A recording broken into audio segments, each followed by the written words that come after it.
left and right, survive the night. Easy peasy. Lord of the mushrooms, king of the rats, is now the great papaya. Mega Mogwai swim stream, and the others are nothing. Nothing to the king of mushrooms, secret king of rats, the great papaya. Grappler.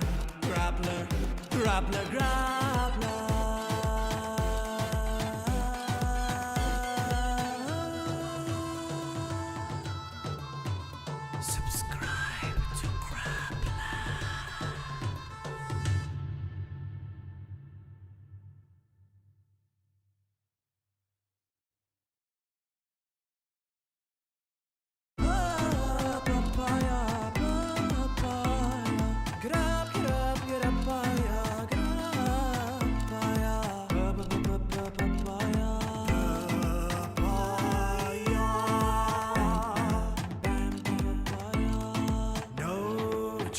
Is too big for him.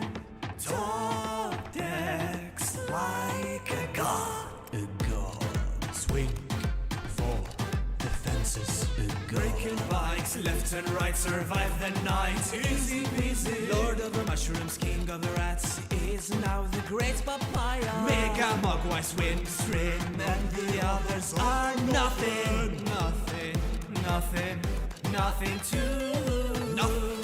to the king of mushrooms, secret king of rats, the great papaya. Grappler.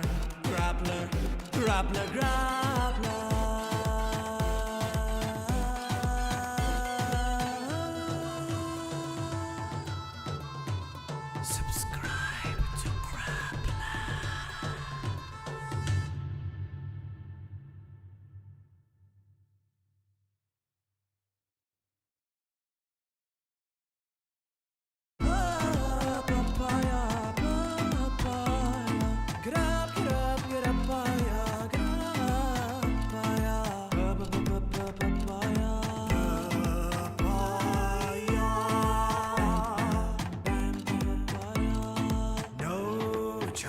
Is too big for him. Top decks like a god. Swing for the fences. Breaking bikes left and right, survive the night. Easy peasy. Lord of the mushrooms, king of the rats, is now the great papaya. Mega Mogwai swim stream, and the others are nothing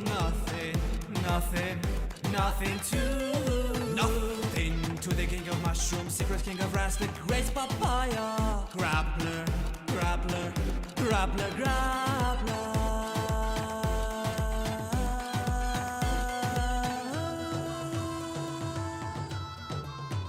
Subscribe to Grappler.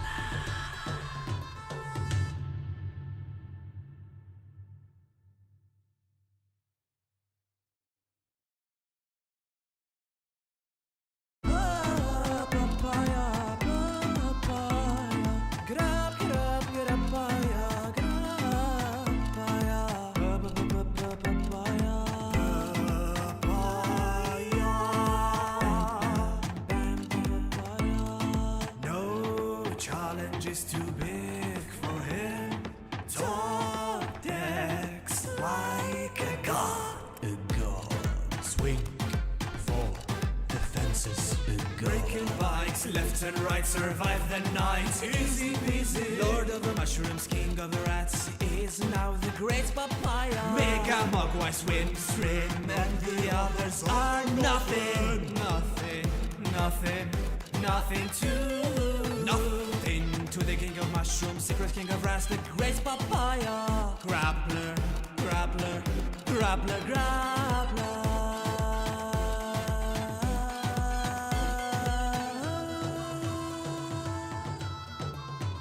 Subscribe to Grappler.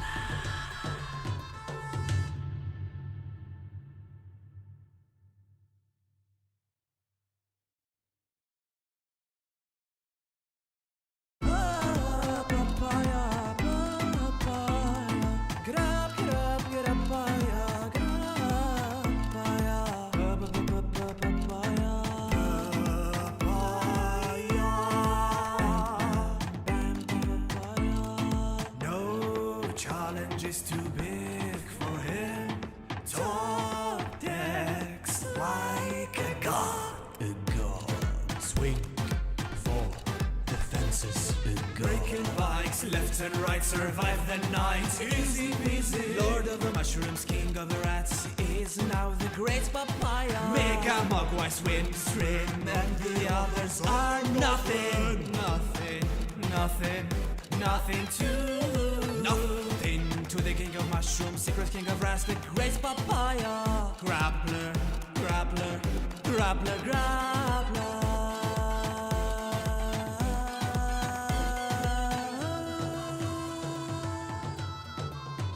Subscribe to Grappler.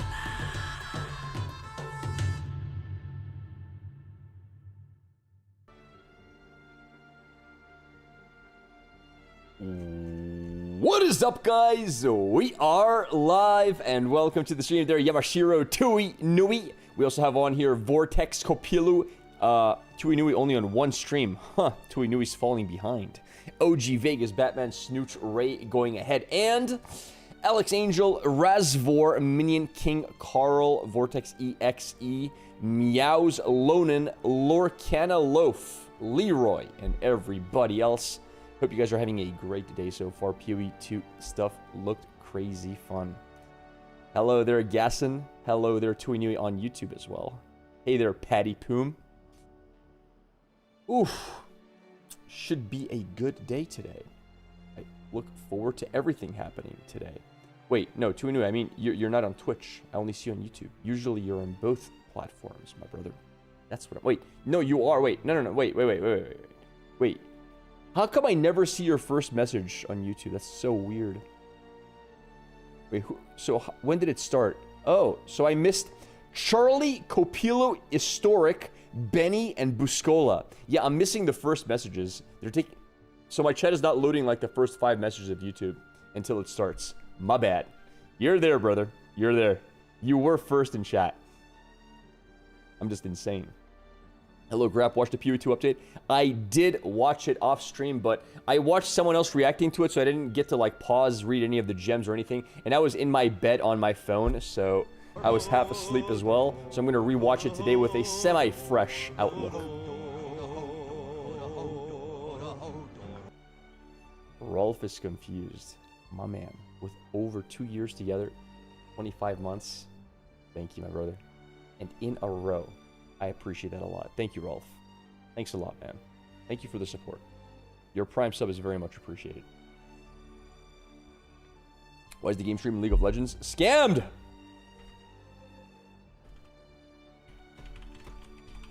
Scammed! Fixed. I fixed it. Any favorite PoE content creator? There's a guy called PoX. He does the Righteous Fire builds. He's probably my favorite PoE content creator. He reminds me a lot of myself.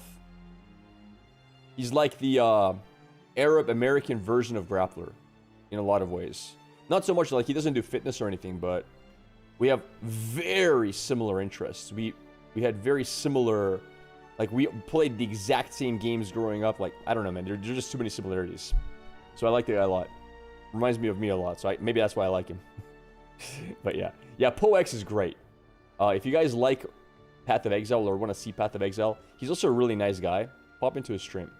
Really good dude. Here, I'll type out his Twitch. I think it's that should be it. I think, I'm not mistaken. You just yeah, there it is. Correct. Really good dude. His stream blew up like 2 years ago, I think. I used to watch his stream before he blew up. He got featured on Zizarin's channel for his build, and after that, it was great. Are you streaming on Kick 2? I'm not, no. He makes way better RF builds. Better than who? Well, better than everyone. He's the RF king. Nobody plays RF like he does.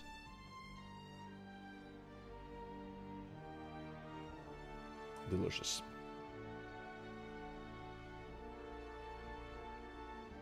Do I understand what ready, set, go is? Yes, I do. I know what that is, literally. Ready, set, go. I see it. Looking forward to trying a mortar cannon. Bro, me too. Yo, that's what I was thinking as well, man. But I gotta see how to scale it. I gotta like do a little bit of theory crafting. I gotta figure it out. But I am looking forward to that. I think that's what I want to build towards. Although, I might do the Ancestral Warrior Totems as well. Because I'm just going to... I'm most likely playing Totems. Like I did previously. Like my Invincible Totem build. We'll see. We'll see what we do. I'm not sure yet.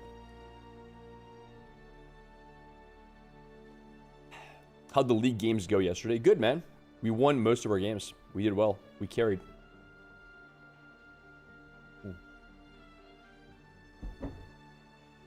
Delicious.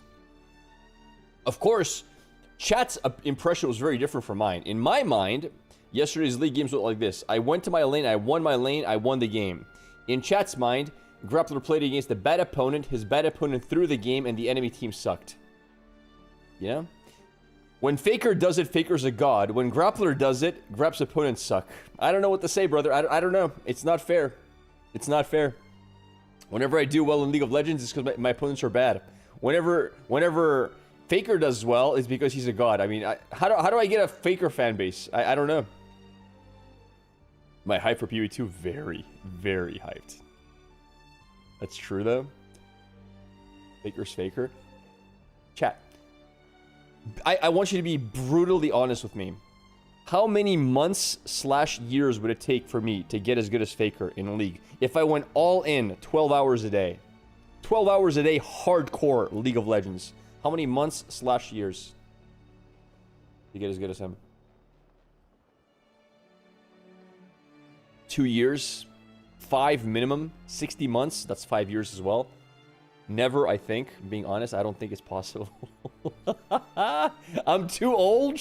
Brother, I'm as young as can be. What do you mean? I'm gonna say 2 years with the amount of dedication you show. There it is, chat. You hear that? 2 years to be the next Faker. 1 max. With your boomer reaction time, it's impossible. I don't know. It's like asking how long it would take to become Michael Jordan. Yeah, but the thing is, guys, let's not be stupid here. That's such a stupid comparison. Michael Jordan's black, I'm not. I can never be Michael Jordan. On the other hand, Faker's an online persona. I can be whatever I want online. You hear me? He's just too talented for the game. It's like trying to be Messi. Yeah, but like, Messi's Messi, right? That's different. Messi. I don't know. Kyojin Jaeger. Thank you for your Prime sub, brother. For 2 months. I appreciate that. Thank you, man. Your 2nd month Prime subbing to the stream. Very, very generous. Thanks, buddy. If you add a lag switch to Faker's mouse keyboard, then maybe you can do it. I don't think it's correct. Like, correct me if I'm wrong. Is it racist to call yellow people from Asia yellow? Is the most racist word I saw today? Yeah, I don't think that's nice to say. I think most Asian people take that as offensive. I could be wrong. Feels racist? I don't know. I'm not sure.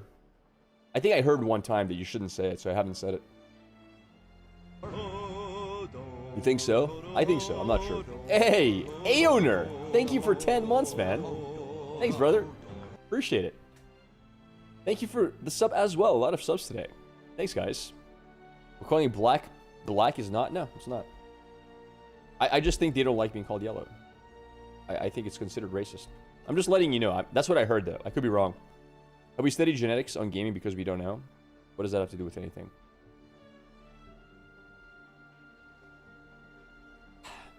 Why call them yellow, though? Because some people have a yellowish tone to their skin. What do you mean? Being called black is offensive also for them? For who? Anyway, let's change the topic. This is a silly topic. You'll ever make it is like you want to be Grappler, the best card game player of all time in Pasibru. I could be the best card game player of all time.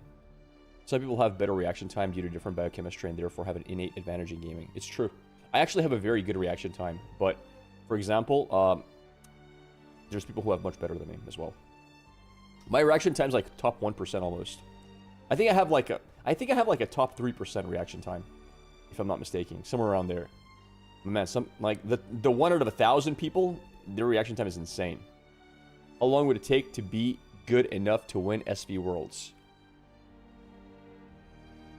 A lot of RNG there. Why'd you stop playing poker? Because I burnt out of it. Top 3 is in top 3. No, top 3%. As in, out of 100 people, I'll be like 3rd place in reaction time. You can only train reaction time to a certain extent.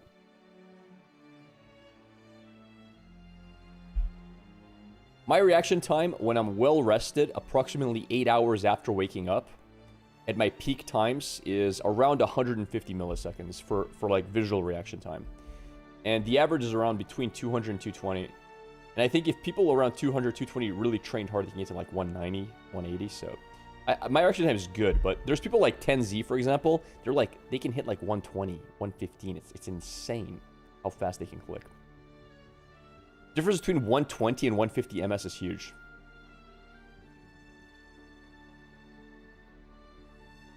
So yeah. Yeah, Human Benchmark is a site you can check it on. Are you permanently burnt out of poker? Yep. Just haven't felt permanently burnt out of anything. Yeah, I am. I'd consider playing poker if I went to a brick and mortar casino. Maybe. Like for a tournament. Maybe one of these days I'll do like the Brazilian series of poker for fun. Those live tournaments can be cool. I used to go sometimes to the live ones. I mean, 10Z's eyes are directly connected to his monitor, so that's not fair. That's true as well, yeah. That is true. But who knows? Alright.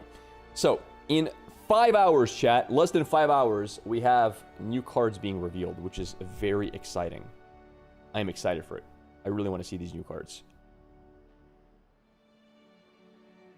Yo, what's up, Sir Umne? How you doing? 5 hours? Yeah, 4 hours and like 45 minutes.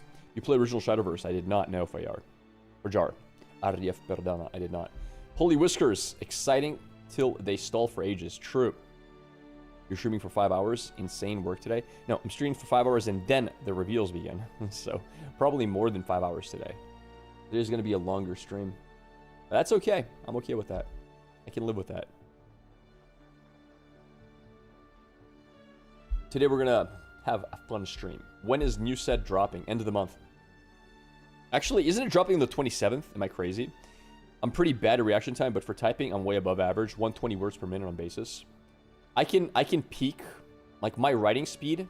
If it's like, if you give me, like, a short 7 to 8 word sentence and I sprint it, I can hit around 170 words per minute.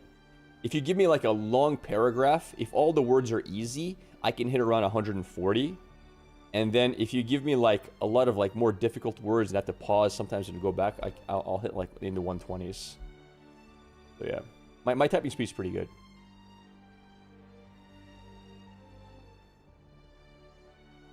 It's before September. Yeah, 27 or 28th. Yeah, dude, so much cool shit is happening. I'm sorry for the French, but so much is happening, guys. We have new cards coming out. I have Path of Exile 2, which I'm gonna... I want to play it as well. I don't know what to do, man. I want to play both games. Then we have 2XKO start of September as well. There is so much. For Brazilian typing, it's even more hard. Much more accents. That makes sense yet. What are we doing today? PoE? Well, we're going to react to the new... What do you call it? The new league, the new patch. And then we're going to play some Shadowverse. And then we're going to react to Shadowverse new cards stream. Which is probably going to be like an hour or two of just stalling, but... That's okay. Should be fun.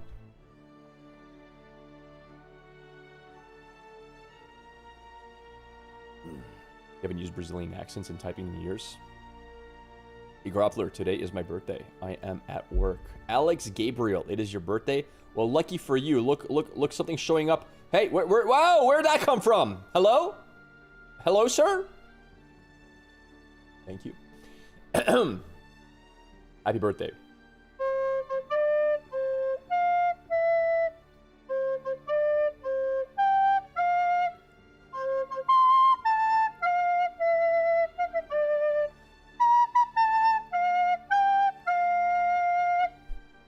Happiest of birthdays there, Alex Gabriel, and I hope you have many more to come. You're getting better? Bro, I'm an expert. What do you mean? I'm multi-talented. Wish you redeemed my birthday flute, but was out with family. What an epic mistake. Imagine having your birthday once a year and not coming to Grappler's stream to have him play happy birthday. Now river flows in by Yeruma. I got it.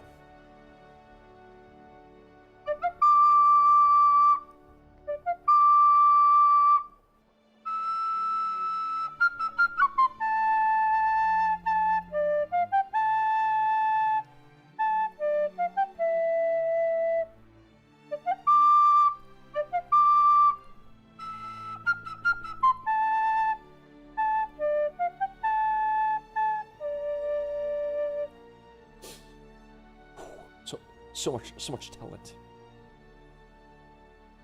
Look at that, look at that. You want me to play Infinite Castle by Demon Slayer? Got it.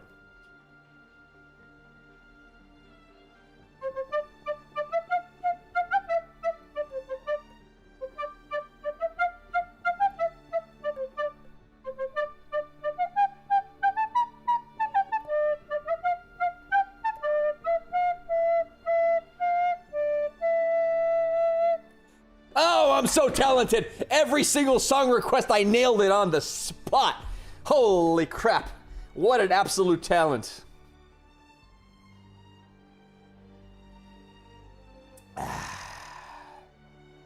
Wow. That's insane. That is insane.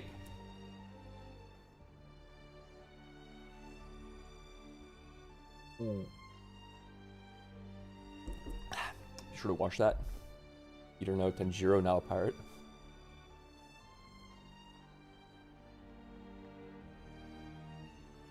What do you think about having a 120 hertz monitor be more advantageous for gaming? I saw somewhere that the human eye can only see up to 115 hertz, and those are trained pilots. Whoever said that is bullshitting the hell out of you. The higher the hertz, the better the gaming experience. I have a 240 hertz monitor, and I can tell a difference from my 144 hertz monitor. I game better on the 240 hertz. And I have heard people playing on 500 plus hertz see a difference from the 240 hertz. More hertz, better. Advantageous. So yes. But, if you're talking about like gaming, it only really matters in some games. Like, for example, card games, it doesn't matter, right? On the other hand, something like, for example, a first-person shooter matters a lot. Or a fighting game could matter a lot. Shadowverse only goes up to 60 FPS anyway. Yeah. But it doesn't matter in Shadowverse. There's no advantage to seeing something like a millisecond earlier. What card games did you play before Shadowverse? Legends of Runeterra, Poker, Magic the Gathering, all the card games. Hearthstone. I game better in a Samsung smart fridge. Cold drinks at hand. Nice. The game would look crisp AF at 120. Yeah, it would. Hi, Grap. When will there be new cards? I can't wait to be done with this rune meta already. In a week, man. In 1 week. Less than a week, actually. They're about to come up, man. So don't worry about it. It's going to be there soon. Fighting games, not so much. We have been capped at decades at 60 FPS. That is... Wait. There's no way 2XKO is capped at 60, is there? I mean, then again, you know, it could be that they capped the game itself to 60, right? Frames. And not like... The internal game actually might be happening at a consistent frame rate. You might be right. That could be a thing. Is 2XKO 60? I can understand why they would do that, by the way. That would make sense.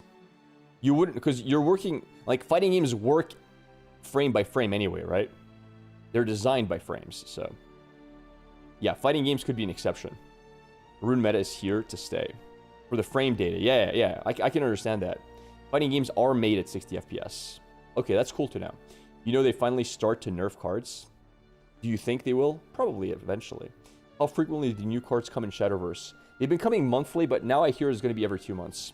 So, because of that, if we get bored early, we're going to have to play other games in between. Which is healthy for the stream as well, I think. I can't always have 1,000 plus viewers. I need streams where I'm only hitting like 300-400. Give me an artifact, Norman, 2 free artifacts. Wait, what? Are you going to play Riftbound? Wait, what's Riftbound again? Bro, I didn't sleep enough. I was watching the Path of Exile 2 thing. What is Riftbound? Oh, the card game. I don't know, man. I really hope I can. I'd love to, but the problem with Riftbound is, first of all, it's in person. I don't have anyone to play with, and all the online clients suck at the moment, so playing online is just a no-go. But who knows? Maybe they invite me for some event, so I have to like prep for it and like learn off stream, and I'm down for that. Cap works better for parrying, block, its hits, etc. That's why some like old FGBC, because they're less than 24. I don't think they will nerf anything because they design cards 3 sets in advance. 2 months earlier after open beta is 1 month. They make them with more FPS, but the gameplay is locked at 60. Some cinematics might push 60, but that's about it. Okay. I don't think there'll ever be an automated online client. Never say never. It's weird they're making a second card game after lore.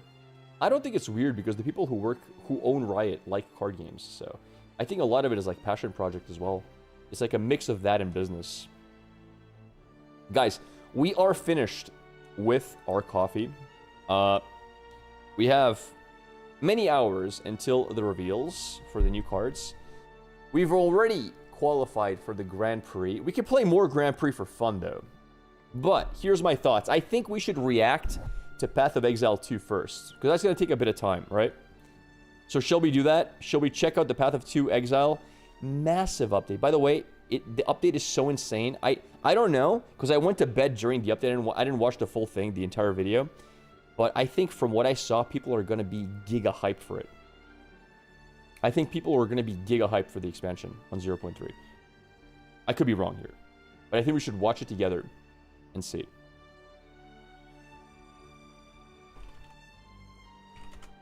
Where's the Path of Exile official? It should be on their VODs, right? Okay, the VOD is live. Nice. It is live. Okay.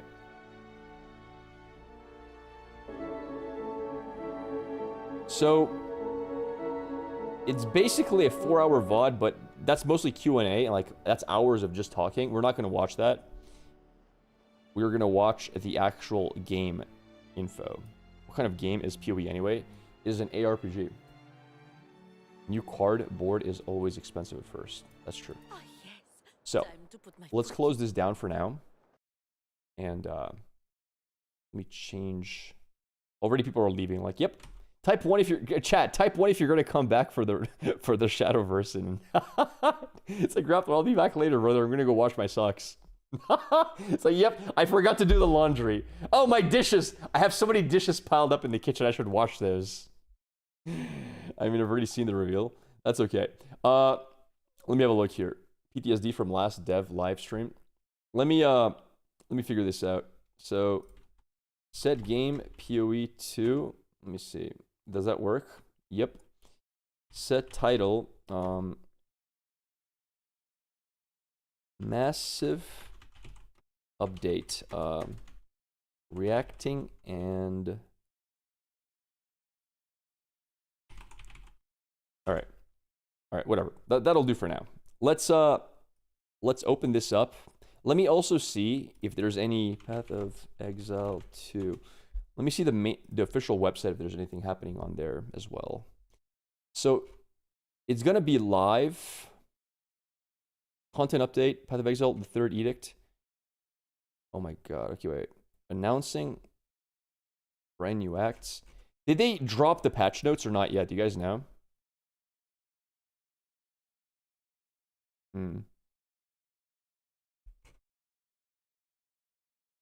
I don't think they dropped the patch notes. They said they would.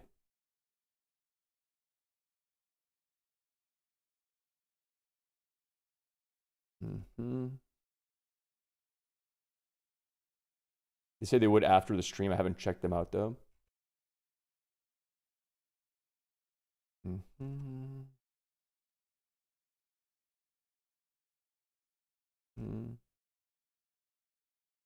All right, I found more information here, by the way.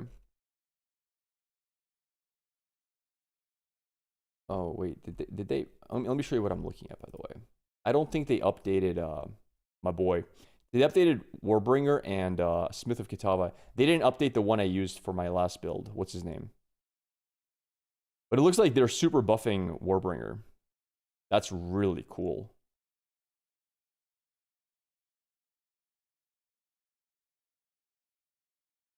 That's really, really cool.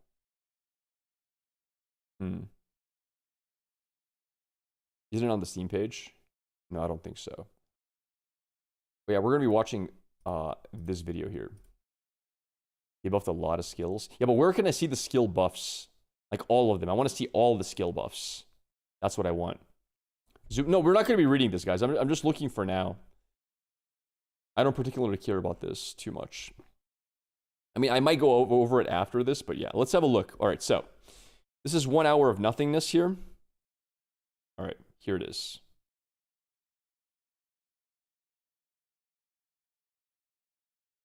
You guys ready? So, type 1 if you've played Path of Exile 2. Because I played it for a while. We did really well as well. We were top 3 on the ladder when it first came out. We had a really good time. It was really awesome. We also made a very cool build. I think we had like the best build in the game. Me personally, at least for the time. I think our build was amazing. I think our build could have taken like first on the ladder easily if I was playing like 14 hours a day, unlike everyone else. I know nothing about PoE besides it being grindy. Yep, that's correct. All right, let's have a look. So, the full reveal is on YouTube. Wait, is this on YouTube? Because YouTube has better quality than Twitch. If it's on YouTube, we'll watch it there instead. Let me have a look. Let me have a look. Okay, content reveal. 1 hour. Yeah, it is on YouTube. It doesn't have the...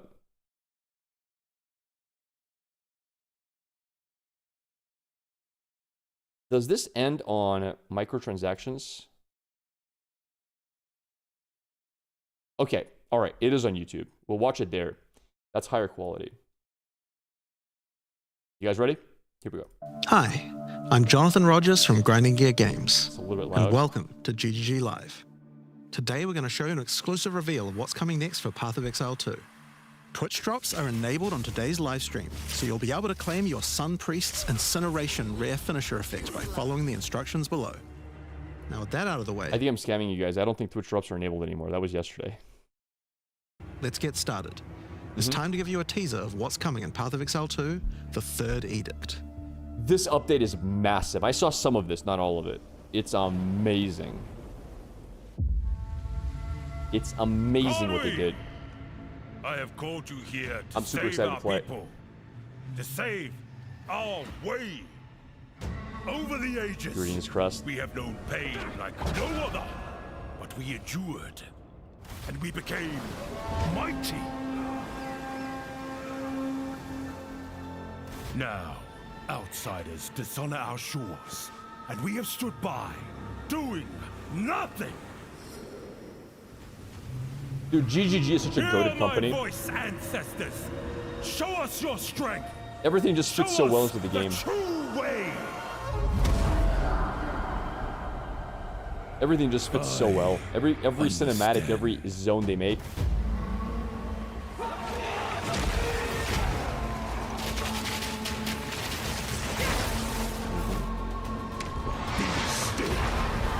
Oh, they mega buffed evasion.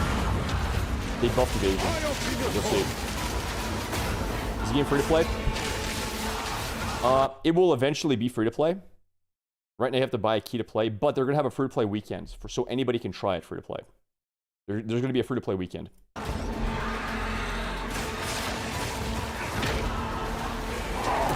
It'll eventually be 100% free to play. Once it's released, once it's out of early access.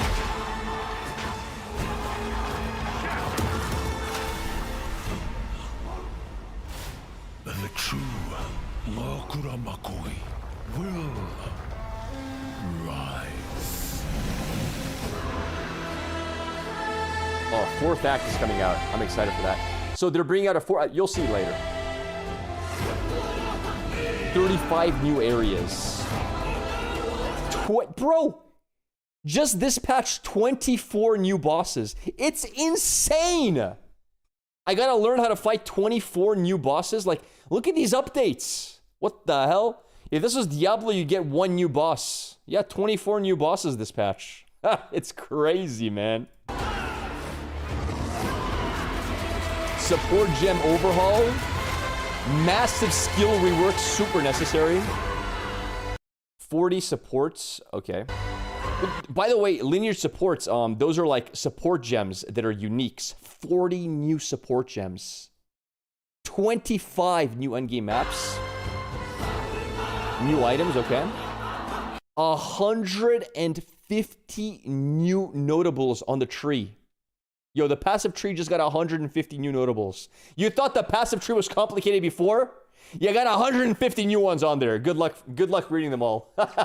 You're gonna need a PhD to play this game, brother. Sprinting. Bro, they added sprinting to the game. No more walking slowly backwards when you... Oh my god, it's so good. New trade system. Now you can actually trade properly. It's... Bruh. Bruh, it's insane. I am so excited.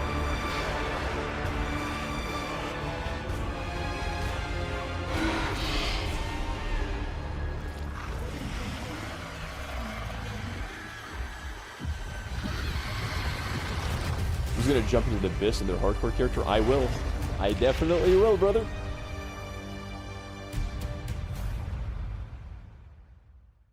Here we go. Play on consoles. Bro, I have a problem, chat. Shadowverse 2 is getting the new set like 2 days before this. What do I do? What do I do, bro? What do I do, chat? We have Shadowverse new expansion coming out like 2 days earlier. And then like a week after we have 2XKO. Why? Why? Why? Why? Now, as you can see, there's a lot going on, and we have a lot to reveal today. Okay. We'll start by going over Act 4, the next chapter in the Path of Exile 2 storyline. But that's not all. There's also 3 new interlude acts to get you to Endgame, which means we're removing Cruel Difficulty too. That's such a big deal to remove Cruel Difficulty. That's awesome. After that, we'll be going through the massive changes to characters. I'm super excited to show you how I've overhauled the entire support gem system, added new skills, and yes, there are buffs. Next, we'll go over the Rise of the Abyssal. I will be up for the card reveals. Yes, we're going to be covering them. Season's exclusive league mechanic, and talk about the new rewards, crafting systems, areas, and bosses that it adds. Okay. After that, it's on to changes we're making to the endgame. Then it's time to talk about items, crafting, Let's do it. and oh yeah, trade. That's going to be a big one. Let's do it. We'll then go over our new supporter packs and finish up with a live Q&A session where Ziggy D will ask Path of Exile 2's game directors, myself and Mark, your questions from Twitch chat. Okay. And after that, at 4 p.m. Pacific, hatch notes. They're not quite complete, but they should give you some nice details to chew on. We've got a lot to cover today, but first... What time is the card reveals? I think it's something like 4.5 hours from now. Another announcement. I hear. When the third edict launches on the 29th, Free weekend, we'll be by the having way. a free weekend for Path of Exile 2. That's right, Path of Exile 2 will be free for the first time without requiring an early access key. The free weekend will end on September the 1st, so you'll have plenty of time to give the game a try. I guarantee you, so many people are going to try this for free for 2 days, and then they're going to pay for early access. I guarantee it. They're going to get hooked after those 2 days of free play. They're going to be absolutely hooked. Three days, actually. This is going to make them a lot of money. All right, let's get started with Act 4. The story continues from the end of Act 3. Okay. Doryani has agreed to help you find an ancient weapon that can be used against corruption, the instrument of the Third Edict.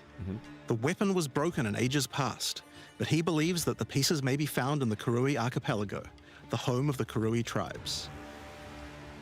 You will need to journey to Kingsmarch, hire a ship, and set sail.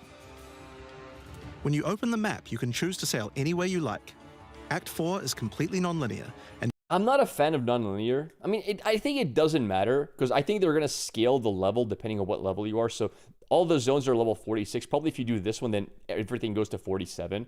So I guess it's kind of cool to be able to do whatever order you want, but I kind of prefer my ARPGs to be very linear, just to know where I need to go. But this is fine. This is okay. you can visit the islands in any order you choose. Will you visit the pristine beaches of Whakapanu Island? How heavy is the game? You mean to download and to run? The game requires a decent PC to run really well. It's pretty heavy in that sense. As in, how heavy is the game to play? You can enjoy the game just being a new player for sure. The Karui whisper of a curse that afflicts all who travel there. Perhaps it's related to the weapon you seek. I love beach environments, by the way. Or maybe you will visit the volcanic shores of the Isle of Kin. The Kin have been more restless recently, mining for sulfite and driven by some dark force. Okay. Perhaps you will choose to consult with one of the local Karui tribes. Their ancient wisdom could hold clues to finding the Third Edict. No matter where you choose to go, you will fight dangerous beasts, find fabulous treasures, They removed cruel mode, no. 24 new bosses incoming. and battle incredible bosses. How many viewers am I averaging on Shadowverse? Around 400 on Twitch and around like 700 on 700 to 800 on YouTube on weekends, and about 300 on weekdays on Twitch, and like 500 on YouTube on weekdays. I love these monkey bosses. I think they're really cool. It's a really cool There are 8 boss. islands to discover, each teeming with its own flora and fauna. Act 4 contains over 100 new monster types, 100 new monster types just in Act 4. Yo, every other game take notes. That's crazy. 16 new areas, 12 new bosses, and plenty of other interesting encounters.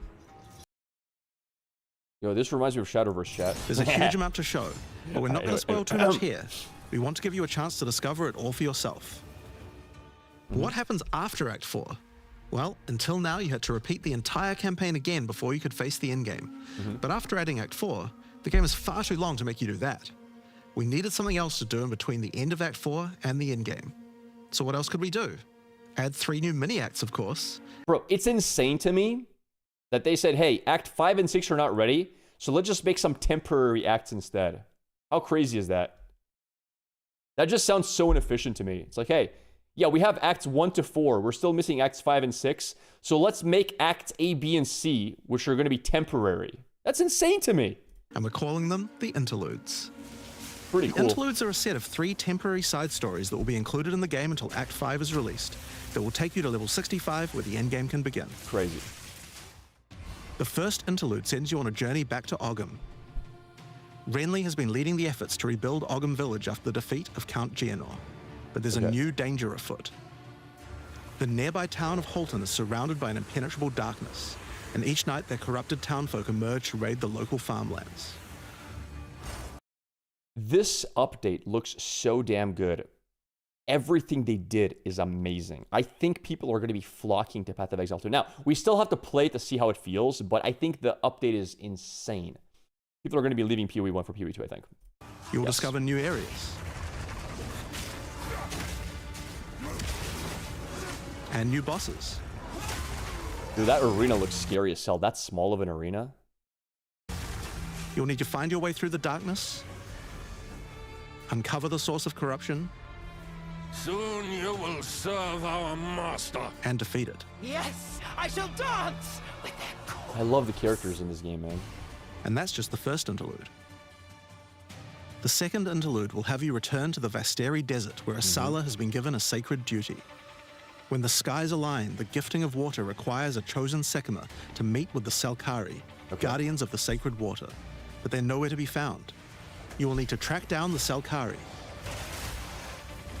find those responsible for disrupting the gifting, And it really makes me want to play. fight even more new bosses, discover the secrets of the ancient ritual, discover new locations, and ultimately help Asala carry out her sacred duty. Now for Interlude 3. As Royal Thaumaturge of the Vaal, Doyani had plans within plans to save his people from The the Mercenaries cataclysm was a decent perpetuated by Atzeri's lust for power. One such plan involved sealing a group of willing Vaal deep in a great mountain vault near the home of the Asmeri, deep enough to survive the cataclysm. Even though thousands of years have passed, he believes that their descendants may still live, and may be key to defeating the beast. The journey up the mountain will be dangerous. New foes stand in your way, That's a cool looking boss, dude. and the That's further up awesome. the mountain you venture, the colder it will become. Explore caves of I'm assuming for the interlude act, they're going to be reusing a lot of assets from like Acts 1 to 4, but still very, very cool. ice, and enter the vault itself. Who can say what you will find within? The interludes are 6 to 7 areas each, and generally include 4 boss fights as well. When you put that together with Act 4, that adds up to 35 new areas in the campaign. All the buffs are and amazing. 24 new Just wait and bosses. see. Just wait and see, dude. It's worth making clear that the interludes are temporary. When Act 5 and 6 are added, the interludes will be going away. These are side stories after all, but don't worry, the bosses and areas that make up the interlude are all part of the endgame. We're not just going to These throw them dual away. boss things always scare the hell out of me. And with that, we don't need cruel difficulty anymore. We do know that it was a pretty big chore to have to play through the campaign multiple times on each character. It was, but I'm gonna be honest, I really never minded cruel difficulty. I kind of, so I when I first played Path of Exile, it only had 3 acts, PoE 1, and it was cruel, and then Merciless. It was Normal, Cruel, Merciless, I think they were called. And I kind of like going back to Act 1 and being just a stronger version of myself, just to see how much stronger I am than I was when I first started. And this was a huge reason that the campaign could feel like a bit of a slog when playing through again. But we do also have another new feature to address that card reveal particular is in a few concern as hours. well. So let's talk about sprinting. I think this is a really nice In change. 030, when you hold down the dodge roll button, your character will go into a sprint after they finish the roll. That's so good. This is available on all character classes, and there's no limitation on how long you can sprint for. The primary purpose of this feature is to make navigating areas faster when out of combat. So basically, one of the things that bothered me about PoE 2 was you would clear a zone and then reach a dead end, and it takes forever to walk back. Being able to just sprint away is such a nice quality of life change. Because of that, if you do take a hit while sprinting, you'll fall to the ground. The best idea is to use a skill when you see monsters. That'll break you out of the sprint so you can engage with no danger. This is a great change. So it's not OP in the sense that like you can now sprint around monsters, because you never want to do it in combat because you get knocked down if you fall, if you get hit. But it's great for backtracking. Great change. If you do need to run away from monsters, just hold spacebar. You won't be vulnerable during the roll, and you're faster while sprinting than basically any monster in the game, allowing you to retreat from combat. That's really nice. Sprint is a pretty significant change to PoE 2's gameplay. What I like most about it is that we can accelerate the pace of the game for those who want that, without having to compromise on PoE 2's more visceral combat systems. Okay, so that's the new extensions to the campaign, but there's a whole giant league to play through as well. I'll leave that to Mark to talk about later. And that's because what I want to talk about now is the new stuff for your characters. And probably one of the biggest new systems here is with the support gems. Now, support So gems much are one of good the most stuff. interesting elements to creating a build. They're what enables so many interesting mechanics and different ways to play. But PoE 2's support gem system has just never been quite right. One of the major issues is the limitation of only having one support gem of each type on your character. We didn't This want is true. builds to just become using the same 5 most powerful supports in every skill. The problem with this design, though, is that it's actually working against using multiple skills in your build. If you can only use each support gem on one skill, it means that you're encouraged to go all in on that one ability. And we want to encourage you to combo your abilities, something needed to change. So with that in mind, we've removed the restriction of having one of each support gem per character. You know, I'm glad they experimented with having only one support gem per character. I thought it was a cool idea, but it definitely just ended up being, well, all the DPS support gems go to one skill for DPS, and then all the utility support gems go to your utility skills. And you could never really run 2 to 3 like different skills that all do damage because you just didn't have enough multiplicative support gems. So this is a great quality of, not just quality of life change, it's a great change for build diversity. Now you can literally play like 2 different totem types that both deal damage for different scenarios. I can make a totem character that runs like Shockwave Totem plus Ancestral Warp Chief Totem. Shockwaves for AoE, Ancestral for single, like that's really cool. Now you can have multiple different skills that all have high DPS. It's going to make for a lot more interesting builds. Triple Martial Tempo, yes, exactly. You can now use as many copies as you like. This should drastically increase the amount of possible builds and increase the amount of skill diversity. 100%. I think it's a good change. There are a lot of potential builds that suffered from the previous restriction. For example, a poison build previously couldn't add poison to more than one skill. Yeah. They couldn't use stacking poison on more than one skill either. This severely limited your ability to combo with anything outside of the specifically designed poison archetype, but now you can.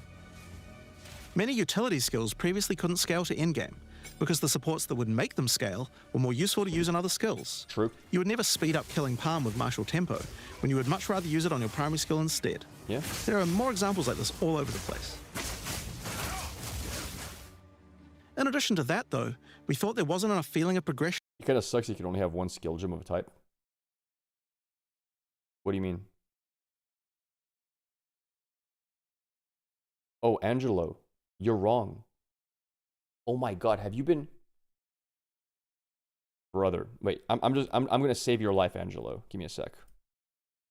Angelo. That's not the case. Dude, this is such a misconception in Path of Exile. You can have 2 frost bombs.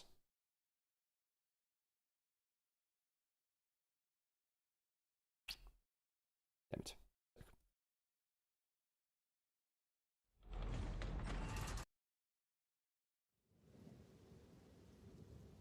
No. It's in the patch notes? Wait, what?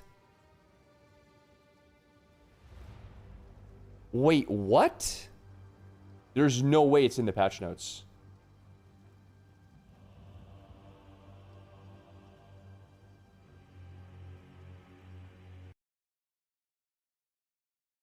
Is it in these notes here?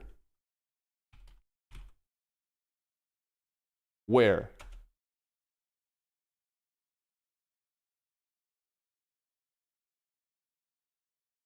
Oh my god. You can no longer socket multiple copies of the same skill gem with your main skill socket. Skills not granted by gems and so. Why? Wait, why not though? I wonder why they did that.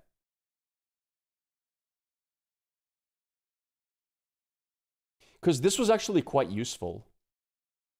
For example, you could run 2 of the same totem type. Is to prevent skills that have cooldowns. Be used multiple times. Oh, I see. But they could have just done this for cooldowns. Yeah, I guess. Okay, I guess. All right. That kind of sucks, though. I'm not a fan of that, but okay. And the supports as you went through the game. There were only 3 tiers of supports, and many of the most important ones were given out at Tier 1. Also, there were no strict upgrades, meaning that upgrading supports when you ran out of sockets required quite a lot of thinking. In order to solve these issues, we now also have multiple levels of many supports as you go through the game. I don't know how I feel about this. I'll be honest. I'm not sure, man. I don't know how I feel about like Brutality 1, Brutality 2. I like the Brutality 3 thing. I think this is really cool. But, like, I'm not sure. For example, double barrel support gives you an extra bolt, but at the cost of 30% less reload speed. Yes. At Tier 2, the penalty gets lowered to 20%. But then at Tier 3, the support gem gets something new. It now reloads automatically when you heavy stun an enemy. In some cases, the highest tiers might work a little differently, and you'll have to decide if you like the upgrade or not, depending on your build. For example, rapid casting. The first couple of levels gives 15, then 20% increased cast speed. But then at Tier 3, it changes to a new approach. For each different spell you cast in the last 8 seconds, you get 10% increased cast speed, which could be a pretty big bonus if you use a... That's really cool, by the way. That's a really cool support gem, because if you have a lot of cast speed to begin, well, that's actually kind of insane. That can give you some crazy burst. A lot of different spells. So that's pretty good for upgrades through the campaign, but we wanted to add a little more spice to the endgame for supports too. And that's where our new system, Lineage Supports, by the way, from like 0.2, I love how much more visible this is. I died to this so many times. comes in. In You can first think time. of these like unique items, but for supports. There are supports are that are only insane. available at endgame, but they're much more powerful. I haven't seen these. I haven't paused to see them because I saw a bit of this stream yesterday on my bed, on my phone, so like I was half asleep as well. I want Like to see Ratha's these. Assault. It's an upgraded version of double barrel that reloads your skill as you dodge roll. So supported skills load 3 bolts when you dodge. Supported skills load 3 additional bolts. This is insane. Now, to be fair, it's kind of bad because it doesn't give you any multiplicative damage. So I'm not sure how you would run this. Like, I guess you would do this on a skill that already has enough to clear. So this would be your clear skill, right? If you're clearing stuff with this skill and you don't really need more damage, I think it's fine. Yeah, if like, because generally speaking, to kill anything but like rares and uniques, you don't really need full 6 supports, right? So this could be really cool, not having to like stop and reload. Just dodging reloads you. That seems kind of cool. As well as increasing the number of bolts it can hold. But it does mean that it's the only way you can reload the skill now. Now, unlike regular supports, you can't find these through the uncut support gem. Supported skills echo 2 times. Wow. Wow. Wait, isn't this just nuts? Am I crazy? Isn't this just nuts? It says short cooldown. Is it okay, cooldown time is 5 seconds. Okay, yeah, I get it. I get that the cooldown time is 5 seconds, but for example, hear me out. Things like Meteor, right? This is just triple the damage. That skill already has a very high mana cost, and you can't spam it. Or like, this seems kind of nutty to me. I mean, I guess you don't want to like for single target on bosses, like Hammer of the Gods, for example. Well, I don't know if it works in Hammer of the Gods because it's a strike. I'm not sure if it's a. It might not work on Hammer of the Gods. I'm not sure. Maybe it does. Yeah, Echo 2 times no damage loss is ridiculous DPS. Just like unique items, many of these can be found from specific bosses. Like this spell already hits extremely hard. So in general, you would, because now you can have the same support systems multiple times. Imagine you have 3 very hard hitting, very high mana cost spells for single target. Like you have like, I don't know, and you just put 3 copies of Xerox Refrain on each one of them. So you just go 1, 2, 3, 1, 2, 3 while they're all on cooldown. Isn't that crazy? Why wouldn't you do that? I think this is busted. There is a downside. It gives the skill a 5-second cooldown, but still. Like snipe on archer. Yeah, exactly. Well, snipe, does snipe count because it's a strike? I'm not sure if snipe is a spell. And there's a ton in the regular drop pool too. Scion's Temper. Gain 1 wild shard on casting supported skills. So wait, supported spells have an increasingly higher chance to fire many additional projectiles in a circle, resetting when they do. You gain 1 of these when you cast. You have a 20% chance to fire 8 additional projectiles in a circle per shard. All shards are lost when supported skills fire. That's super interesting. I'm guessing there are going to be certain spells that can just shotgun bosses with this. That's a massive DPS increase.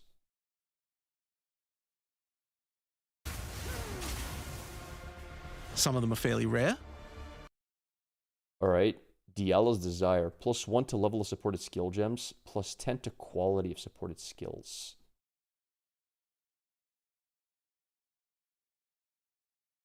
That can be very strong. It depends on the skills. Some skills have really bad quality. For example, Sunder, it has a really bad quality because it just gives accuracy. But other skills have really good quality, right? For example, curses can have really good quality. Things like, I think some summons have like increased reservation efficiency for quality. Oh my god, it has cost reservation multiplier? No. That's insane. Oh my god, this is so broken on minion builds. That's so... This is like a must-have in minion builds. Holy. Others fairly common. 35% chance to load a bolt into all crossbow skills on dealing a killing blow with supported skills. Wow, this is nuts. You never have to reload your crossbow again with this, by the way. Literally, you just never have to reload. Because you're usually killing trash mobs so often. Infinite ammo, yeah. You never reload. That's really nice for quality of life. And it's a common one, they say. Some of them are build defining. A totem one, bro. I saw that there was a totem one. I didn't have time to pause and see it. I really want to see what this does. So it is AoE totem lineage physical. So this is not for... Okay. Support skills which create totems, causing those totems to have more life. Ew. Totems created by supported skills explode on death, dealing physical damage based on their life. Okay. Totems created by supported skills, 50% more maximum life. Okay. Totems created by supported skills trigger Tawa's vengeance on death.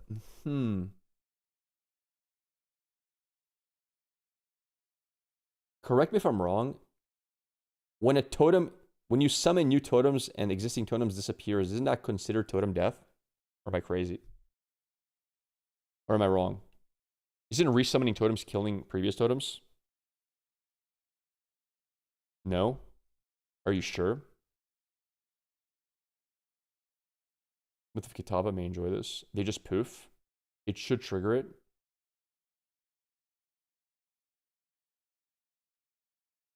There is no cap to totems. You can have 10,000 of them if you have endurance charges. That's for one specific totem type, though. That's for the new, what do you call it? Others are just straight up. I want to see the animation of it. Give me a sec. Some of them are He's summoning totems. build defining. Okay. Others are just straight up power upgrades. So Rakyatha's flow hits with supported skills.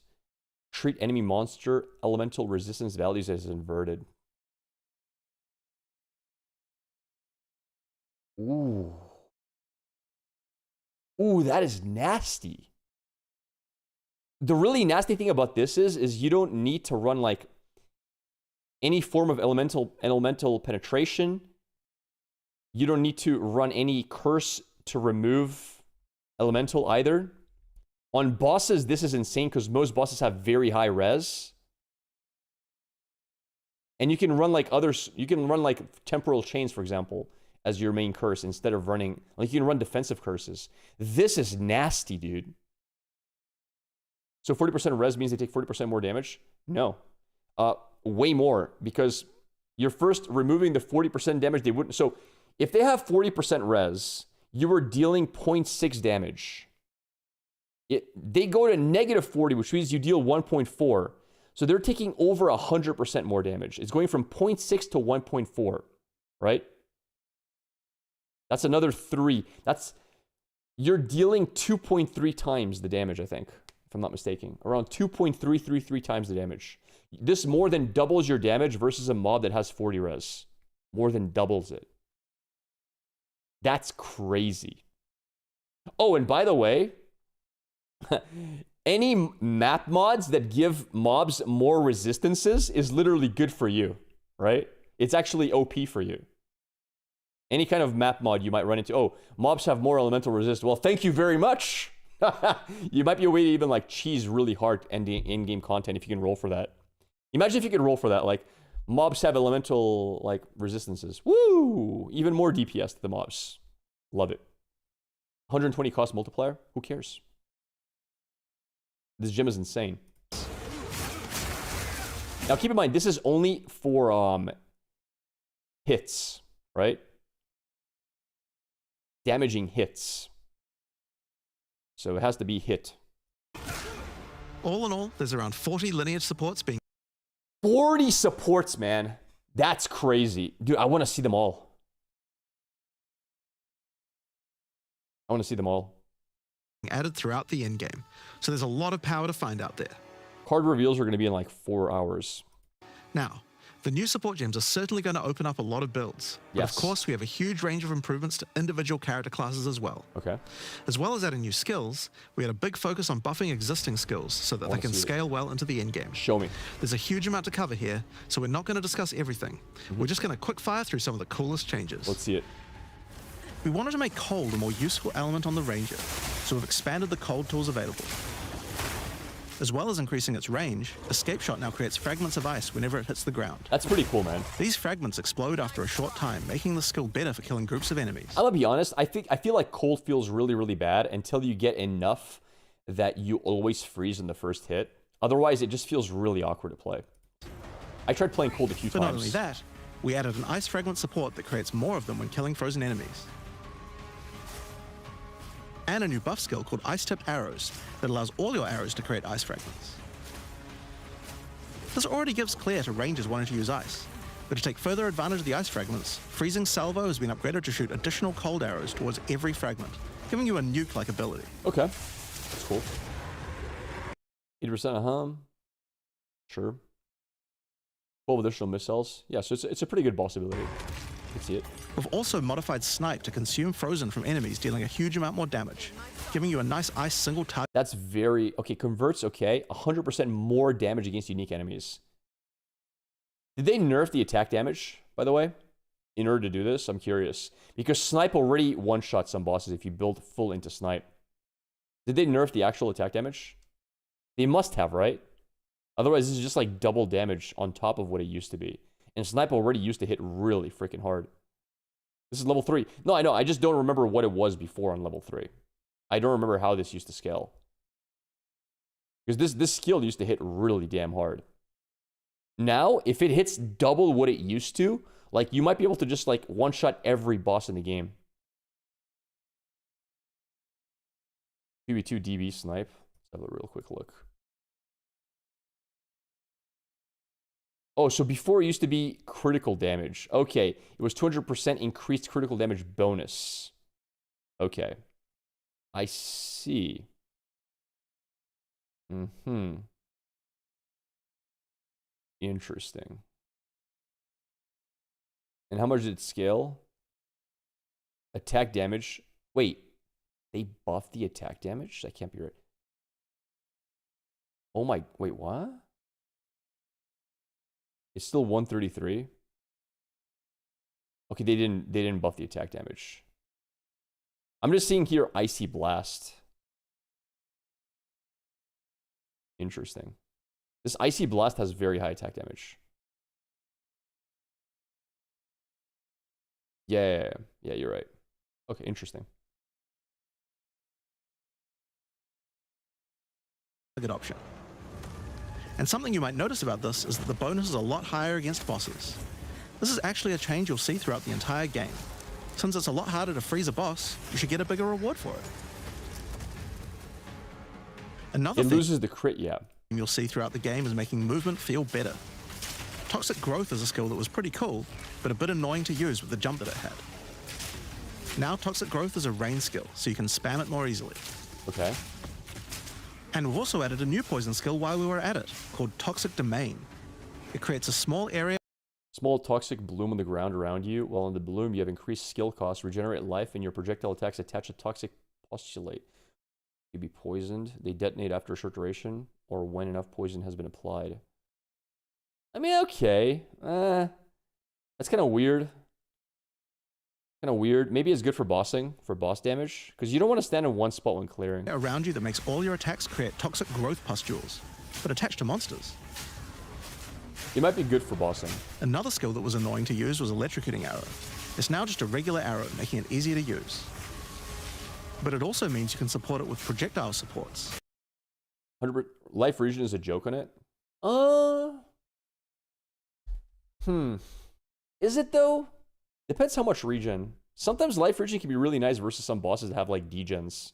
Like imagine if you can like offset a degen on the floor 100% just by dropping it there. It was 1.6. Oh really? Per second? Okay, well maybe that scales really hard. I don't know. And it now also has Area of Effect, making it a tool for more than just single target, and allowing it to scale into the endgame. Okay. We also added a new spirit reservation called Mirage Archer. This is a meta skill that allows you to create shadowy clones of yourself to use a skill of your choice. When active, dodge, roll, and create a mirage that creates socketed range attacks for a short duration, then vanish. Huh. That's really hard hitting, isn't it? So it does 30% less damage. You have to count for the fact that there's one less support gem. So it's hitting for like, what, 50% less damage? It's like half your DPS. That's interesting. That's pretty interesting.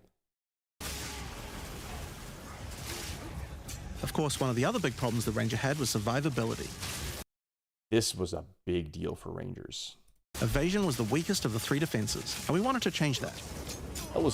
Currently, evasion doesn't evade all types of hits in the game, so you're still vulnerable to things like slams or unblockable attacks. True, yeah, this was a big problem with evasion builds, because you would be so screwed if something hits you. Especially a slam, you're just dead. To make evasion characters more tanky, we're adding a new mechanic called Deflect. This is insane. Deflection rating provides a chance to deflect damage from hits, preventing 40% from those hits and ailments they inflict. Exact chance to deflect depends on the attacker's accuracy. Wait. Okay. Interesting. Okay. Unlike evasion, deflect works on everything. That's insane. And if you successfully deflect a hit, you take 40% less damage. That's insane.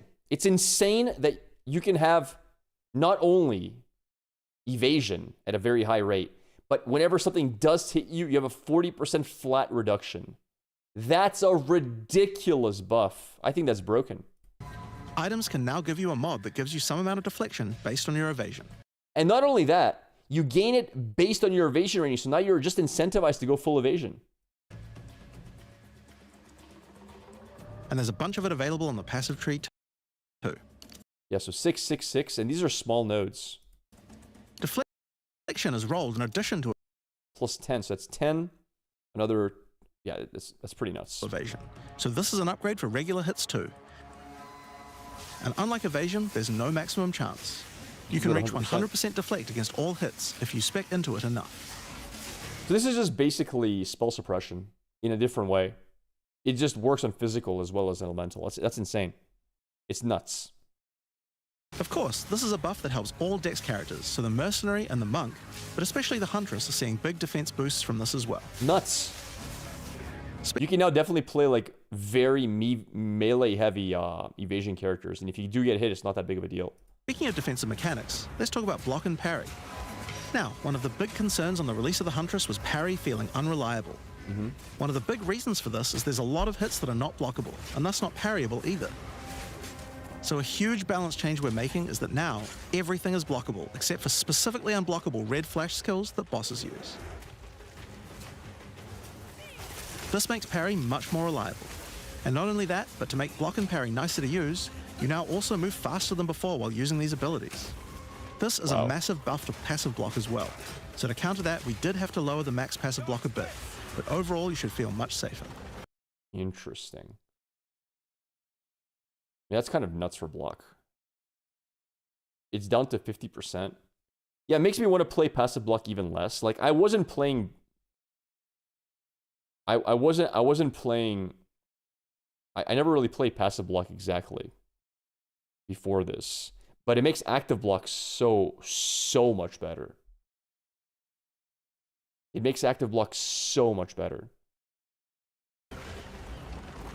Let me see if I understood this right.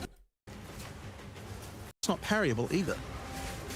So So this means you can block every single AoE in the game? Huge balance change we're making is that now everything is blockable, except for specifically unblockable red flash skills that bosses use. So every AoE is blockable now. This makes parry much more reliable.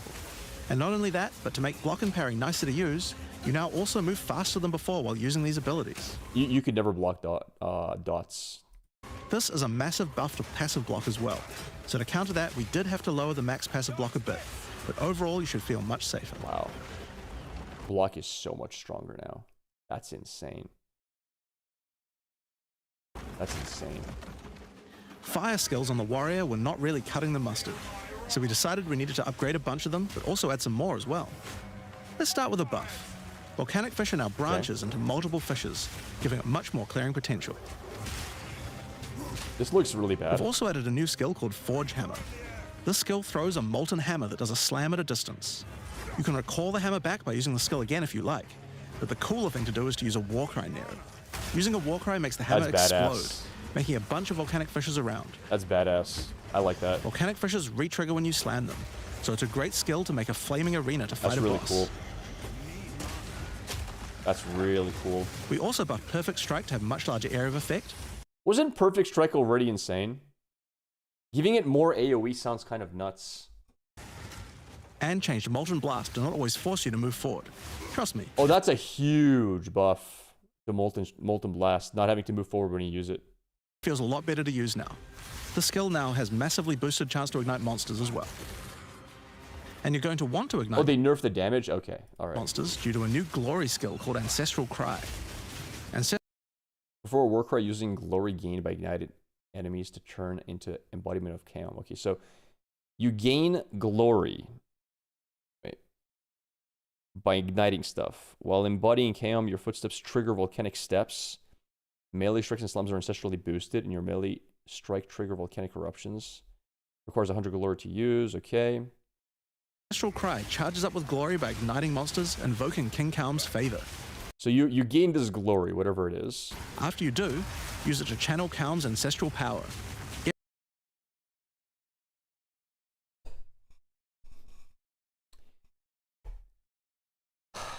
This song goes to my video card.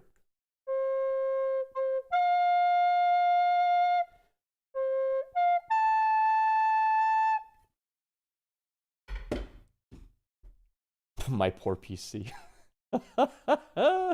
Every attack will be ancestrally boosted with fire. I don't know about that, brother. Explode, I don't know if my PC can handle it. I got a good PC, but holy crap. That looks kind of hard to handle. Warrior shield skills were another area we wanted to improve. Now that we've got sprint, we actually don't need to have a cooldown on shield charge anymore. That's really cool. And now also does more damage the further away you are when you use it. Wait, did it already do that? No, I think that was a support gem.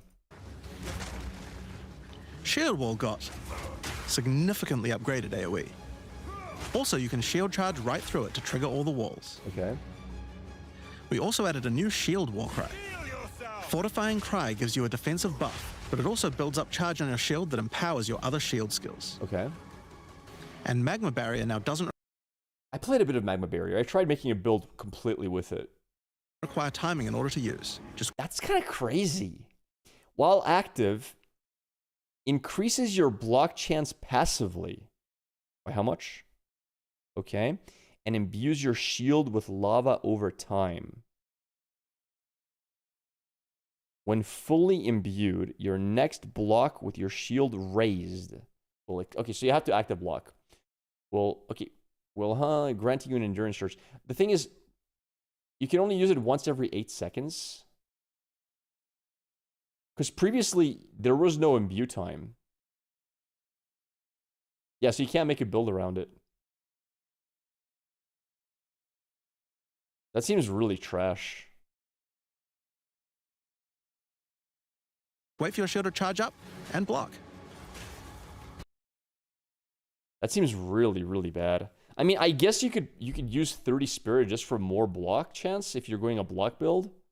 But like, you can't really make a... Can you make a build around this?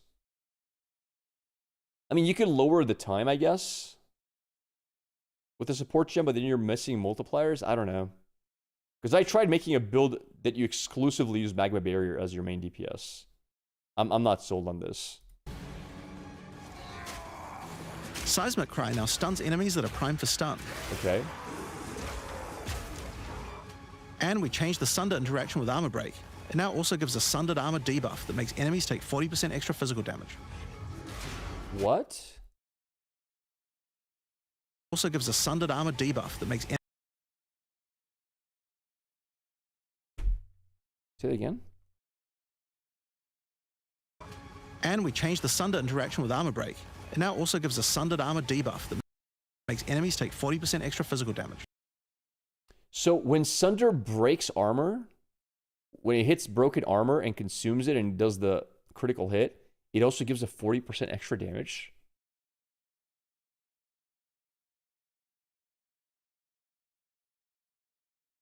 This is level 9. Fully armor broken targets causing...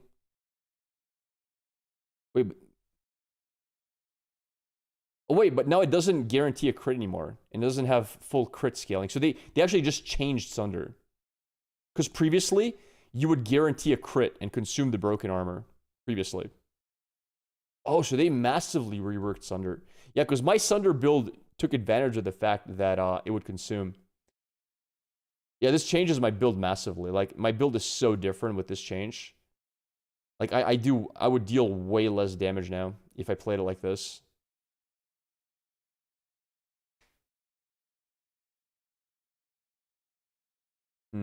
That's a big nerf to my build.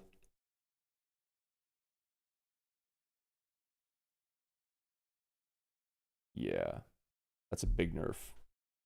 But I guess this is a really good quality of life thing as well. Like, people who want to play Sunder normally, not like the way I played it, this probably feels really good. Because once you've broken armor once, you just keep it broken, right? Great for bosses. Ancestral Warrior Totem has undergone some pretty significant changes too. All right, so my build is entirely gone. I have to make a new build. Ancestral Warrior Totem. Consume 3 endurance charges to raise a totem that uses socketed mace skills. This totem has no limit. Cannot use channeling skills or skills with cooldowns. Wow, that seems really trash unless you have like a lot of endurance charge stacking. What's the max amount of endurance charges you can have, chat? We wanted the skill to feel more like using an ultimate. That summoning an ancestor to fight for you was a big deal. So we've changed this totem to require 3 endurance charges to summon, and massively buffed its damage. It also now scales your weapon damage too. Oh man, that kind of also sucks because if it scales with your own weapon damage, that means you can't just have like a plus skill level weapon anymore. Now you have to actually have a proper weapon. Oh, that's kind of trash, dude. Like you can't really, I mean, okay, you actually can build around it. So what you would probably do, because you can now share support gems, is you would go like shockwave totems with endurance charge stacking, and then when you face a hard enemy, instead of shockwave totems, you just drop all your endurance charges to kill stuff. Right? But yeah, that's what you'd have to do, I guess. Yeah, basically that. Since there's no limit anymore, if you build around generating endurance charges, you can summon an entire forest of totems. I only see 4 totems. In order 5. to make that easier, we added some new sources of endurance charges. Perfected endurance. Get an endurance charge when hitting an enemy with supported skills when perfectly timed. Okay, I guess. Yeah, I mean, this is pretty easy with a perfect strike. And Enduring Impact 2, 30% chance to get an endurance charge when heavily stunning a non-unique enemy with support skills. Gain 3 on heavily stunning a unique enemy with supported skills. I'm gonna be honest, this feels annoying to play. When are card reveals? In like 3.5 hours. This feels a little bit annoying. Do you guys agree? Like 30% chance, sometimes you get it, sometimes you don't. But I guess on map clear, this is okay.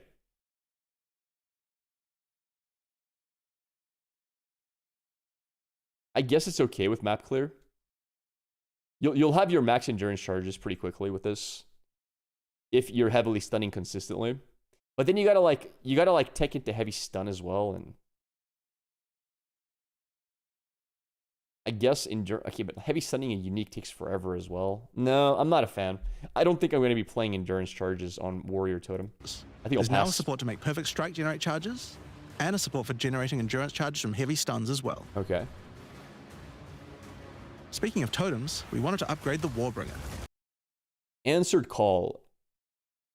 He grants the spirits, I remember those, +1 to maximum number of summoned totems. That's sick. That's sick. So that's a huge buff. Huge buff. Among the other changes we've made to this class, Answered Call now gives an extra totem, and the spirits have just been generally buffed in many ways. So, and the spirits are better even. I mean, huge buff. Use it with your limitless ancestral warrior forest to make an army of Karui that would make Well, why would you use it with that when that has no limits? That makes no sense, brother.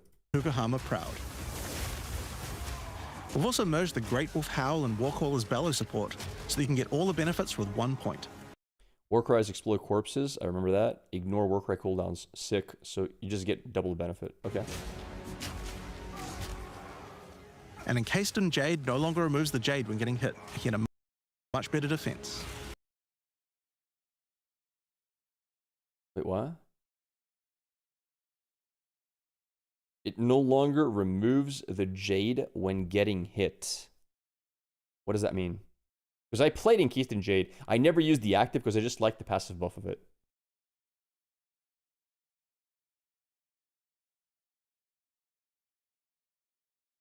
You get the guard, but you don't lose the 10 stacks. How did Jade used to work? Did you just have 10 stacks at all times for the damage reduction, and that was it? And then when you used it, you just get the... I don't remember how it used to work.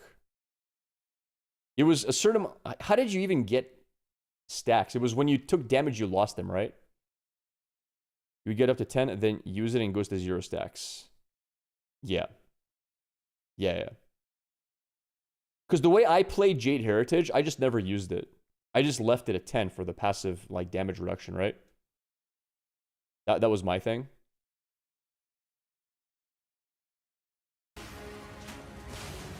Next up, let's talk about accuracy. Accuracy was always intended to be something that warriors didn't need to care about very much, so long as they're in close combat.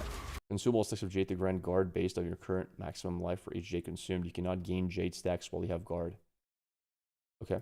But unfortunately, that's not currently the case. This was particularly annoying with skills like Bone Shatter, which you certainly don't want to mess with. This is nice. So we significantly buffed your chance to hit at close ranges when you don't have much accuracy. This is really good for Shockwave Totems. Warriors shouldn't require any accuracy investment in order to hit with close range attacks now. Huge. We also wanted to improve armor. Not only warriors, but like, I guess monks get accuracy from dexterity, right? Now, one of the major weaknesses of armor is the inability to defend against elemental damage. True. True. In order to mitigate this, we're adding a lot more of the stat that allows your armor to 70% of armor also applies to elemental damage taken from hits. That's huge. That's such a big deal. The reason it's a big deal is because you can now go all in on armor, and you don't really have to like go all over the tree to get plus max res. That's a huge deal. And I mean, then you can even go double all in and still get the max res playing Smith of Kataba plus this and just be like immortal to anything but like chaos damage. They removed some of the max res nodes. Interesting. Okay. This is very interesting. defend against elemental damage. Okay, that's... Although it does take up a... These are... What are... I'm guessing this is a suffix, right? They are removing suffixes.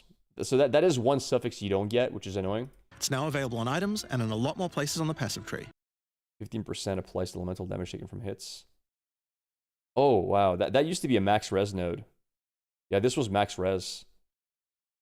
Isn't armor still kind of mad because the way it reduces damage? You still need max res, I think. Well, of course you need max res, but I'm saying, like, so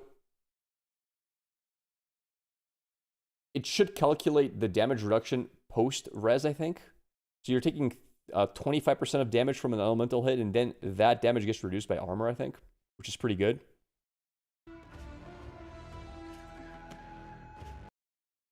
Reduced effective chill, increased, armor also applies to cold damage taken from hits. I mean, that kind of, just cold damage, I'm not sold. One of the most important improvements we've made in 030 is to declunk the action and flow of shooting crossbows. Smith no longer gets max fire as, oh, what? Yo, they nerfed my boy? They get 35 elemental damage taken from hits. Oh, wow. That's kind of sick. Wow. You can now reload crossbows without any movement penalty.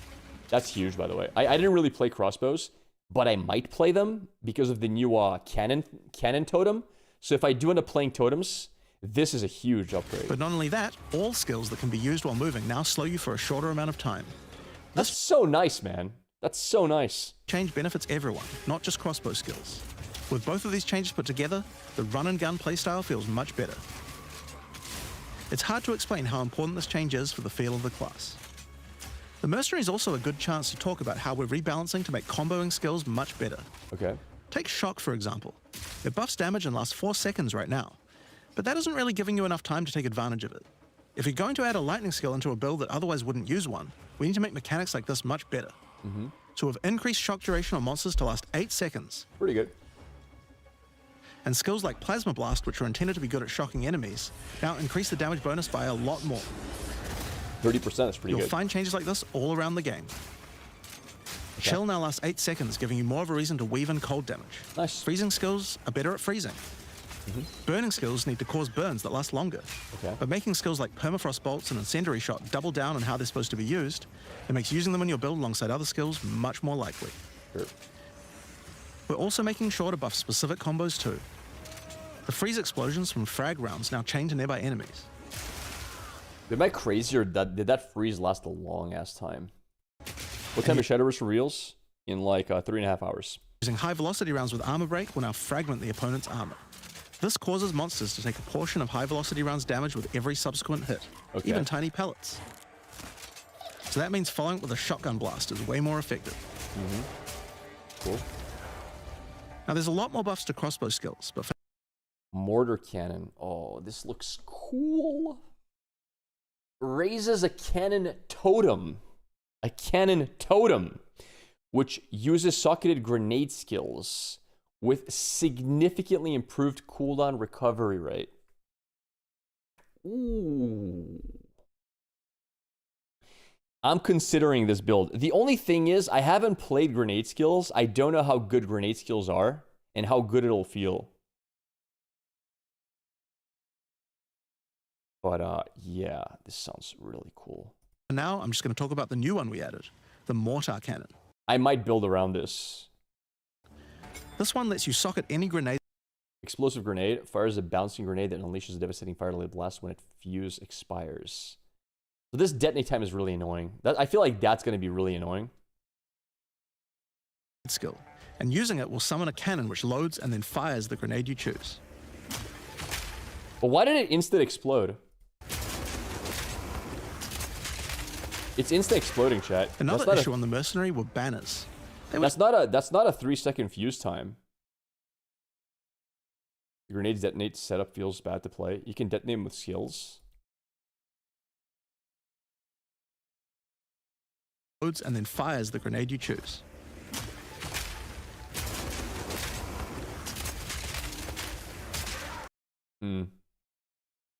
All grenade detonate time is annoying.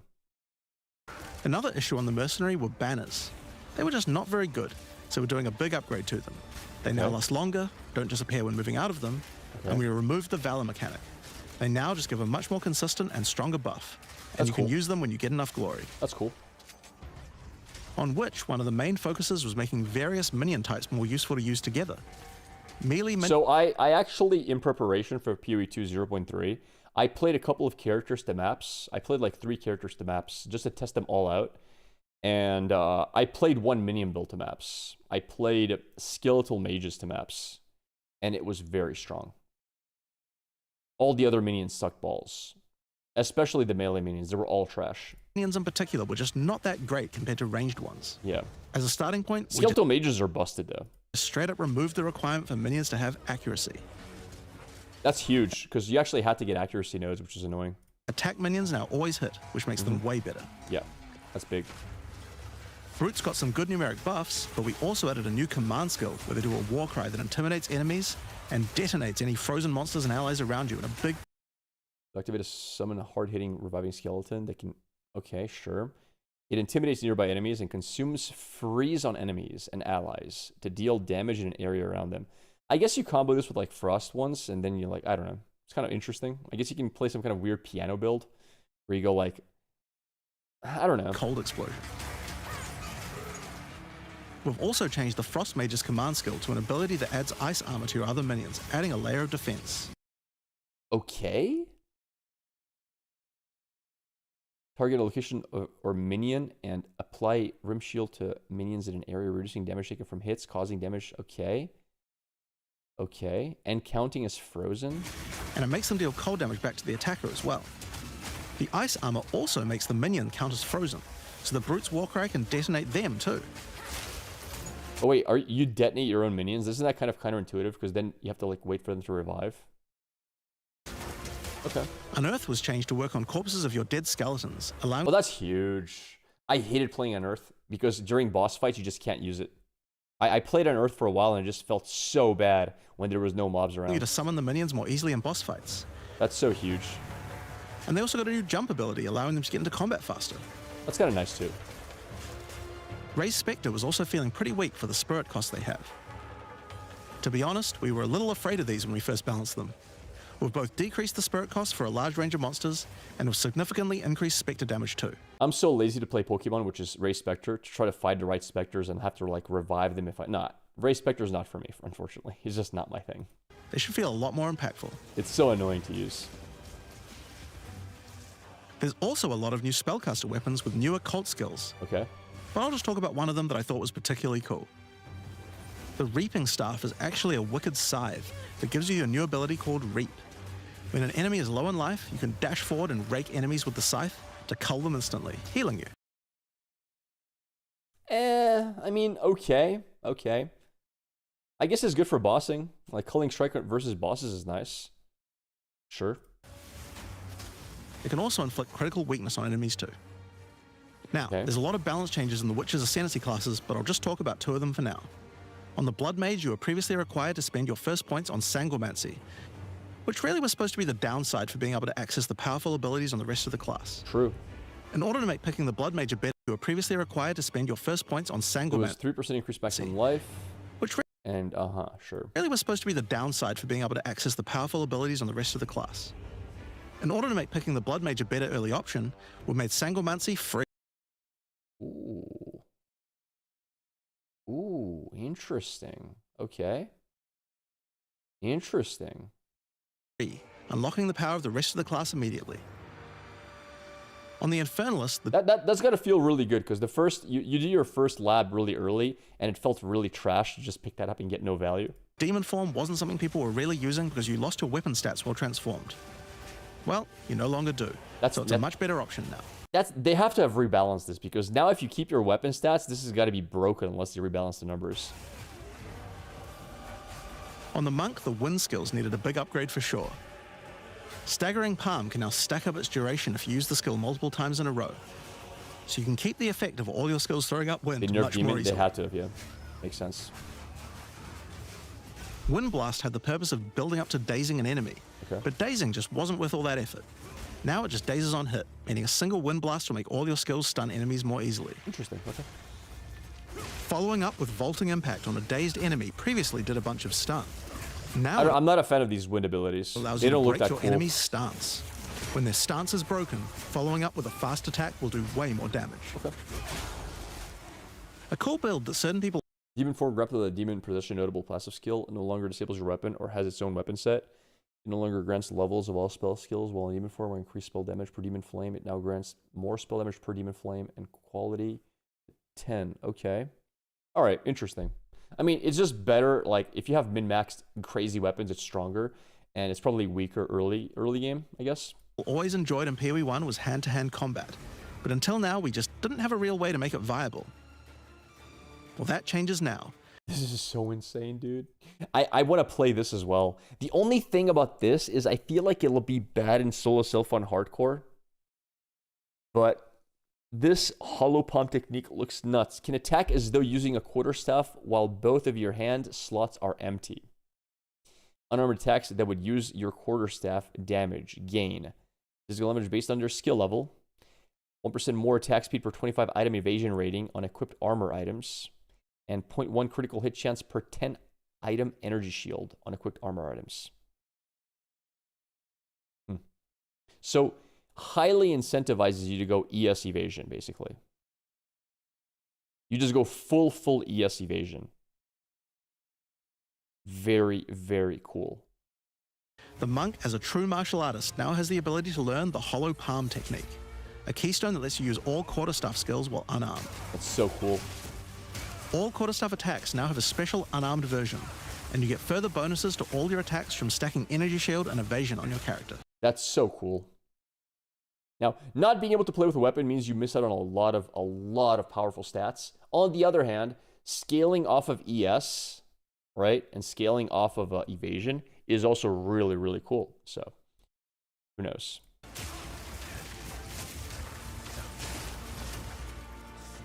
A new keystone we also added to the monk section of the Mana literature covers based on elemental damage types instead of physical damage. That's pretty cool. Okay. tree is Walker of the Wilds. Wow. This changes mana leech to work with elemental damage instead of physical. I wonder if you can go mind over matter with that. How good would that be with mind over matter? Although, why would you go mind over matter? Wasn't there like a Chayula build I was thinking of? Nah, I don't know. But Which is pretty that's useful for all interesting. those elemental attacks the monk has. But it works well for the ranger too. Now, one of the least That's so good for Ranger. used Ascendancy classes in the game is the Acolyte of Chayula. I was theory crafting this guy in 0.1 and I just couldn't find a cool build with him. So we knew we needed to make some changes here. One of the key things we had to do was make the chaos damage that the Acolyte can do much more useful.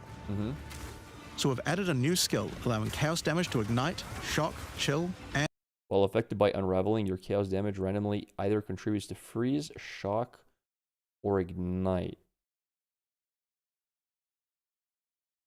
Interesting. freeze, embracing the elemental prowess of the monk in a truly chaotic fashion. When's the card reveal? In like 3 hours and something. In addition, he can make all of his chaos damage leech.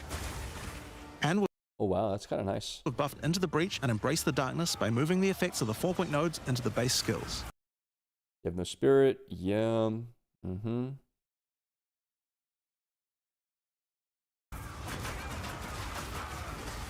He also gains a new notable, Grasp of the Void, which leaves void illusions behind you as you dodge roll.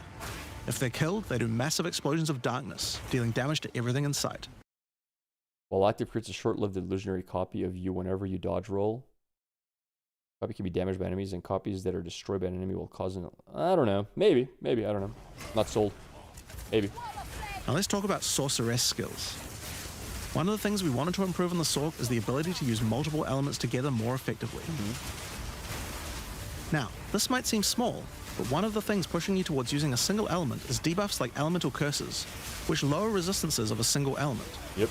In order to fix that, we're making quite a lot of game-wide changes to these kinds of mechanics to broaden what they apply to. So for example, there's no longer 3 curses for fire, ice, and lightning.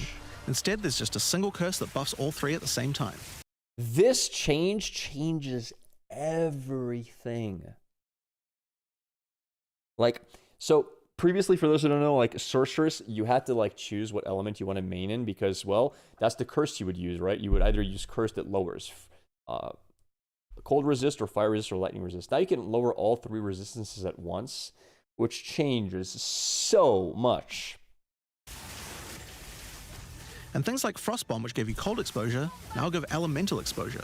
You can use it to buff any of your other skills. Very interesting. We also wanted to make switching between different weapon sets smoother, so you can use different elemental staves more effectively. To do that, we've removed the weapon switch time. Bro, no weapon switch timer is insane. So, oh my god, I mean, I actually put points into this weapon swap in my original build because it was just necessary. If I wanted to play perfectly, like, okay, so first of all, my weapon swap had 0 time down, but it did cost me like 4 skill points on the tree, so it wasn't that bad. But now there's 0 weapon swap time. That's so nice early game, like, so nice. Because now you can play with shields early game. You can play with a shield and not care, right? That's amazing. It now happens instantly. This applies game-wide too. It's a huge change. Now, we didn't just want to stop there. We wanted to add some specific mechanics that work between different elements. And that's where elemental... It's such a huge change because that means you're going to start using your skill points immediately to go into defensive plus offensive on both ends. Infusions come in. Certain skills can now drop elemental infusions. For example, when a frostbomb explodes, it leaves behind a cold infusion on the ground. After picking it up, you can spend it on one of any number of different skills to transform how they work. I don't know. Spark will create a nova of cold-infused projectiles. It's cool. I just don't think it's my thing. Ice Nova will leave a chilled area on the ground. And we also added a new low-level skill that fires ice shards. Actually, that's not that bad because you can stack multiple of them. That's actually pretty cool. I thought it was like a one-time thing, but like if you can get multiple and then use it when you need it, that's decent. Use it with cold infusion though, and the ice shards will explode. That's cool. Orb of Storms now generates lightning infusions when you cast enough spells near it. And that's all spells, by the way, not just lightning. Okay. Once you have one, you could cast a lightning flame wall, which adds both fire and lightning damage to all the projectiles that pass through it. Pretty sick. Or power up Ember Fusillade with lightning, which will generate arcs to nearby enemies as each fireball hits. That's really cool. Or maybe go lightning on lightning with arc. This skill is now a projectile, and by infusing it, you can go full Palpatine. Oh, wow. Get fire infusions by blowing up monsters with Living Bomb. Then use them with Comet to summon a giant fire meteor from the sky. Oh, that's badass. Or use it with Firestorm, which transforms it from a small area into a much bigger one. Firestorm is unique in that it can be infused by multiple different elements at the same time. Okay. Add an ice infusion to rain down ice at the same time as the fire. Sure. And add lightning to add deadly strikes from the heavens into the mix. That's cool, dude. Or use it with all 3 to generate a storm that's that so is truly badass, dude. apocalyptic. That's badass. Cold Snap has been simply turned into Snap. Previously, you could use it to shatter ice, but now it works to detonate all of the different elemental ailments and makes them leave behind infusions. Isn't that OP? Because that you can like if you have a 100% ignite chance, doesn't mean you can always detonate ignite. Isn't that insane? It's like waiting for things to freeze was damn annoying, but ignite's instant if you have a 100% ignite chance. Is that crazy decent? And just like how you could previously use it on Frostbolt, you can now also use it on Orb of Storms and Solar Orb to detonate those as well, which means you can create many infusions at once. We also have a spirit reservation skill and a support gem to help Remnants created by them can be collected from further away. Chance per power to spawn a cold remnant on freezing a target. Wait, what do you mean per power? Chance to spawn a fire remnant on igniting a target. Oh, so it's not guaranteed, but this is fine anyway. Okay. 20% chance for supported skills to create an additional remnant. Okay. Okay, cool. generate them too. Cool.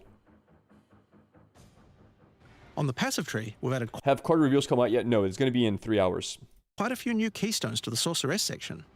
Here are a couple of examples. The Black Flame Covenant Fire spells convert 100% of fire damage to chaos damage. Interesting.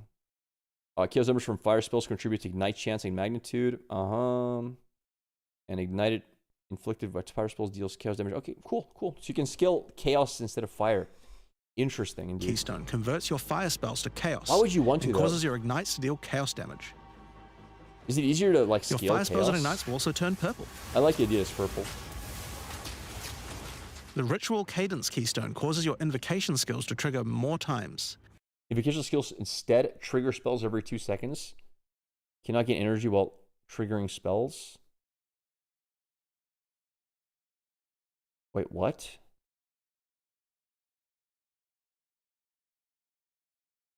Consume 50% less energy? What? So you can't like trigger it multiple times in a row? This is better for bossing, right? Because it's harder to build up energy, I think, on a boss, isn't it? Or am I wrong? Maybe it's not harder to build up energy in a boss. That's pretty cool. So you're just going to see every 2 seconds like a meteor dropping. It makes them trigger periodically over a longer duration instead of one. Great for those auto bomber builds. That's kind of cool. I can Now, get in behind addition that. to skill changes, we've added a lot more options for the passive tree for each class. Okay, better for late game boss farming, sure. Overall, there are more than 100 new notables on the tree, usually around 20 per class. All right, chat, get ready. Type 1. Type 1 if you thought I'm just curious who here thought the skill tree was intimidating when you first saw it. Was there anybody here who's like, yeah, it's a little bit too complicated. I'll wait. My brain can only take so much. Along with smaller clusters as well. No? Check out the old So this was the old tree. I mean, that's not bad, right? Like, you can learn this. This is not, and this is, by the way, only half the tree. There's less. This is like 30% of the tree.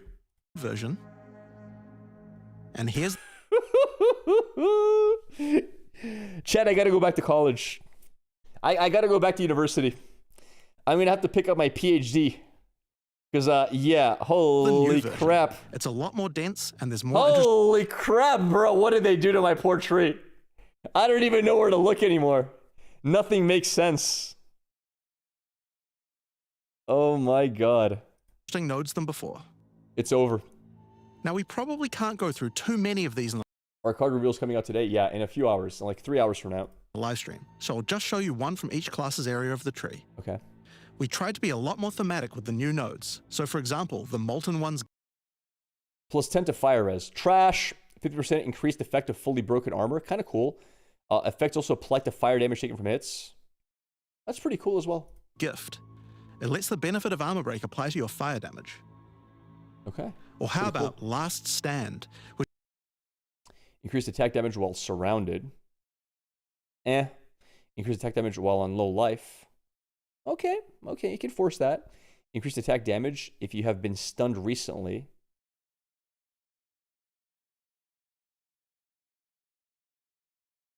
Oh, that's dirty, actually.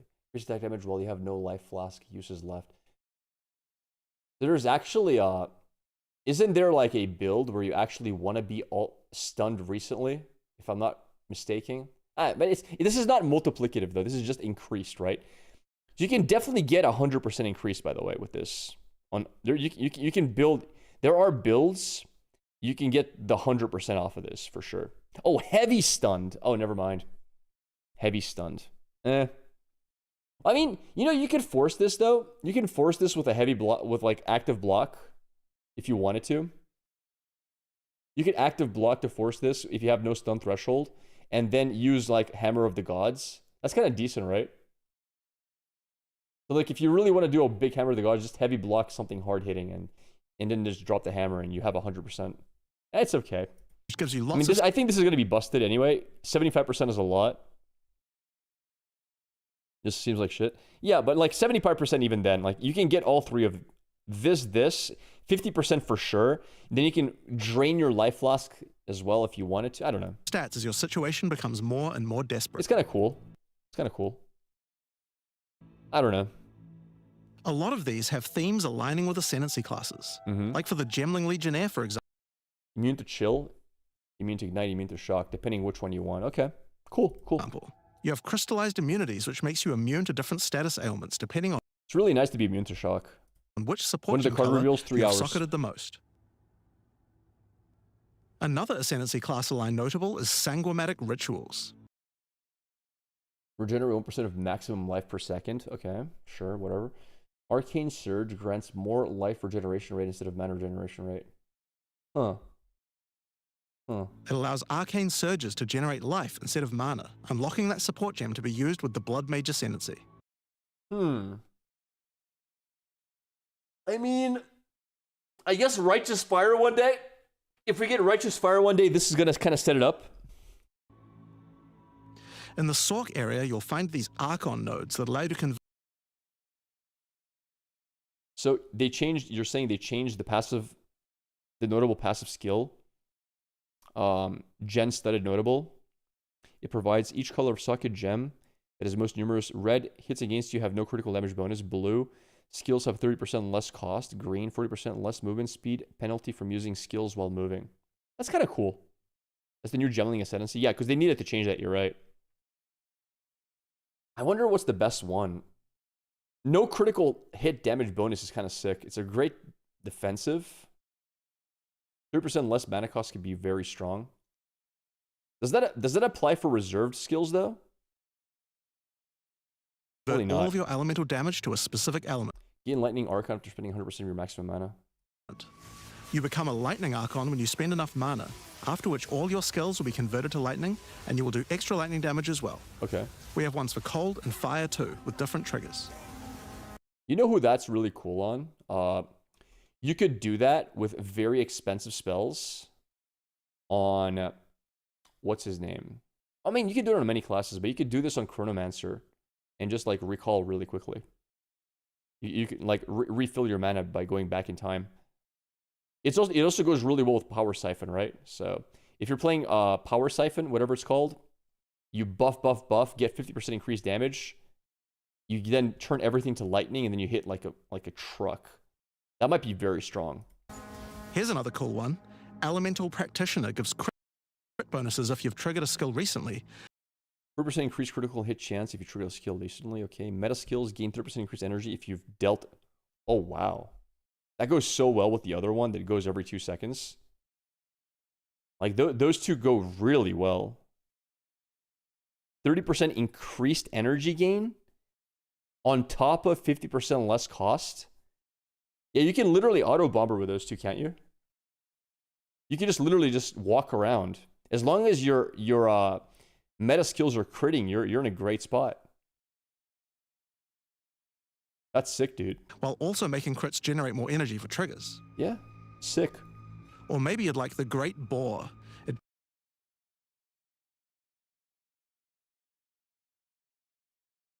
That's interesting as well. gives you a reason to stack dexterity to make you tougher, giving a bonus to life and stun threshold. That's cool, dude. What does dexterity give you on default? Is it accuracy or was it something else? I'm trying to remember what dexterity gives. I think it's accuracy, right?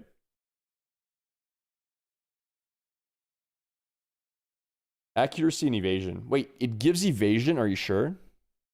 I don't think it gives evasion in PoE 2. I thought that was only PoE 1. Only accuracy? Because I remember it sucked. I remember you don't want accuracy. You don't want dexterity. Yeah. And attack speed. Are you sure it gives attack speed? But yeah. With this now, I mean, so you're going to have, let's say you're going to need like 200 dexterity for a lot of things, right? It's plus 50 life. It's not bad. And plus 200 stun threshold. That's useful. Yeah, this is a good node, man. I mean, I don't know what the nodes around it are and whether you pick them up, but that's a decent node. Good life, good stun threshold. Kind of nice. Now, that's if you're playing a life build, I guess. And I guess if you're playing evasion, usually when you want to play energy shield, I think, but I don't know. Or the Cunning Fox. 5% to quality of all skills. Huh. It straight up gives The problem with all of these is it really depends on what these things do, right? Like if this, and this is trash, you'll never pick this up. On the other hand, if these are usable, you'll definitely pick it up. That could just be 5%. I mean, it's, yeah. you 5% quality to all your gems. Like, for example, 5% quality to all your gems. If you're playing a minion build and you have like 5 different minion types, that's 5 different gems, right? That are all actively doing important stuff. That can be insanely good. But yeah, anyway. Now, another major change is attribute requirements. We felt like players probably had a few too many nodes and attributes and not enough in interesting passives. So we lowered attribute requirements by 25% across the board. That's pretty nice. That's pretty good. That means you'll have more points to spend on interesting notables rather than just needing to allocate more These strength, are all dex, old and int. notables. Now, there are way more changes than just these. These are just some of the cooler ones we wanted to show off, but I'd say that's just about enough for now. We're not even half done yet. So I think it's time that we talk about the League, the rise of the Abyssal. And to do that, I'd like to hand things over to Mark. As you just saw, even though there are major changes to the campaign for this update, we want to make sure that every time you come back for an expansion, each area feels different with something extra going on. It is really important to make sure your experience when returning between expansions is fresh and filled with new content. Okay. And the way we did this was through leagues. Every expansion we make has a league, which not only has a fresh economy, but also has new content exclusively available in that league. So, let's delve into the details of what Path of Exile 2's first official league is bringing to the table. The first official league, boys. The Abyssal are a race that have mastery of forbidden magics and necromancy. They were thought to be extinct, but have merely been biding their time underground. Okay. You first encounter signs of the Abyssal in Clairfell, where you discover that during the night, weaker members of the Undead Legion have been attacking the encampment. The townsfolk require your help to investigate where the monsters are coming from and put a stop to their attacks. Out there, ancient creatures, lurking beneath the surface. As you proceed through Rayclast, you'll find fissures in the earth connected to larger pits. The monsters normally inhabiting the area are being affected by it, harmed by it even, having their souls eaten to strengthen the Abyssal underground. Sure, just like PoE1 similar. As you defeat the monsters, the fissure closes and Abyssal emerge, angered by you killing their food. Once all those fissures have been sealed, the pit activates, and more Abyssal pour out. This is where the larger and more dangerous monsters reveal It themselves. looks so badass. Like, it looks so cool. Like, the way the things This'll crawl out of pour here. out. Look at that. This That is where the looks larger awesome, dude. and more dangerous monsters reveal themselves, as hordes of Abyssal spew out from the pit to take your soul. If you kill a magic pack, then magic Abyssal arise. If you kill a rare, then a rare monster will emerge from the pit, having absorbed some or all of its modifiers for itself. This means the monsters emerging will generally be more difficult and more rewarding, as each modifier gives better rewards. If you are able to kill them all, the pit will seal shut. This also does look kind of rippy. Like, it looks very rippy. Looks like a great way to die. As each pit is closed, it reveals a potential reward. Abyssal troves will rise up out of the pits, allowing you to get some epic loot. Yeah, I'm going straight for solo self-found hardcore though. So I feel like I'm gonna die a lot, chat. I feel I'm gonna die Areas a lot. often contain many pits, with many fissures, and the amount goes up as you progress through the game, getting To be fair, when I played solo self-found hardcore when PoE2 first launched, I think I got the maps first try. Yeah, we got to like level 80 first try, no deaths. So if we play this carefully, I don't see why not. We can pull it off again, especially now we have more game knowledge. more intense. It doesn't stop there. When monster mods are absorbed, they have a chance to become infused with the dark necromancy, transforming them into abyssal modifiers. For example, I hate Siphon's mana, bro. I hate Siphon's mana. Oh, you know who hates it more? Wait, how do Mind Over Matter builds deal with this? I'm curious. I've never played a Mind Over Matter build outside of like maybe like one time in PvE1. How the hell do you deal with this as a mom player? Just stay away. You know how fast these guys are sometimes? These dudes are freaking fast. Just forfeit. you defeat this monster with the Mana Siphoner modifier. Their soul is eaten by the pit, and a rare monster emerges. Don't go inside the The circle. Mana Siphoner modifier has transformed into Soul Siphoner, and is now amplified in danger and reward. Okay. Oh god. Abyssal pits also interact. Do you want to play warrior again? I'm not. So, I've always been of the opinion that you choose the skill you want to play and you look for the ascendancy that best fits your skill. So I don't know yet. With other monsters and mechanics.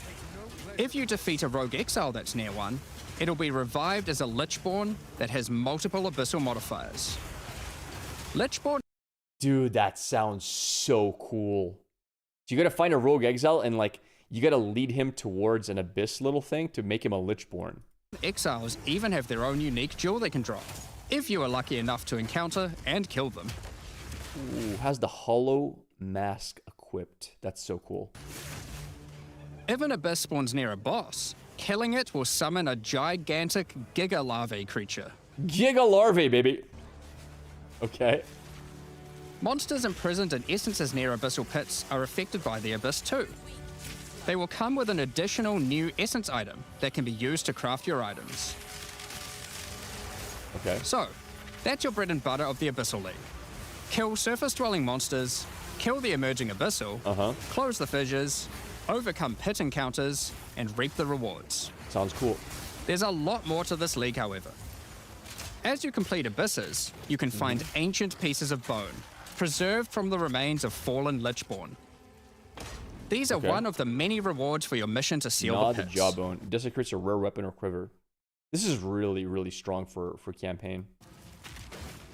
You can use this on a rare item to imbue it with abyssal magic, adding a special hidden modifier to your item.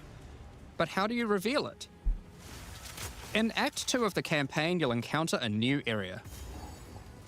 This area is overrun by the abyssal. You hope they optimize the game better. Do you know that even on my PC, which has literally everything best possible, I have literally the best CPU, the best GPU, the best everything, I have problems with it.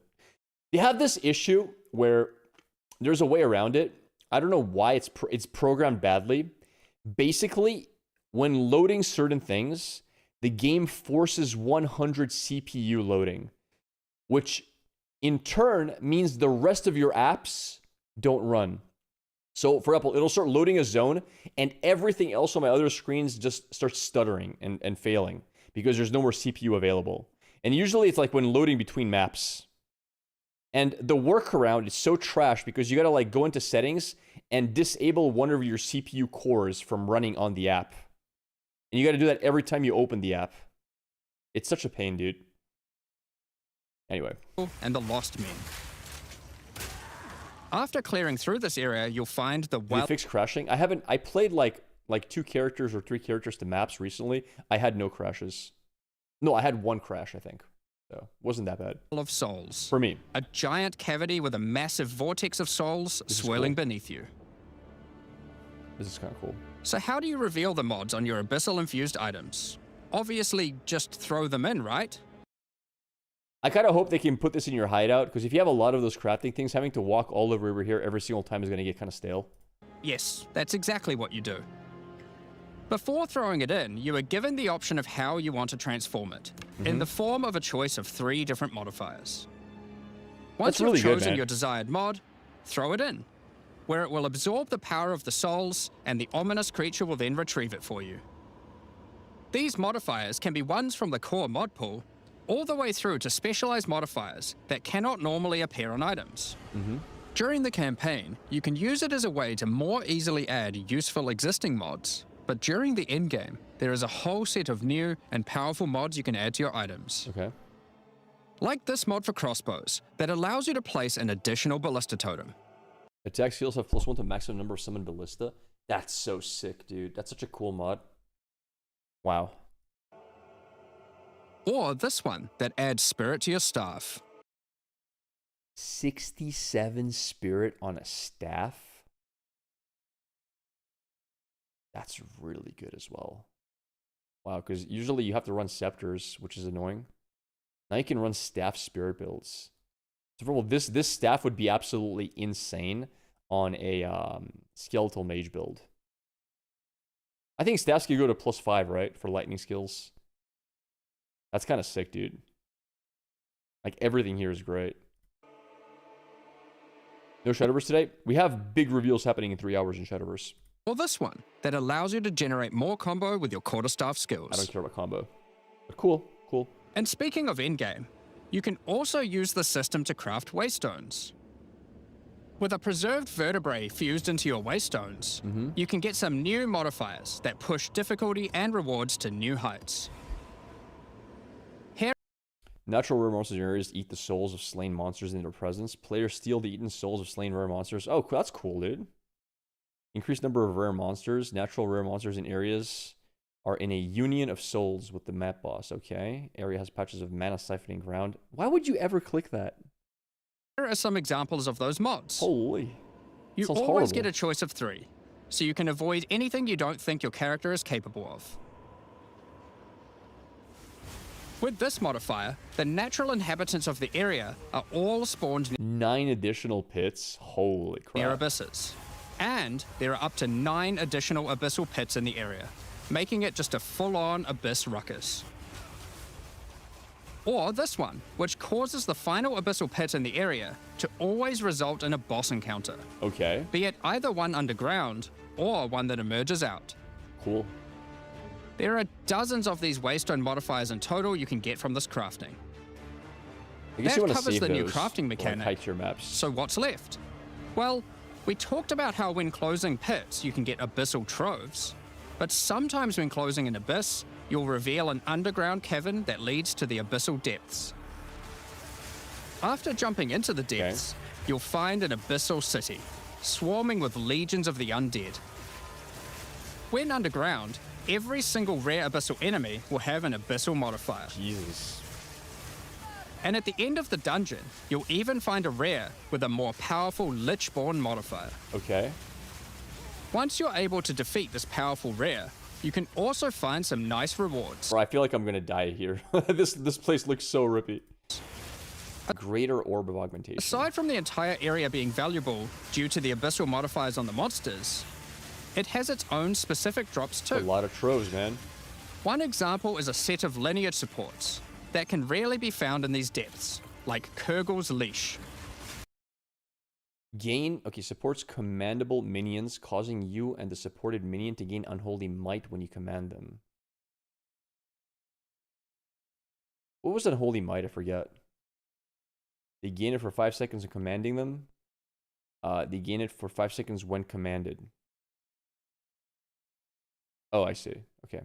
What was unholy might? Isn't that like extra damage is chaos damage? Isn't that like your ascendancy that you get from the Lich? So wait, you can't play this as Lich in that case, right? I think it's like 30% of damage dealt as extra chaos. Interesting. Okay. I don't think you can double down on it then. This support empowers both you and your minions when you command them, granting unholy might to you both. Another depth-specific outcome is a set of omen-like items that amplify Okay, next time you reveal desecrated modifiers, you can reroll the options once. your abyssal crafting. Oh, okay. That's cool. Additionally, we're adding some new socketables that can drop from the abyssal depths. Oh. Oh, that's kind of dirty, dude. Wait, how many? You can have 3 of these in your chest, right? 9%. That's a lot of damage reduction.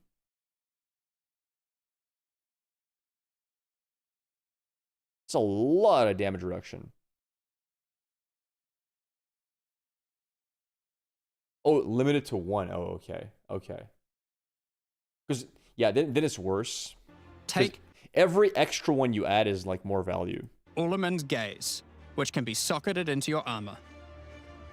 These are a bit special in that you can only have one equipped at a time, but give some pretty powerful effects. Think A lot of accuracy? True. of them as almost a unique socketable for your equipment. In the endgame, where you can still find depths, you also start to find a different type of Lucky on crit is pretty nuts. Yeah.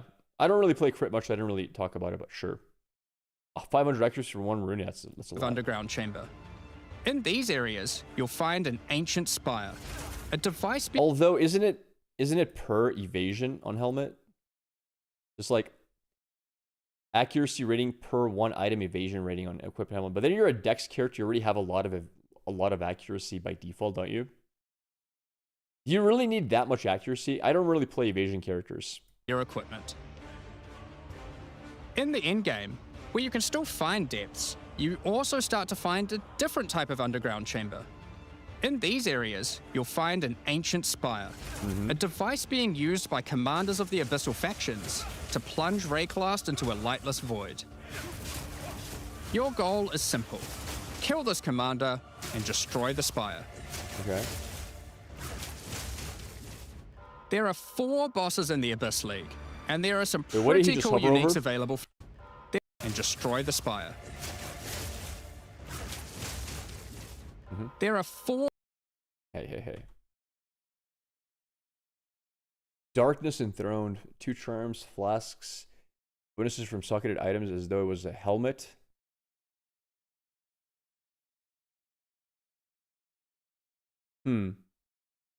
Interesting. Wait, wasn't the helmet one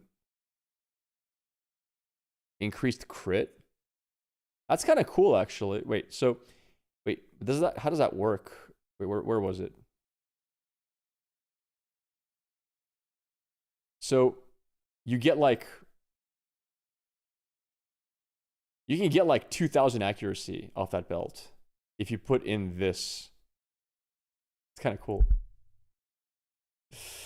Okay. All right. Yeah, this is against parried enemies, correct? Think of them as almost it has 2 league, and there are some pretty cool uniques available from them. An example is this belt, Darkness Enthroned. It has 2 sockets. But hold on, socketables don't work on belts. Well, this belt has a special mod that allows it to count as a different slot for the purpose of socketables.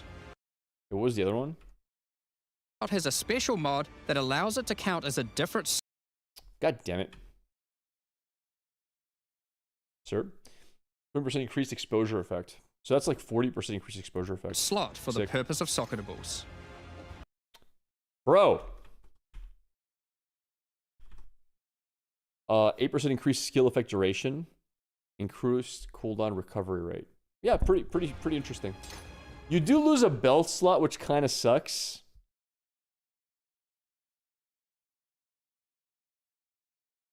You do lose a belt slot.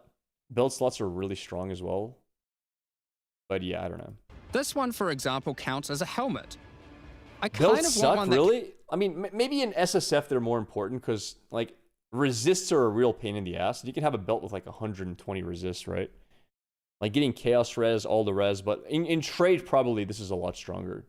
Or maybe they made resists a lot easier now. But I know I used to suffer in SSF with my resists. Now that you can actually re-socket stuff, it's easier as well. counts as a body armor. I wonder how rare that one is. You can also find this unique jewel, Undying. Glorifying the defilement of 30,000 souls to tribute to Amanamu. Passives are conquered by the abyssals. Okay. Hate. This jewel transforms part of your passive skill tree into an abyssal version, Jeez, I want to see these, dude. and has +5 to tribute. Wait, what is tribute? multiple depths. The deep Increased mana recovery rate per 10 tribute. Oh my goodness. Okay. deeper it goes, the more of your passive tree is affected. 2% increased spirit reservation efficiency of skills per 20 tribute. Holy.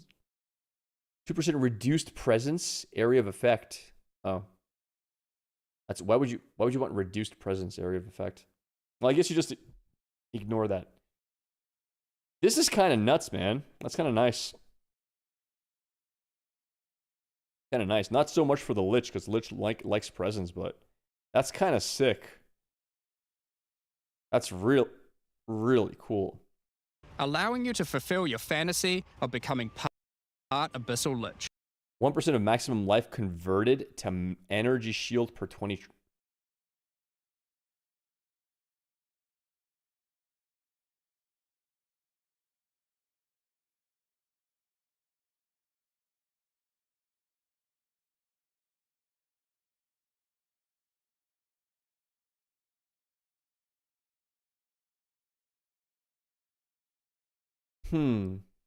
So let's say you have 100 tribute. We're talking about 5% of maximum life. I don't know. I'm not sold. I don't know how much tribute you can get, though. Now, the last thing that Abyssal Commanders Are you limited to one of these gems, by the way? hate. Oh, you're limited to one historic. Okay, that makes sense. This dual Otherwise, you can make your entire tree tree into an this. Abyssal version.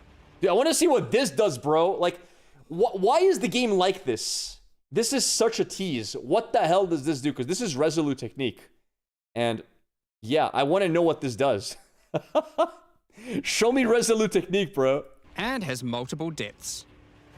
The deeper it goes, Breaks the my more heart. of your passive tree is affected, I feel so debated. allowing you to fulfill your fantasy of becoming part Abyssal Lich. Now, the last thing that Abyssal Commanders can drop is a Finger of the Lich. This is a bait, But man. what use do you have with a random undead finger? Well, the next time you return to the Well of Souls, with the finger in your inventory, your character Bruh. will almost feel Kulamok's compelled. Invitation. To do what, though, you might ask? To jump in. This is basically if you want to rip and start a new character, I think. The items you threw in came back more powerful, right? So, what's the worst that could happen? Bro, I wonder what happens if you win, because you're jumping in. Like, it's hinting that it buffs your character somehow. What kind of buff could you get? How could it buff your character?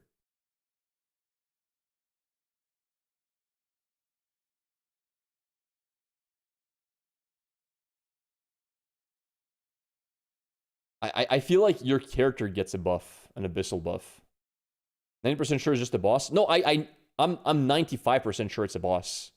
But I feel like you get a special buff for killing the boss. That's what I feel like, chat. Because look what he says. Wait, why did it mute? To jump in. The items you threw in came back more powerful, right? So, what's the worst that could happen?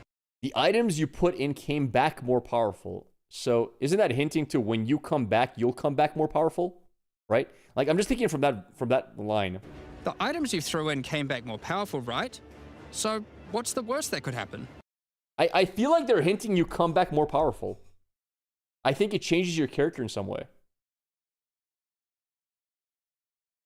Permanent stat upgrade? Something like that. I think there's a permanent upgrade to your character for beating the boss. I think that's what happens. The boss might drop items as well, sure, but that's what I feel like. If I had to like imagine what it would be, like okay, I know this sounds crazy, but what if there is an abyssal ascendancy and you get 2 ascendancy points? It's like a star tree and you can like choose one buff from like an ascendancy like thing for abyssal. Wouldn't that be badass? Wouldn't that be really cool?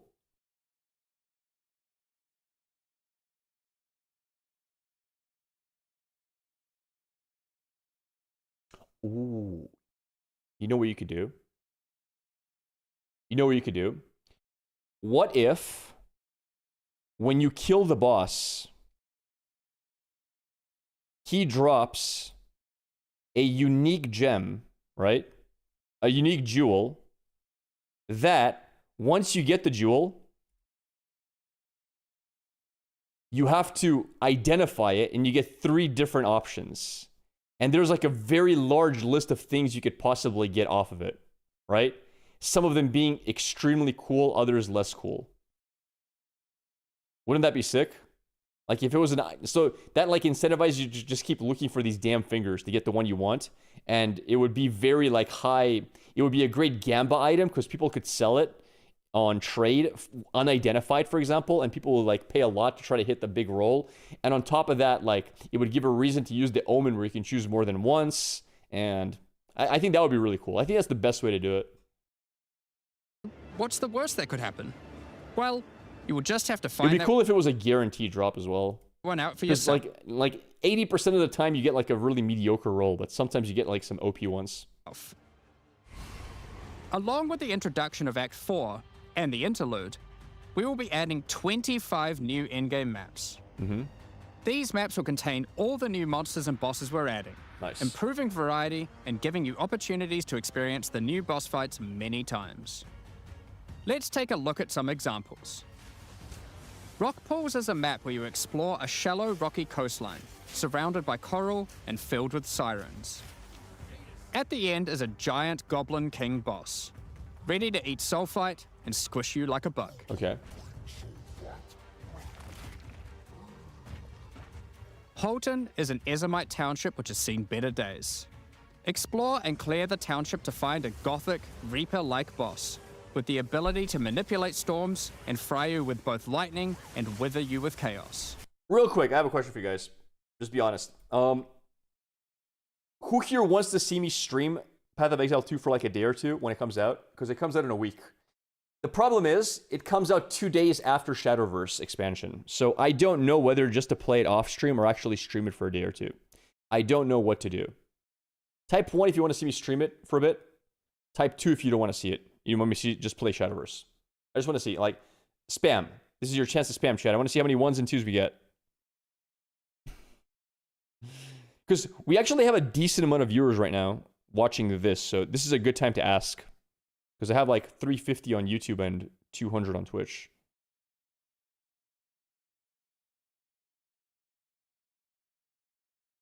One, two, two, one. Okay, so it's like 70% ones. Okay, cool, cool. Just to have an idea. Thank you.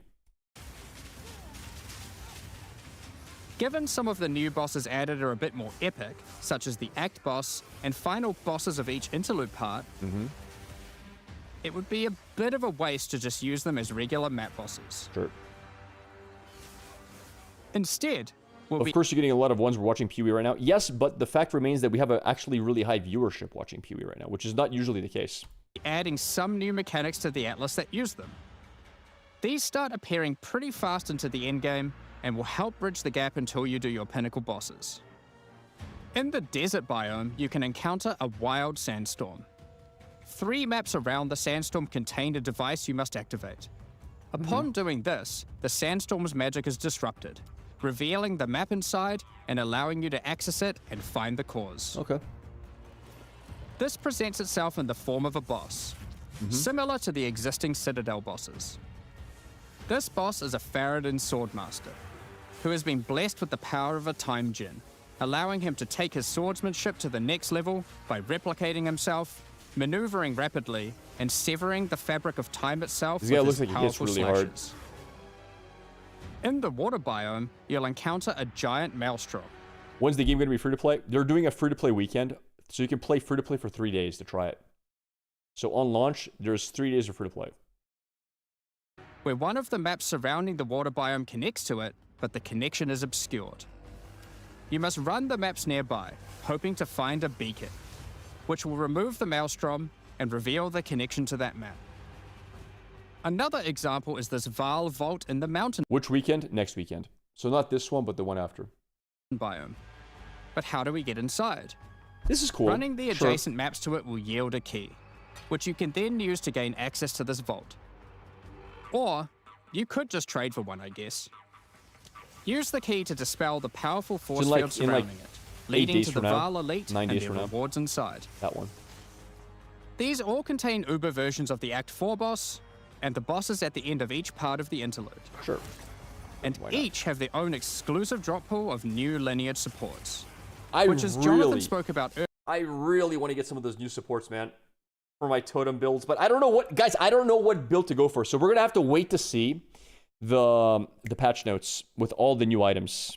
earlier, are powerful support gems that modify your skills in pretty crazy ways. As an example of a lineage support which Supports attack skills you use yourself. God, dude, like I feel like 80% of damn support gems don't work for totems, which don't already have some condition for use. They can only be used after you have moved a certain distance, but will bifurcate critical hit chance. Cannot support skills which have a cooldown or which are triggered. Attack critical hit chance with supported skills bifurcates. Usable after you've moved 20 meters.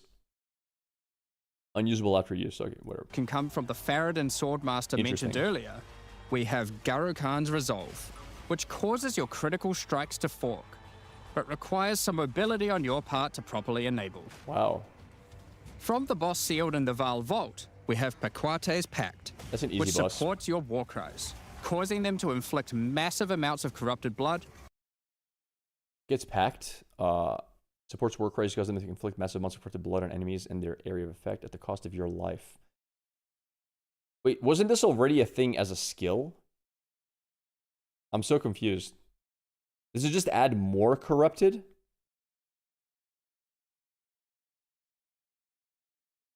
You just need heavy regen to sustain it, I guess.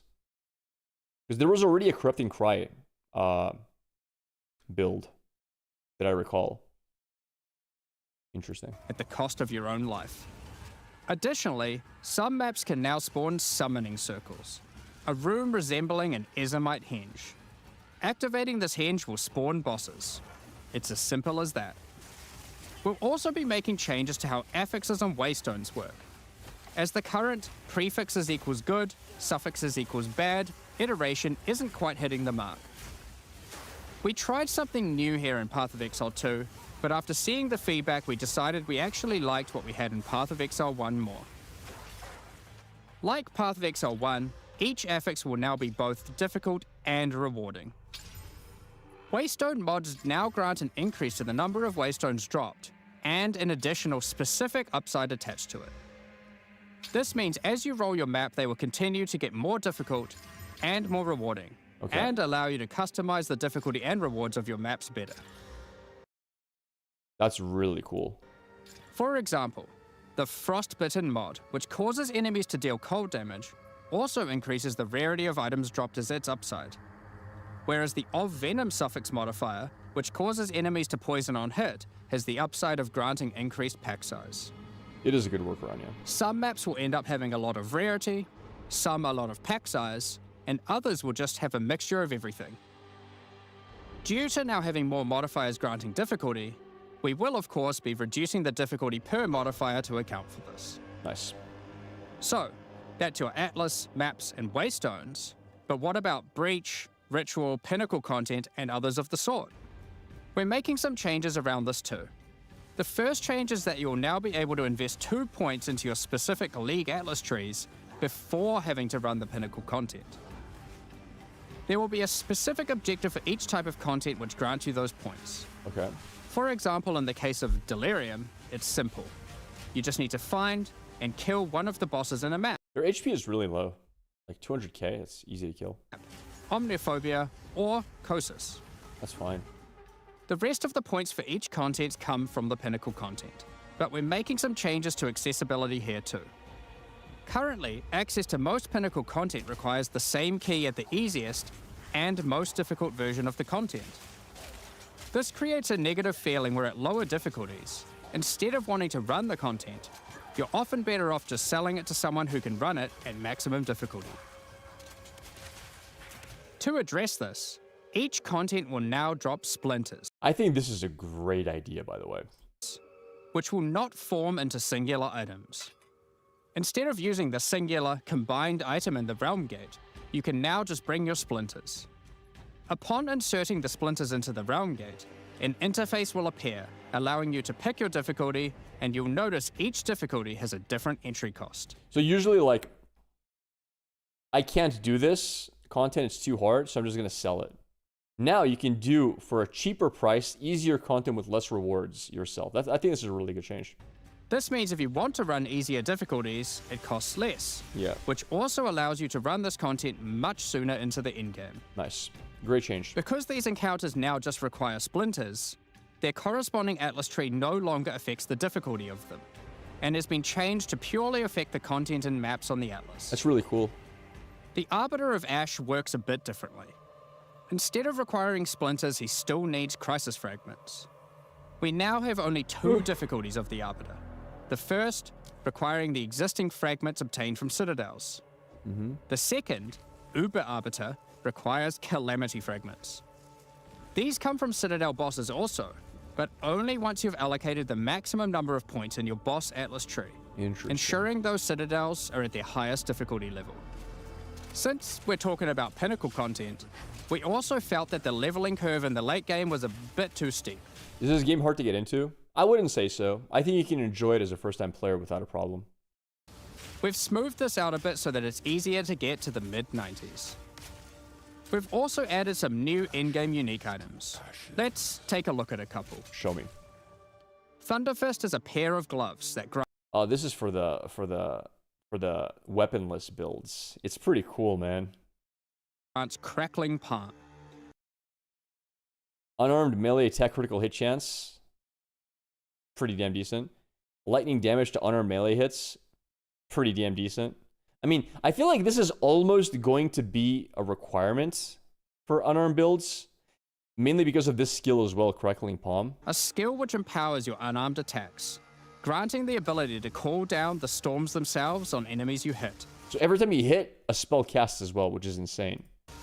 Put simply, literally every monster you hit with your unarmed skills will be struck by powerful lightning. Yeah, that seems like a must-have. Pair this with the aforementioned... Also, again, rest in peace, most people's video cards, because goddamn, this looks like it's going to be demanding on video cards. Imagine once you have like 10 attacks per second, and you're hitting 50 mobs per second, and every single mob is getting lightning struck per second. Bro. Hollow palm technique to No embrace card your reveal true unarmed in 2.5 prowess in hours. combat. Another unique we're adding is Henekura's Sight. Equip this amulet to be Grand skill, level 18, future past. Okay. A lot of evasion and accuracy. granted the power of the Mother of Death herself. This is reflected by granting you a skill called Foresight.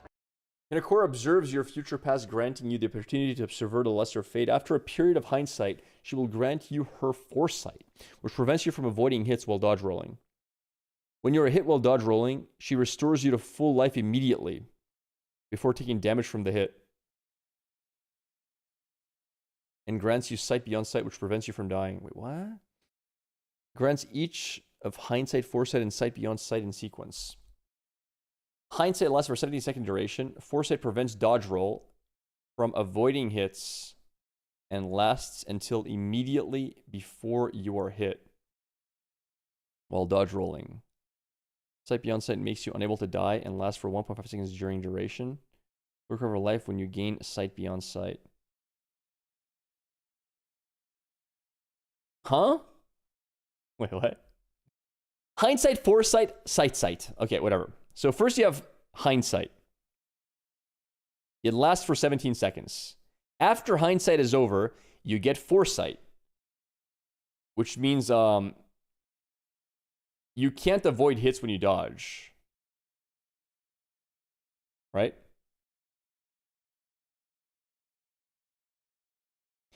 But if you ever do dodge and are hit during that dodge, you heal to full before the hit hits you.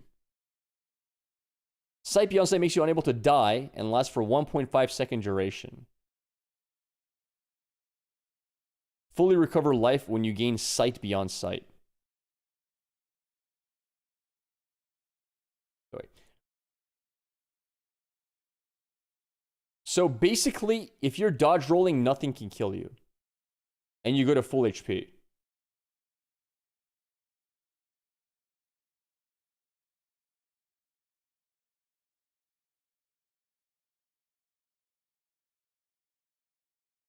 That's pretty cool, man.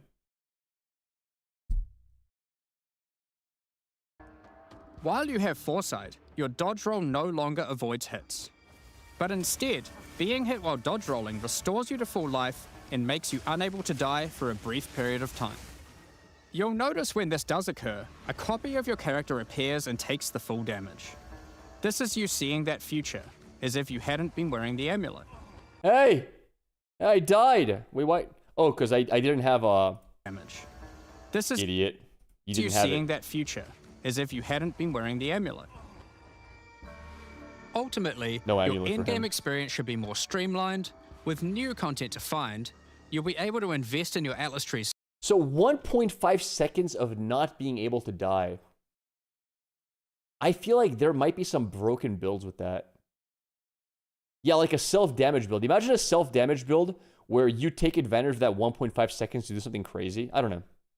It's a cool concept. Sooner, engage with pinnacle content faster, have less FOMO running said pinnacle content, reach higher levels easier, and do all of that while finding many new chase endgame items. Also, there are certain bosses in every game that they have like one big ability that's giga rippy. So you can just not dodge roll until it gets to the point where that skill might kill me. And they just guarantee the skill can't kill you, right? You know what I'm saying? If you know the timing for the skill, as long as the boss can't do it more than once every 17 seconds, you might like be able to cheese a lot of boss encounters. Talking about finding items is one thing, but what about crafting them? We've taken a Also, let's not forget that sometimes you just want a certain amount of like life sustain. Being able to heal to full every 17 seconds without using a flask is kind of nice. step back and looked at some of our crafting systems to make some Thanks for the notable follow, Kobe Den. improvements. Let's start with essences, which suffered from an issue where the regular essences were effectively useless and didn't give players the tools or excitement I've that never a used an crafting essence in my system life. should provide. Ever. To alleviate these concerns, essences are being changed in a few ways. Firstly, they're being changed to function like regals and add specific modifiers. That's really big, man. I can't tell you how many times I have found a magic item with 2 good mods. I'm like, yeah, I regal it, get something trash, I throw it away. Because then it's not worth exalt slamming. Now I'm talking SSF here. Being able to regal guaranteed stuff is great. I like it. With I'll use this specific for sure. values, meaning you know exactly what you're going to get. We found that players were often bottlenecked by regal orbs when crafting in the campaign, so this helps to fill that I never get bottlenecked because I usually disenchant all of my rares until I have like 5 regals and then I start selling them for money instead. So I've always had regals, but still. Very often you just regal a bad thing and you throw the item away, so it feels bad. gap, allowing you to better upgrade your items. For example, this Lesser Essence of Flames, which will be able to add a flat amount of fire damage to your magic martial weapons. Nice. Secondly, we're adding many more tiers. Nice. That Lesser Essence of Flames, for example, has a regular variant and a greater variant too, adding even more fire damage with each upgrade. Sweet. The intention of this is so that when you find one early on, you don't worry about holding on to it till later to use on a higher level item. Very cool. I like it. You should feel free to use them as they come to get powerful upgrades during the campaign. Sweet. Lastly, our highest tier of essences, now called Perfect Essences, will function like a Chaos Orb instead of a Regal. So it will replace one of the modifiers on your rare items with the specified mod. But what if the devs just said, no, it kills you anyway? Well, that's not what the item says. Crafting that's actually crafting, not gambling. Yeah, it feels really nice. I gotta say, crafting really sucked in 0.1. I heard 0.2 was a bit better because they added recombinators, but I barely played 0.2. Just this Perfect Essence of Flames. You'll notice this one doesn't just add flat fire damage like the Like, I was doing really well in 0.1. I was super high on the ladder, and I remember I was like in the 80s, and some of my gear I was from like when I was level 50. Because you just couldn't craft gear at all. ones before it. The Perfect Essences often give something a bit different, with some opportunities to be pretty damn powerful. There are many different essences, each with many tiers, covering many of the Sweet. more core modifiers you'd want on items early on, through to chase specialized ones for endgame. Speaking of endgame, we really wanted to expand our crafting options for late endgame crafting projects. You might have noticed that at endgame, you get way too many transmutes. Wouldn't it be True. nice if some of those didn't drop, but instead you got something a little more powerful?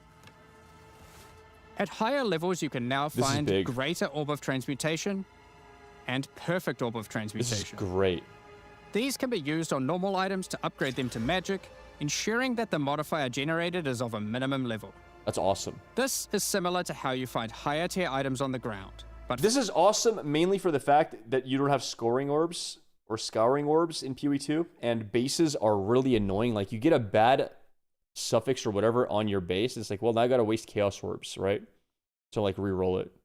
And in SSF, it feels really bad as well. So yeah, being able to guarantee a high tier mod is really nice. for crafting. For SSF mainly. These higher tiers will also exist for Orb of Augmentation, Regal Orb, Exalted Orb, Huge. and Chaos Orb. Huge. Like, this is great. So when you finally do, like, let's say you find a really nice base that has a T1 life roll. Well, now you can guarantee at least a couple of T2 rolls on top of it, right? So it doesn't just, like, get wasted fully. No Shadowverse today. We're going to play Shadowverse in a bit. And we also have huge Shadowverse reveal coming out in 2 hours. Meaning you can get all of the orbs required to take your item Today from we're normal reacting to rarity these. to a fully completed rare with guaranteed high tier mods. Is it PoE On worth top of playing? these new I think it core is. crafting currencies, we wanted to make sure there are powerful crafting bases to use them on. Now in Endgame, you can start to find exceptional items. These are items that drop at normal rarity and are perfect for your from-scratch crafting projects. Huge. They can come with extra quality, up to 30%, Wow. or an additional socket to use your crafting socketables in.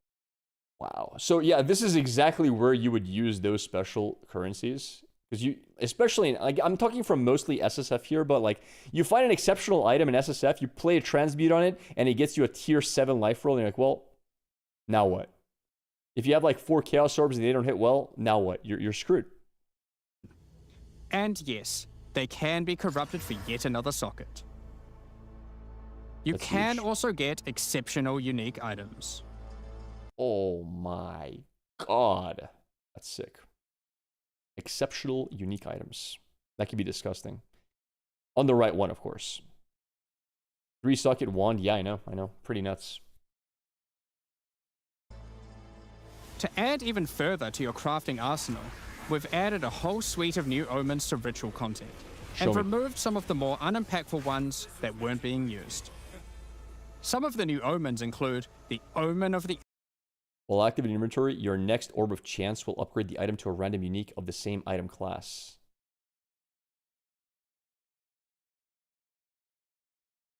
So, but it's not for the base type, right? It just says item class. So, like, you can't, like, guarantee Astromantis or whatever. Actually, I don't even know. So, it's just item class. It makes it guaranteed, but it doesn't say for the item base type. It just says item, so it could roll any amulet. Yeah, it won't nuke it, but it's not going to be from the base type. So it's not as good. So like, if you use it on this, it's just any amulet unique. Which kind of like removes the entire purpose of chance orbs, I feel like, because you want to chase very specific uniques, because a lot of uniques are trash. So many uniques are bad. And chance orbs are pretty hard. Like, they take a while to find. Ancients, which will cause your next Orb of Chance to not destroy the item, but generate a random unique of the same class. So yeah, like, yeah, brick, right? Or the Omen of Sanctification. While this is active in your inventory, your next divine orb used in an item will sanctify it, okay? Which is my new favorite. Okay, This if it's his new favorite, this is going to be OP as fuck. It's will going to be cause your super next expensive. divine orb used on a rare item to reroll the value Will randomize the numerical values of its modifiers, then multiply the values of those modifiers by a random value ranging from 80% to 120. Oh my god. I mean, this is just for giga like mirror crafting, right? But holy crap. Like, you can literally get a 20% overroll on your, oh my god. Like, that's like a support gem if you get really lucky with this. But you gotta get very lucky, by the way. This is like super RNG. It's super RNG because you can only do it once. It can brick an item very easily. And it first randomizes the values, right? So it could low roll and then hit the 120 and still be lower than average. Like lower than max. So this is like super RNG. To hit a max on this, it's like you gotta hit top 90% times top, it's like It's unlikely to be. So yeah, this is a big risky one. Of its modifier. And worse at that, if it hits bad, you can't roll again because you cannot modify it any more longer. And worse than that, does this mean you can't corrupt it? Allowing it to exceed the normal minimum and maximum values, raising the ceiling on the new most powerful rare items in the game. This omen will also cause your item to become sanctified. Sanctified items cannot be crafted. Just like okay, well, this is kind of debate, right? This sanctified cannot be crafted. This is kind of debate, chat. I'll tell you why. Like, this is not a fair, sir. This is not a fair reroll because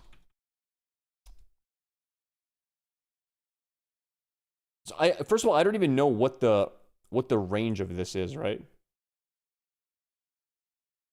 I don't know what the range of this was originally. So I don't know if this was a max roll or a min roll. Like, cannot be. It could be it could just be fully debating us. It's not going to work like this every time. Just like corrupted ones. So consider carefully when you use this. And consider the fact that I'm not sure if you can use what is it called? Valorb anymore. So instead of this, you could be going for a third socket, right? You could be going for a corruption, which is also very damn good. Another is the omen of chaotic monsters. While this is active in your inventory, your next chaos orb will replace all modifiers in a waste stone. Which will That's really useful as long as you can get a lot of these. cause your next Like if this is like not too rare. chaos orb to reroll all That's modifiers nice quality on a of life. waste stone. Because it's happened to me that I get like a tier 15 waste stone or whatever, and I just can't run it. And now it's just dead forever. Allowing you to fix your maps if you get some modifiers that are not feasible for your build. Yeah, like minus max res, for example, might be bad.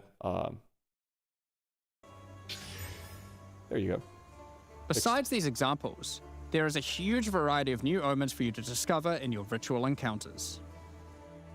With the Allows an item to oh my god. release of Act 4, Hinakora's- notably taking place in the Kadori archipelago, you'll be able to now find a new currency item.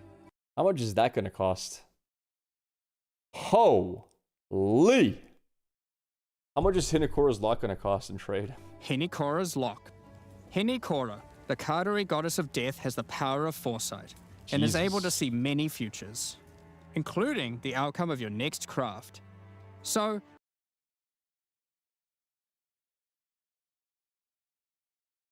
You would never use Hinakora's in this, would you?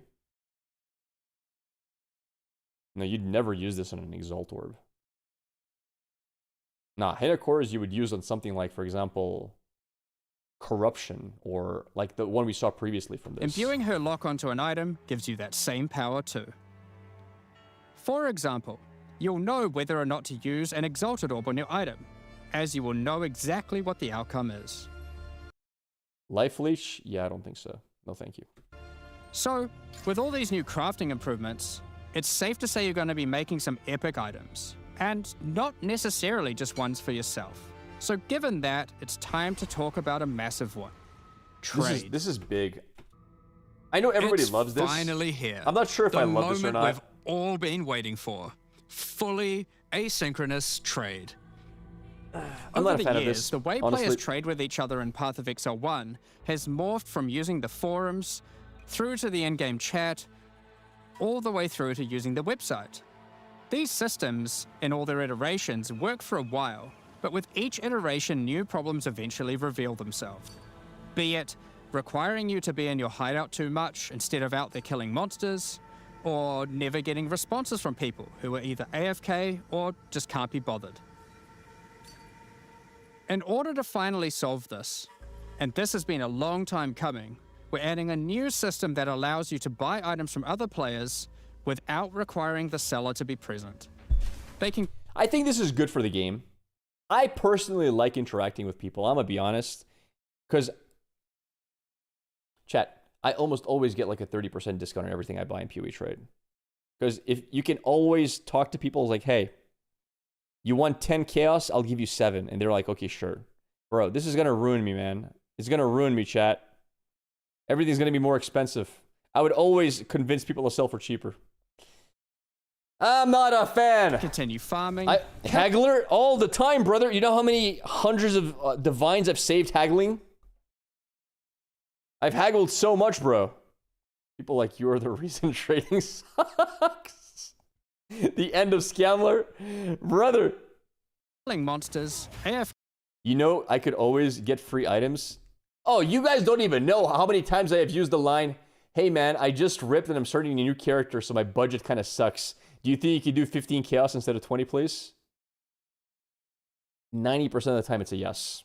And you save 5 chaos. Guys, I would just insta-block you. That's because you suck. Listen, that's so scummy. That's not scummy, bro. That's how you make money in video games. What do you mean? I grew up on RuneScape. Wait, are you telling me you guys haven't played RuneScape? Who here has tried to buy an R2H for 40k instead of 50? Listen, everyone here, I can tell you're Zoomers. You don't come from the old days. Selling R2H 50k, selling Rune Simi 40k, selling full Rune 200k. I'm from back in those days. In those days, you learned how to haggle. Play as they please, and can even be offline. With the introduction of King's March in Act 4, you will encounter Ange. You guys know who DS Lily is? She's a PoE streamer. I'm curious if type 1 if you know who she is. She used to play. She plays a lot of different builds. She's a racer in PoE. So here's a little lore about me and Lily. Back in the day, and I'm talking like many years ago. This was like maybe 5 years ago or more. I don't even know. I was looking to buy this flask, and it cost like 80 chaos. So I was messaging multiple people trying to buy it for 20 chaos. And one of the people I messaged was DS Lily, and she was live streaming at the time. She was live, right? When I asked her if she was willing to sell for 20 chaos. So she made me look like a fool, chat, on live stream. She told me, oops, I think I put my flask in the wrong tab. It's in my buy tab, not, it was supposed to be in my buy tab, not in my sell tab. I'm like, wait, what do you mean? And she tells me, oh yeah, I'm looking to buy the bottle, the flask for 20 chaos, but I put it in my sell tab instead to sell it for 20. And I'm like, wait, what? Basically, she gaslit me into believing there are buy tabs in Path of Exile. And I'm like, wait, where do you get buy tabs? I didn't know buy tabs existed. She's like, yeah, it's the buy tab type. Bro, I spent like 5 minutes Googling how to make a buy tab in Path of Exile. 5 minutes I was Googling, like, how I played Path of Exile all this time, I never knew there were buy tabs. Yep. All for trying to be a haggler, dude. Got a little bit wrecked. It is what it is. A little bit of lore there, but anyway, let's continue. Assistant to Rog in the Meridian Free Traders Company. Over the last 2 decades or so, since Path of Exile 1's storyline, Faustus has handed down his knowledge and expertise to Ange, and she is now ready to take over his business. Okay. If you have a hideout unlocked already, you can immediately invite her there. If you don't have a hideout yet, you will need to acquire one. You can do this by completing a quest to defeat one of the bosses inhabiting an island in Act 4, allowing you then to take a slice of it for yourself, making it your new home and base of operations. Okay. Once invited to your hideout, she will now serve as operating your currency exchange, but also serve as the figurehead in your new trading empire. So, how does this new system work? Show us. In the existing trade system, you would list items for sale in premium stash tabs. This is how we do it now. And then when someone wanted one, you'd have to take it out for yourself and trade it to them. I like this system, man. I'm gonna be honest, I like the system. I've always enjoyed this system Now, for trading. instead of using those, you can give your items to Ange so she can sell them for you. Each item must have a price set. The prices are set using in-game currency items, such as Exalted Orbs or Chaos Orbs. Once a price is set, other players will be able to find the item by searching for it on the trade website. Once a desired item has been found, you can hit a button, which will instantly teleport your character in-game to their hideout. Then, you can immediately purchase the item. And while there, if you want, browse their other goods, in case there's a good deal someone else hasn't yet discovered. I mean, it's a cool system. It is a cool system. So, here's the funny part. Here's where things are going to be really interesting. On one hand, it is true, you can no longer haggle with people. On the other hand, how many times have people put things in at the wrong price and get DM'd like by 20 different people? Hey, I'll buy it, I'll buy it, I'll buy it. It's like, oh wait, I mispriced the item. Let me go fix that. Oh, holy crap, I had no idea the item was worth that much. Why did I just get 20 DMs by putting in this weird jewel? Like I put it in for 5 chaos and it's worth 5 divine, you know? That happens all the time. You're gonna have trait snipers, bro, that are literally just sitting there waiting. And when the item pops, it's first to teleport, brother. You're gonna have trait snipers all over the trade website, just refreshing all the time. Click, click, click, click, click, waiting for that perfect item to pop at a cheap price to snipe it off. You're gonna have bots who make bank off of this system because there is no protection for the seller. If you put an item in for 20 chaos that's worth 200 chaos, that thing is gone in 5 seconds. You're not even gonna know what happened. And you know how bad it's gonna feel? You're gonna put an item in your store. Oh look, I found a ring, probably worth 5 chaos. You put it in there, 2 seconds later, your item has been bought. What? Wait, I just put it for sale, 2 seconds, it's gone? You're gonna know you screwed up, brother. You're gonna know on the spot you've done thrown. It's gonna be it has its pros, but it has its cons as well. Minus 10 divines right there. Yep. At least back, you know what some people used to do? I never did this, but there are people who are so lazy. They'll put like a sell tab where everything is priced 1 divine and just put all their items in there. And they're just gonna wait for people. If there's an item that's worth a lot, people are gonna ping you for it. And then they're gonna price check it. Like there are people who just put everything in a quad tab at 1 divine and just wait to see if there's any item that has high demand. And then they check, oh, let me look at this item. Oh, okay, that's worth about 5 divines. Put it over there. They didn't even price check their items. They just flood the trade market with like fake prices. And they don't sell until after they get offers. Because they don't want to waste their time looking at items to see what they're worth or price checking in the first place. You'll notice that as a buyer, on top of the currency the seller set for the price, it also costs gold to purchase an item, as Ange has bills to pay after all. As a seller, you'll immediately receive a notification when an item of yours is sold, and can also see an effect above Ange in your hideout when she has unclaimed currency. Cool. Just go talk to her, claim your currency, and continue playing at your leisure. Sweet. Sculptor, yep.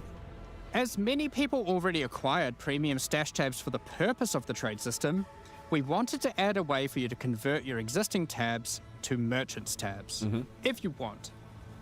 You can do that here, on the website, but only if you purchase those tabs before the release of the 3rd edict. Okay. To clarify, the existing trade system will remain fully intact, so your premium stash tabs will not lose any of their functionality. I wonder what percentage of people will actually use the normal trade tabs over the gold trade tabs. Because first of all, you can sell for negotiable prices, number 1. And number 2, you don't have to spend gold on it. I don't know if I want to convert my tabs, man. I don't know if I want to convert them. I kind of like my normal trade tabs, but then again, I'm playing PoE 2 and I'm going to play SSF. I don't really have interest in trade at the moment, but who knows? We just figured people might want to switch over to this new system. We expect a lot of feedback around this new system and are looking forward to trying it out with you. Sweet. As we are not able to test internally with an entire, thriving economy, there will certainly be some kinks to work out.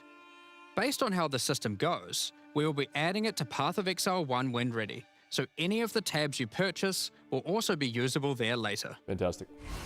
Next up, we're going to All be right, talking we're skipping about the supporter our new pack chat. I'm skipping this part. I'm not going to watch it.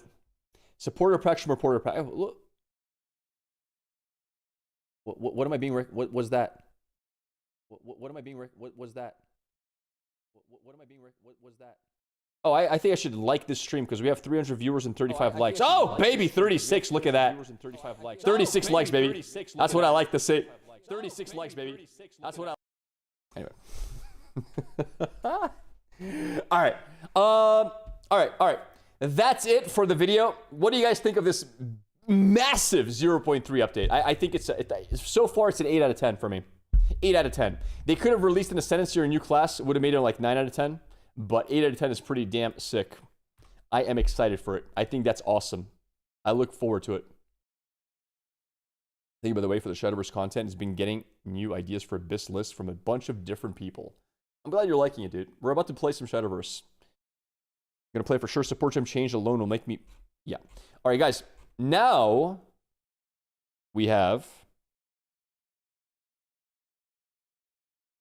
a real quick look. I'm just gonna Control F here. Totem. In addition, we fixed a bug where numerous supports, which support skills you can use yourself, could use support skills used by totems or triggered. God damn it. So they nerfed Totem. Okay, Totem nerf number 1.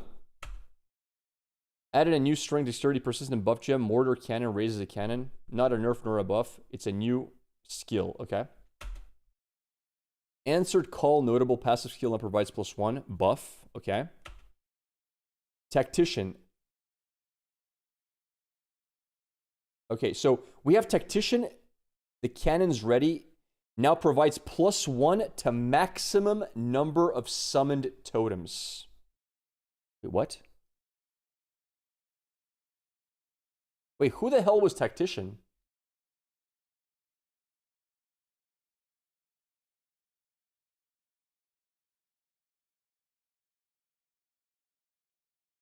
I'm lost. That's from the Mercenary, right? Yeah, it's from Mercenary. Now also provides. Wait, what does it provide other than that? Now also provides. The 0.2 Mercenary Ascendancy. I actually didn't see that Ascendancy. I don't even know what it does. Okay. Ancestral Warrior Totem grants a 40% increased glory generation. What the hell is glory? Totems use skills when you fire your own. Huh. Strategic notable skill which requires cannons ready. Causes your totems to grant embarkment auras to players when placed. Interesting. Shockwave totems grant 3% increased area effect. That's huge. Alright, whatever. Shockwave Totem, Ancestral Warrior Totem, Untold Ballista, and Siege Ballista now use your equipped weapons. They no longer have their own flat damage, base critical hit chance, or base attack time. Oh, that's so bad, dude. For SSF, that is so bad. Because totems were so easy to scale in SSF. That is a massive SSF nerf. Now, for Trade League, this is insane buff, by the way. Totems on the top end are going to be so much stronger. But yeah, for solo self-found, they are way weaker. Our Ancestral Warrior Totem no longer has a limit, but they're limited by endurance charges. Artillery Ballista has been renamed to Siege Ballista. Duration of 8 seconds from 16. Bolt attack speed is now 20% of base. Alright, sure. I didn't play those, so I can't really tell. Shockwave Totem. Slam now has an attack speed of 50% of base. Oh, wow. Massive nerf. Massive nerf. Now deals, So, massive nerf in attack damage. But then again, it uses your weapon, so it scales off of that. And Jagged Ground Eruption deals way more damage. No longer has the physical tag. Okay. Quality now has seconds to totem duration instead of base attack time. Cannot itself create Jagged Ground, so you can't use Jagged Ground support anymore. And supports no longer apply to Shockwave Totem. Wait, what do you mean supports no longer apply to Shockwave Totem? Wait, what does that mean? Supports no longer apply to Shockwave Totem. I don't know. They giga nerfed Shockwave. In addition, we're fixed the bug. Yourself. All right. It looks to me like totems are way, way worse. I'm not sure how to feel about that.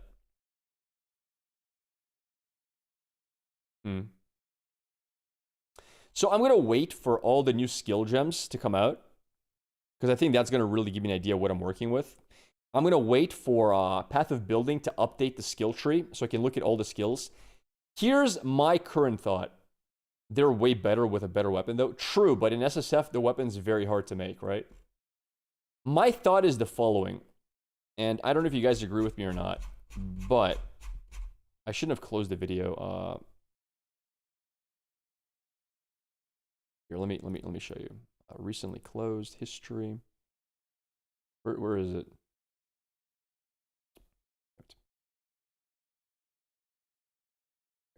Here we go.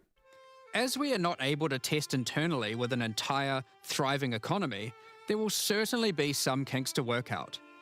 Based on how the system goes, we will be adding it to Path of Exile 1 when ready, so any of the tabs you Mitigate this, we're adding a lot more of the stat that allows your armor to defend against elemental on the passive tree too. Adding a new mechanic called... We've also Where's the new where do they showcase the what do you call it, passive tree for the first time? Was that in the beginning? It wasn't here. This is much later into it, right?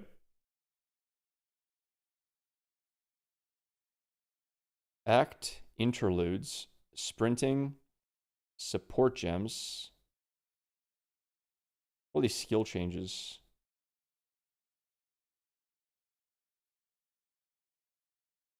Time to wash socks. No, we're about to play some Shadowverse. We're about to get started. When was the first showcase of the skill tree? When I said, take a look at this, they showed you the before and the after.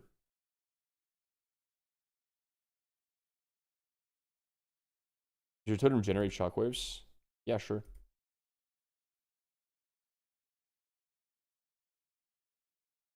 Is it maybe after that?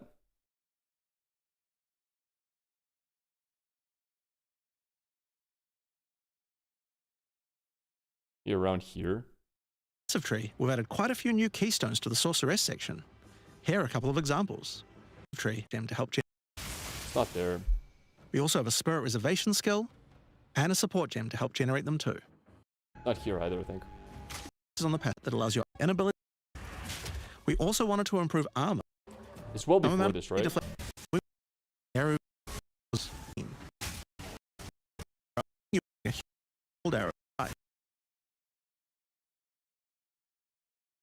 End of skill gems, I guess. Fragments Okay, explode after a short time, making the skill better.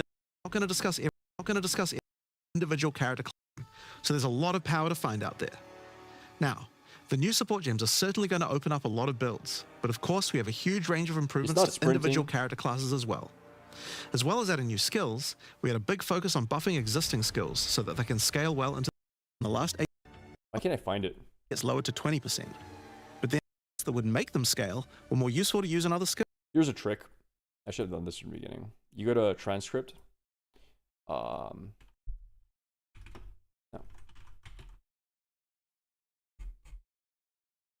What's it called? Passive skill tree. There's only one. You can also find this unique jewel, Undying Hate. This What do they call it?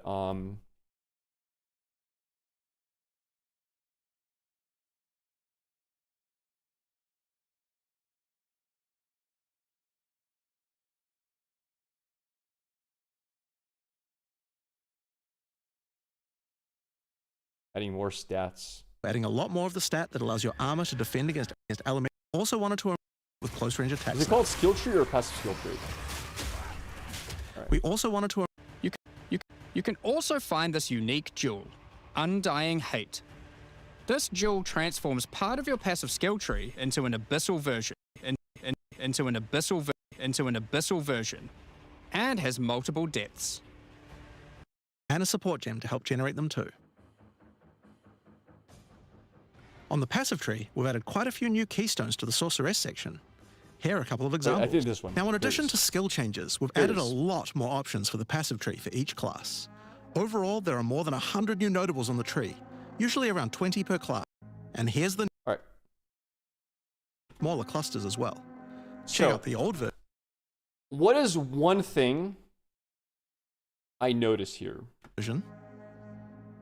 And here's the new version. One main thing I notice here is It's going a to lot happen. more dense, and there's more interesting nodes than before. I think this new tree. Okay, so what's going to happen in this new tree is basically, can we all agree we're going to get less attributes, right? Because every attribute leads to more different branches. So if I go back here, And here's the new version. It's a lot more see, only dense, this, and there's more now we have two. Like, these nodes lead to many more different branches of possibilities, meaning interesting nodes than you have to walk less in order to get to something interesting.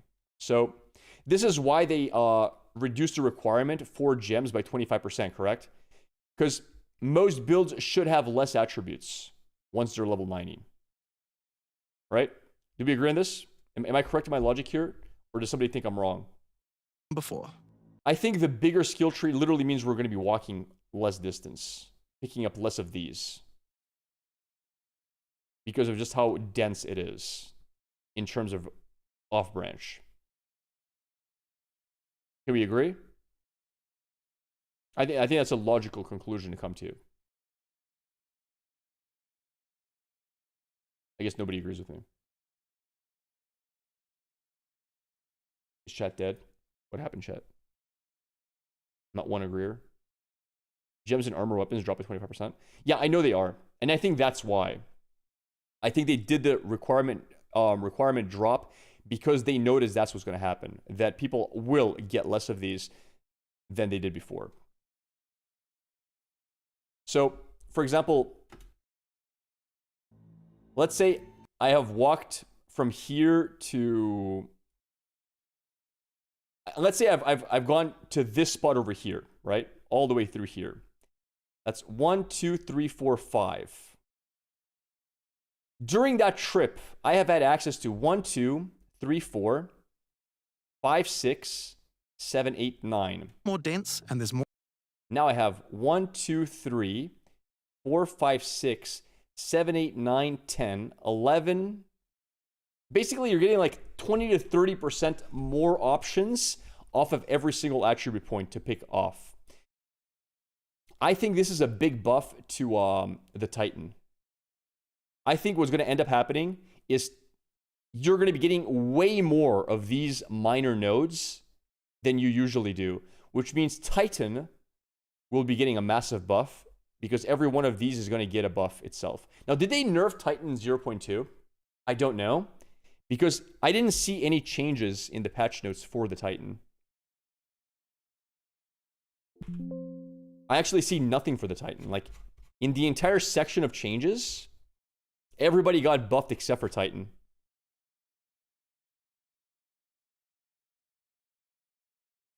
Where's Ascendancy? Ascendancy changes. Warbringer, Smith of Kitaba. No Titan changes. Also, what did they nerf, my boy? Small passive skill, projectile, grants 5% increased strength. Instead of minions deal more damage. Fighting fire res now has values of 8% previously. So nerf to fire res. Alright, whatever. Warbringer, Ancestral Turtle has bigger aura. That's kind of cool. Warhorn, okay. Jade has its spellcasting range increase. Okay, whatever. Yeah, it's fine. All right, we're done with this. I'm going to wait for actual big updates, such as the skill tree being available in PoE and the actual skill gems themselves being available to look at. And we can like talk more about PoE in the coming days if that happens. But I think that's it for now for PoE. Let's go back to Shadowverse now. It is Shadowverse time. We have a little under 2 hours before the reveals. So, what do you guys want to do for the next 2 hours? Gets an enormous buff from the armor and block changes. I wonder if I would play block on him though. I don't know. But yeah, the armor is also a massive buff for Titan. And again, for the same reason, because you're going to have more armor nodes closer by, because there's just more nodes in general. So, yeah, I think Titan's going to be insane. I'm probably going to consider going Titan first in my build. But I'm not sure. We'll see what we do. I'm not sure yet. It does. Wonder if the Grand Prix ticket carried over to next stage. Wait, does it? Do you guys know? Because I was going to use my Grand Prix tickets for fun. But let's launch Shadowverse. Let me change the title. All right, we're set.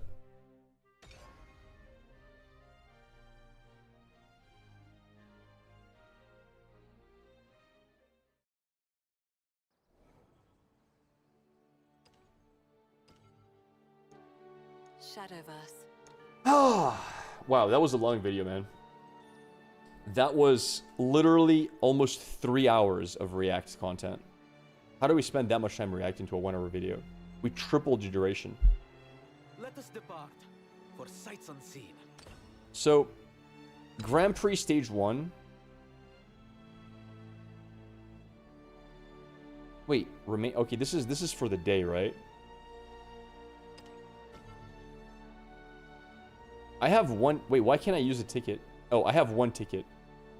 Is this ticket usable in stage 2? Do you guys know? If somebody asked that, I just want to confirm yes or no.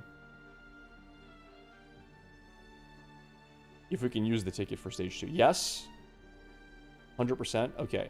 So we might as well just save it. How good are the rewards here, by the way? Because we made good profit off the first ticket. Because we went 5-0. You've had 2 for a month, though, and couldn't use them. Better in stage 2. Oh, really? Alright. Alright, in that case, let's go to the park. Let's do our daily here. And then we can buy a little time. Because in 2 hours, less than 2 hours, we have the reveal stream. Dude, we're going to do so much React today. That's crazy. Today's full-on React day. And you might think that's easy for me to do, but I have an easier time just playing games than reacting. React harder? I have a hard time reacting hard, man. You can get them without a Grand Prix being up from the park chest. Got it. Wait, can I do this quest? By doing rank match? Play a match at a battle table. I can't, no. Never mind. I gotta do it here. Are you gonna watch the full yapping like last time? Dude, there's an English stream this time, so we can actually watch it in English instead.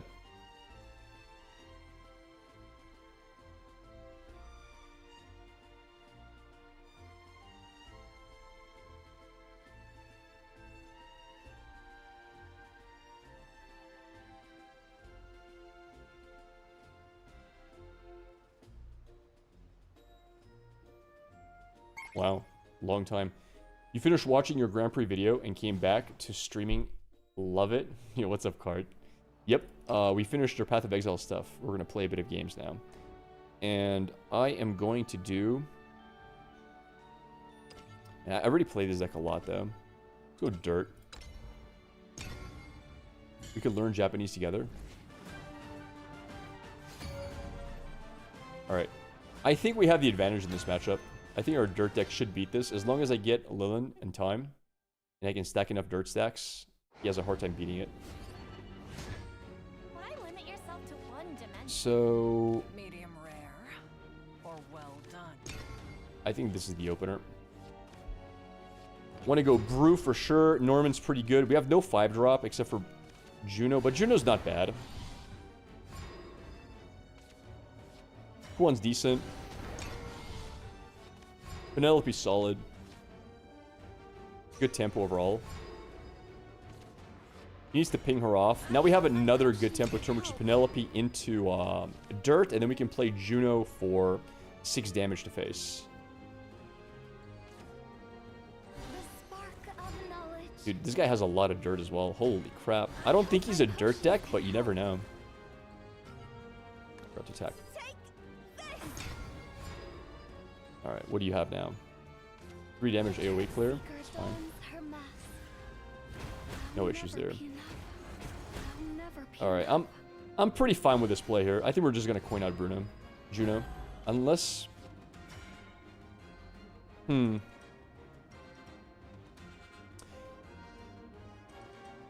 You know, I could coin Norman next turn and just screw him massively. I think that's what I'm gonna do here. I think I'm coining Norman next turn. Because on mana 5, how the hell does he deal with this? Because he doesn't want to play Anne here, usually. Like, this is a problem. Like, that's a serious problem.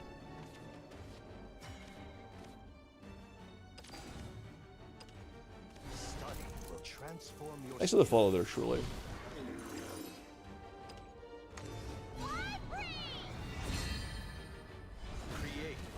Yeah, tough war to deal with. Because William doesn't deal with it. William, this stays alive. He doesn't have William. Sage Light is okay. I'm fine with that. That doesn't really do enough. Okay. He actually dealt with it, to be fair. Let's see. Definitely Anne here, I'd say. And I'm gonna level this up to push for 5 damage to face.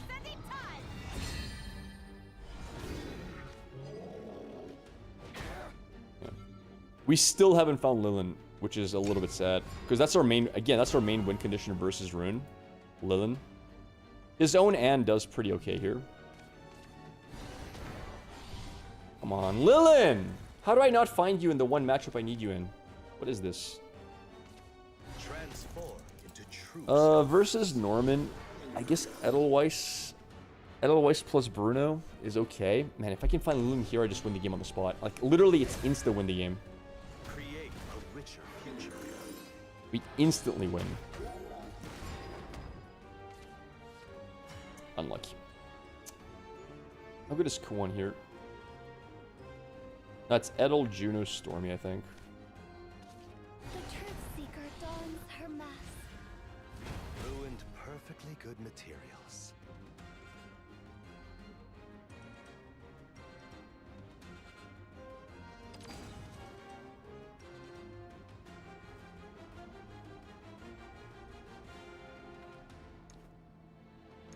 The hell? Hello? Okay, that's 6.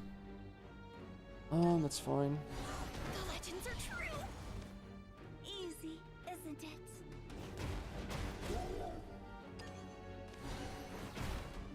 I'm just gonna go with this play. It's 7 damage to face. Never smart to play with. It's over. A lot of face damage. If anything lives, I have lethal with Kwon. Stream is in an hour and a half. Yep, basically. We're down to 1 super evolve and he has a lot. Chat, I need to find Lilin. Please, Lilin. Please, Lilin. Why? Please, Lilin. Bro, it's legit tilting, man. I hope my potions can help. I can't find her. Man, this is the one matchup I need to find her. This game is cringe. This game is actually cringe, dude. It's actually cringe. The one matchup I need her in, and she doesn't show up. And by the way, this is the second time in a row it happens. The last time I played Rune versus Rune with this deck, I didn't find Lilin either. And I don't think I'm going to make it in time for Kwon to be lethal here. He's going to have too many blockers, usually. I hope my potions can help. No way. He's being nice. He's trading with me. Super Evolve here is pretty good. Nothing can outshine me. Oh, he didn't Super Evolve? Bro, what are you doing? This. It's fine. I'll never be enough. Alright. The edge of what's We can win next turn. get lost.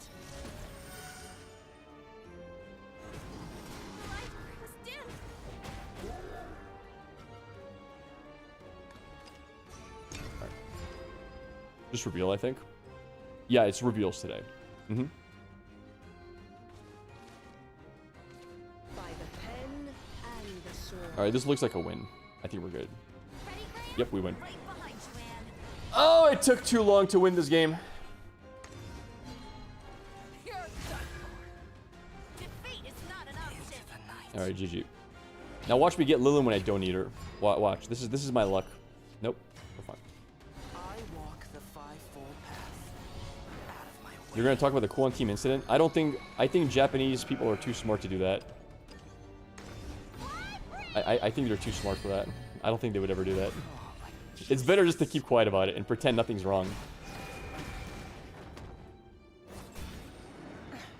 All burnt out.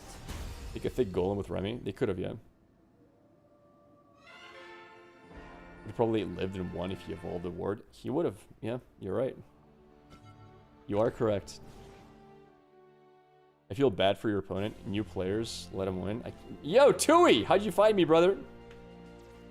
Alright, let's see what we get today. I feel like we're gonna get nothing good today. Honestly, I spent so much time reacting to Path of Exile that the game is gonna punish me. They're gonna say, not our streamer. Our streamer only streams Shadowverse. Never like it. Look at this. 20 gold and 30 gold. 100x wasn't going to happen today. Alright. So, let's look at the quests. Ruler of Cactus. I think we're going to play a game of Take 2. 70, 100, 100. Let's replace this. Surely I don't get 70 again. Nice. Very nice. Very, very nice. Guys, it is time for Take 2. Wait, win an open match, ranked or unranked? Wait, I gotta do this, right? Yeah, I have to do this. These tickets are worth a lot. Alright, let's do it. Any plans to watch the Japanese review stream suffer again? Yeah, we're gonna watch it, but we're gonna watch the English version of the stream to actually know what the hell they're saying, dude. So no, we're not gonna watch the Japanese version. English version for us. Welcome to Hades. Oh, don't. This matchup's really, really, really annoying. What's my win condition in this matchup? Portal's really tough to outgrind. It's probably this into my 8-drop, I think. If I'm not mistaken. I think we need to play for Cerberus in this matchup, so we don't want to have 1 costs. Like, this is rarely an aggro deck, and so we're fine, like, mulligan away our 1-drop. Japanese version just makes me puke. I suffered a lot last time. It wasn't easy, man. Wow, okay, that's really good for us. Very, very inefficient removal for the opponent. This is 2 damage to face most of the time. What's the advantage of running Cultivator if she ruins Cerberus? Because Cerberus is not my main win condition. I have many other win conditions in this deck. Like, this deck plays differently.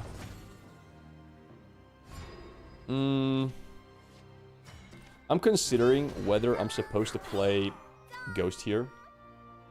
I think I'm supposed to just go Ghost face. I think in this matchup, I can't let... I just gotta go for as much damage as possible. As mana efficiently as possible. I think I'm going Aragavi Evolve into Undead afterwards. I think that's correct. It's fine. He's going healing. Yeah. Understandable. The warmth of darkness It's fine. escapes us all. Don't. Okay. That's a good turn for him, though. We have exactly Aragavi here. I will do what I once could not.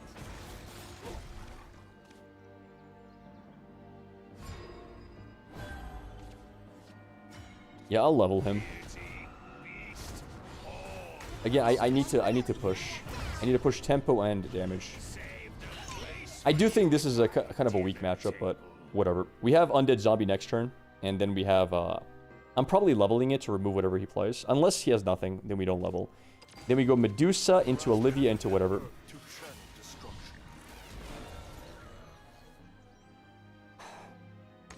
This might hurt.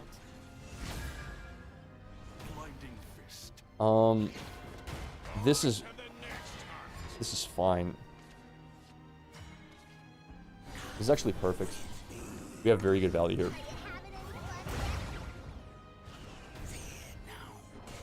Unfortunately, there is no Cerberus in hand. We could go Olivia next turn, super evolve one of the zombies. Push extra damage. Only ransom I take is blood. It's fine. He has to super evolve this. That's really bad for him. If he has to super evolve it. He needs to have the 5-drop. It summons a unit. He can manually play, but then he loses the game, I think. Because he loses one of his artifacts. That's fine. Yeah, he has to evolve this, I think.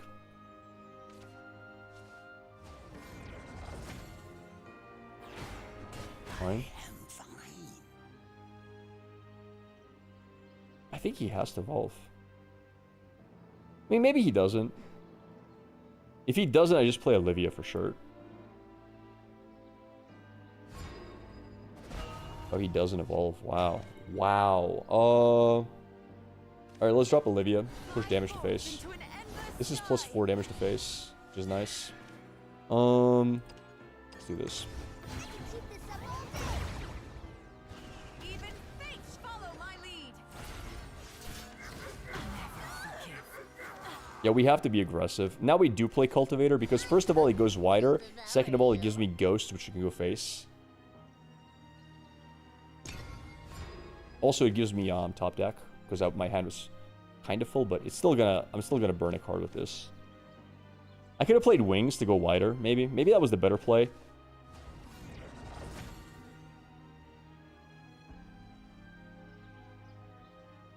What's his best play now?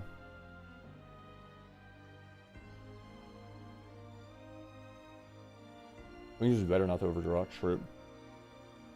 Although Ghost is better if I want to just push pings to face. Because I could have lethal next turn if he can't clear everything. This is not great for him. Honestly, like... I still have zombie alive on the board, right? I still have 2 damage to face. That's really nice. This is not the end. I'm fine with that. I just dropped Medusa now, I think. Don't burn Cerberus, that's all I ask. That's fine. Is it Medusa, or is there a better play? I could play Mukon as well. But Mukon is face damage. Yeah, I'm pretty sure it's Medusa here. I like Medusa a lot. I'm also pretty sure I never super evolve. Stone or swallowed whole? Be swallowed. Be swallowed.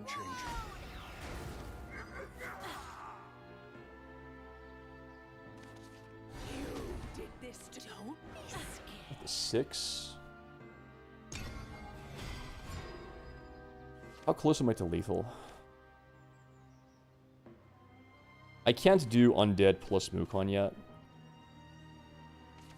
Eat my stardust. Realmia should be okay. She has to super evolve to kill Medusa. That's his last super evolve, which is great for us. Activating auxiliary engines.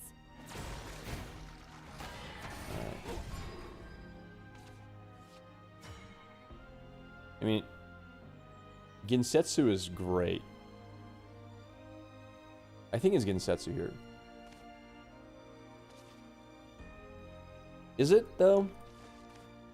Yeah, it's Ginsetsu, I think. A fleeting dream. A careful deception. Doesn't destroy the alpha. Oh, man, you're right. Oh, shit. Well, nor does this, though, right? I think nothing destroys the alpha, actually. I mean, Aragavi does. I forgot. Oops. Uh-oh. That kind of sucks, dude. Throw? No, not really a throw, but annoying. Aragavi Apollo clears this.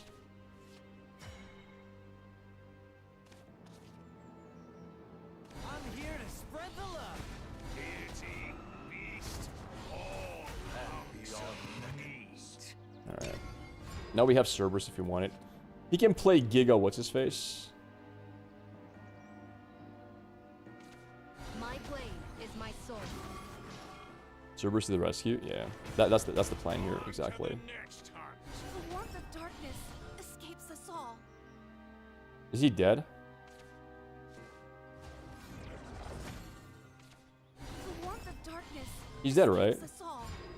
I think that's lethal. That has to be lethal, right? Chains to ash and boredom to dust. I'll wrap you up. Has to be, right? It's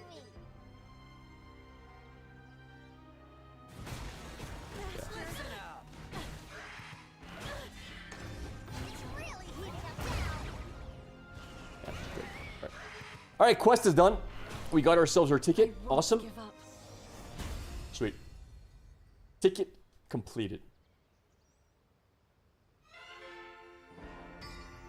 Nice. I'm Cerberus.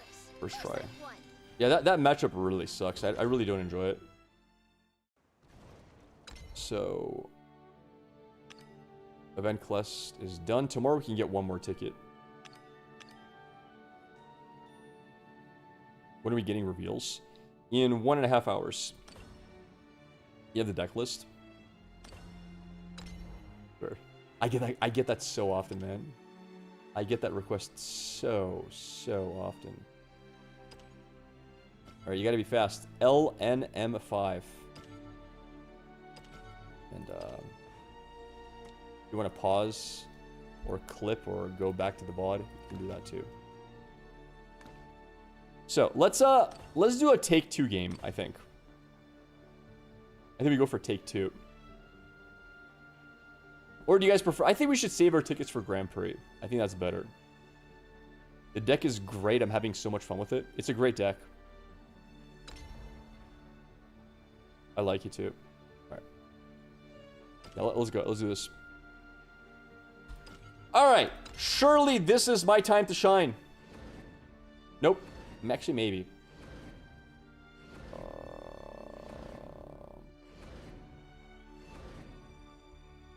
Wow. We've not done 7 wins with Forest yet. But Lady of the Woods is not it. Arula, no. 7 wins, 7 wins. I want something I don't have 7 wins with. Dragoncraft. Lulin, maybe, for Mage. So broken as usual. Forest Angle, you think? Dragon's decent. Yeah, but Dragon can't just be decent. Dragon has to be broken for it to be the pick. Arya's not bad. Yeah, let's... you know, I feel like playing Rune. I just want to play it. I'm down for this. Let's try to make it work. Already trash. I mean, it's already so bad. I'll just go for this because this is a good card. That's really decent. I like this better, but Arcane Explosion's weak. Go for Apprentice Melvi. Burgent, but Adventurer's Guild is trash.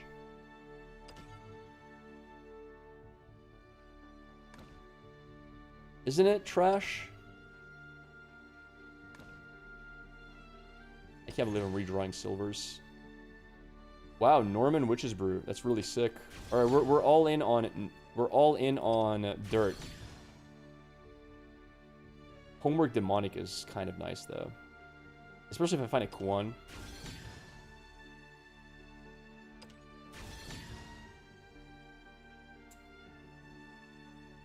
This is such a bad card. I'll win for draw, maybe.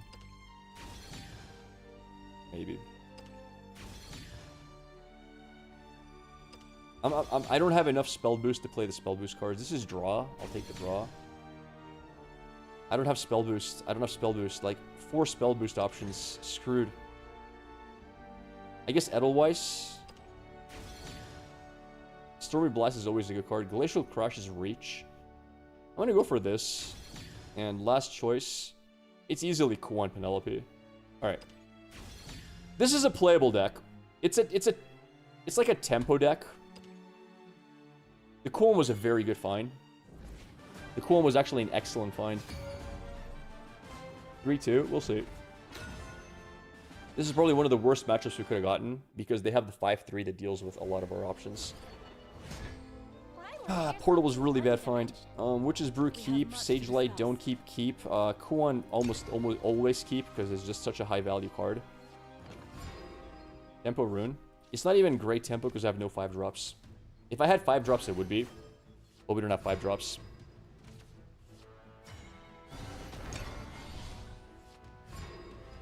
We can play Remy as a win condition. That's a solid option. Sad card.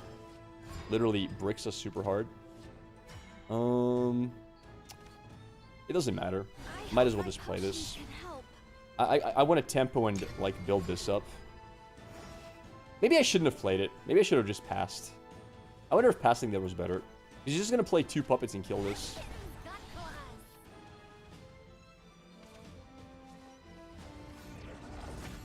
Have you revealed the cards already? No, it's in an hour and a half. Alright, we go for Enchanting Perfumer here.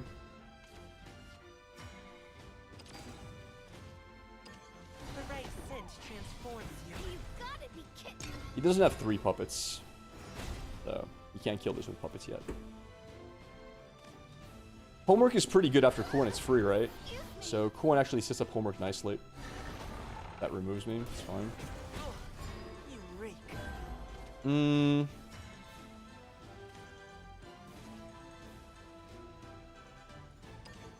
I don't need Ding Dong here. Ease up with them. I could have leveled Ding Dong, but...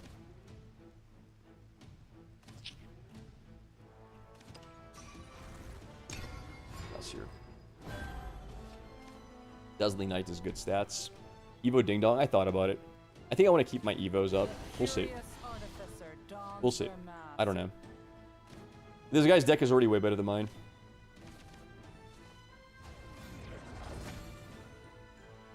Five mana next turn. Trajectory. I guess Dazzling plus Apprentice. Possibility. Oh, we're so screwed. Reach too high. I'm so screwed, chat.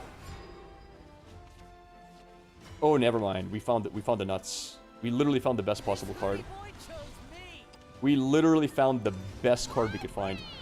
Portal is so correct and take 2 it is. It's disgustingly good.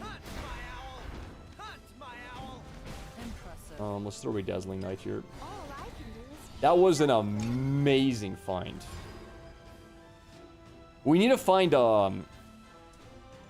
If we can find Norman, I can win with Remy. Super Evolve onto Norman. Grasp heaven and earth to shed destruction. Nice hand, bro. Nice hand. Nice hand, brother. You have a great hand, bro. I'm proud of you.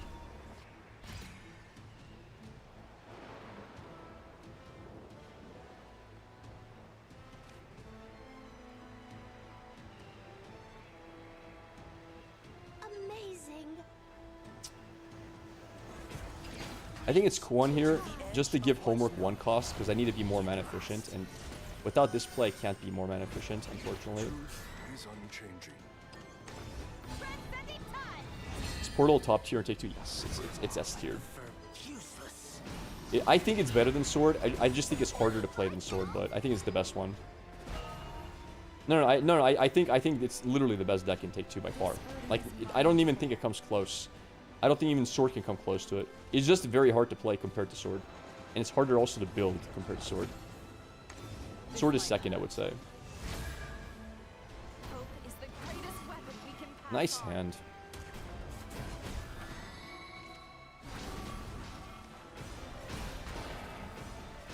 Into the night.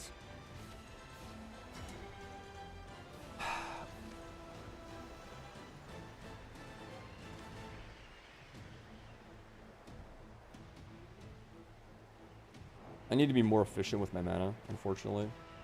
You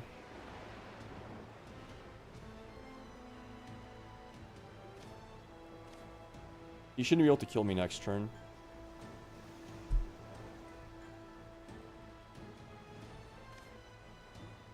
It's a very hard choice.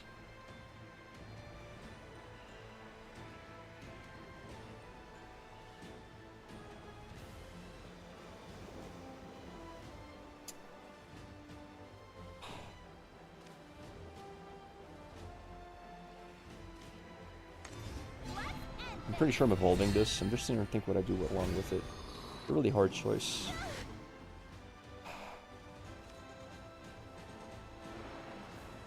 I think I just want stats on the board. Seeker dons her mask. I have no regrets. The right cinch transforms you. I'm pretty sure I just need stats. I just go wide. I can glacial into homework for 5 mana next turn. Strengths and gain the heart. Let down your guard. Don't miss. Oh my god, this game is tough, dude. This game You is want to be heard. Let down your guard. nice game. Well, I can still draw Norman to full heal. You will. You reek. Like, Norman can still full heal me. I give up. We didn't draw him.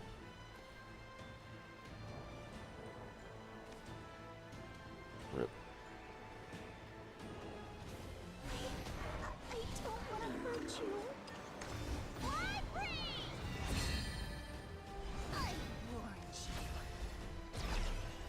This game is very sad, dude. Disappear. I mean, we're just dead. Everything.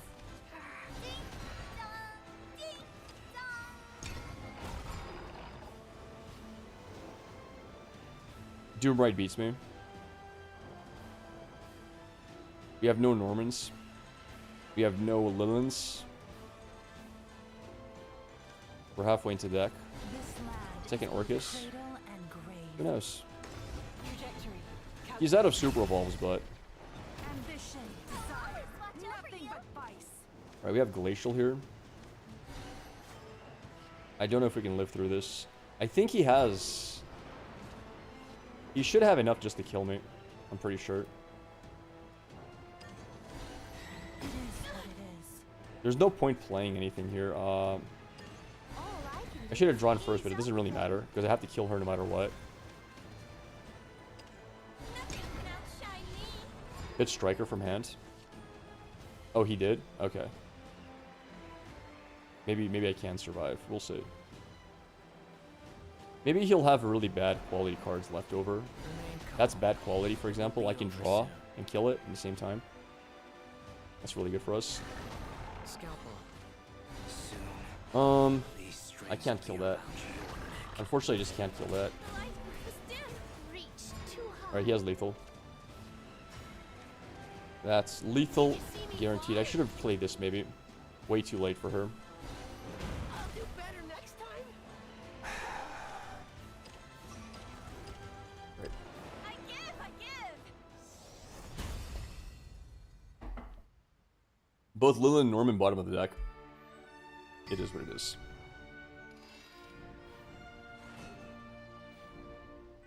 Rough. One off lethal. What do you mean, bro? Beta? What about beta, brother? When's reveal in an hour? Just playing constructed. Heaven Craft is definitely more playable. Although now it gets 5 rerolls, so it's kind of strong as well. It's a game. Versus Heaven, I'm pretty sure we keep Norman. We keep our redraw card. Owl is pretty good early. We want to just build a lot of stuff for what's her face. Man, I have double spell boost, really. I just want to build Lilin. They can't kill Lilin in this deck unless they have Priest, I guess. The Priest is unlikely way for me to die, so it doesn't matter. I hope my potions can help. At least Radiant has a target. This can be cool on WinCon pretty easily.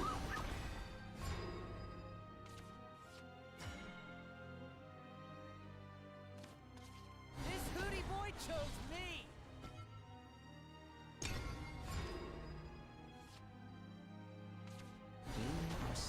Ouch. It's pretty strong. I'll never be enough. Hunt, my owl.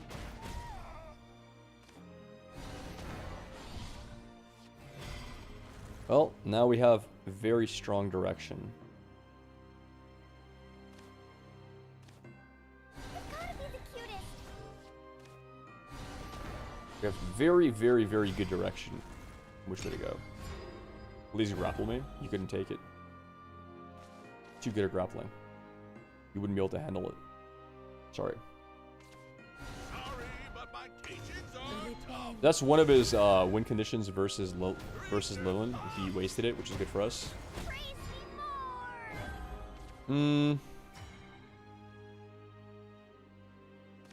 Glacial Crash isn't bad.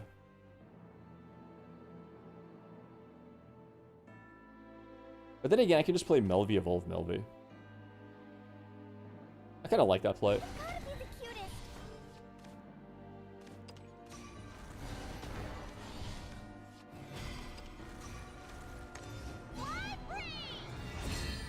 Evo Penguin.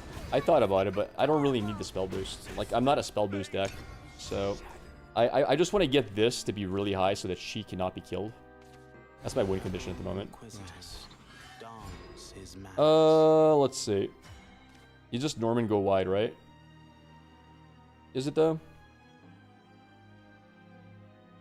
I think it is. Study will transform your skills. Yeah, just save HP as much as possible. Now he could super evolve this and 6-cost landmark and push 5 to face, which I think is a waste. Fine. I have no way to kill this, by the way. My entire deck, I think I have no way to kill it. Wilbert coming. So what? Wilbert here sucks massively because Wilbert can't even kill a single unit. I go 13 to face if he plays Wilbert. How would Wilbert ever be? Well, actually, no. I have to kill off his units, but he doesn't know I have no way to kill them.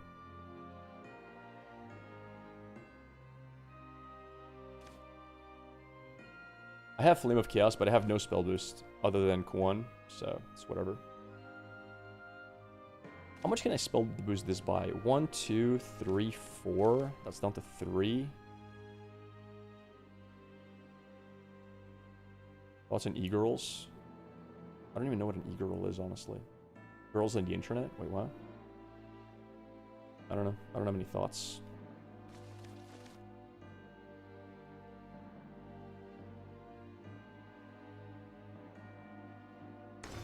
Brace yourself. He did super evolve.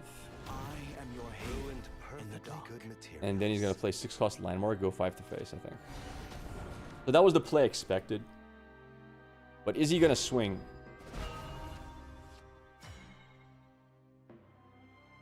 What? Wait, he doesn't swing and just lets me go? Bro, imagine if I had...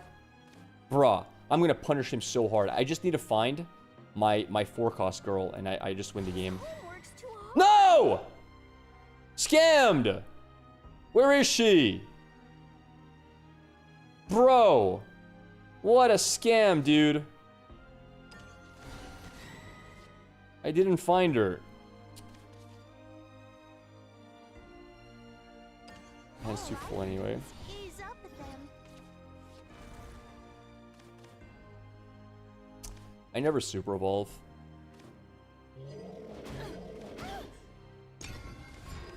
You might be going for 8-cost Flying Bird here.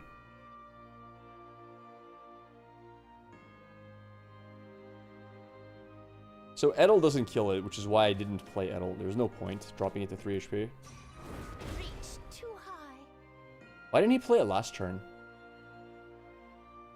You want to get more value by taking 6 damage to face? I hate that play. You might consider just buffing this as much as possible.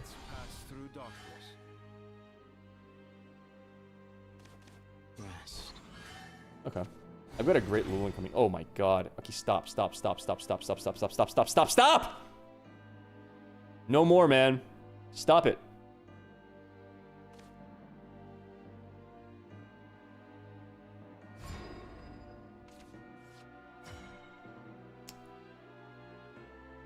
Alright, I'm popping it. I think I'm stuffed.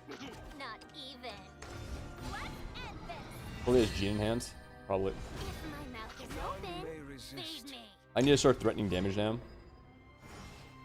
I need to make him aware this is a race. Also, Kwon is lethal very, very, very soon. If I top deck him, and I'm down to 11 cards. So, this is just a play. This is the Remy we needed to really punish him really hard, but we didn't punish him, unfortunately, with the golems.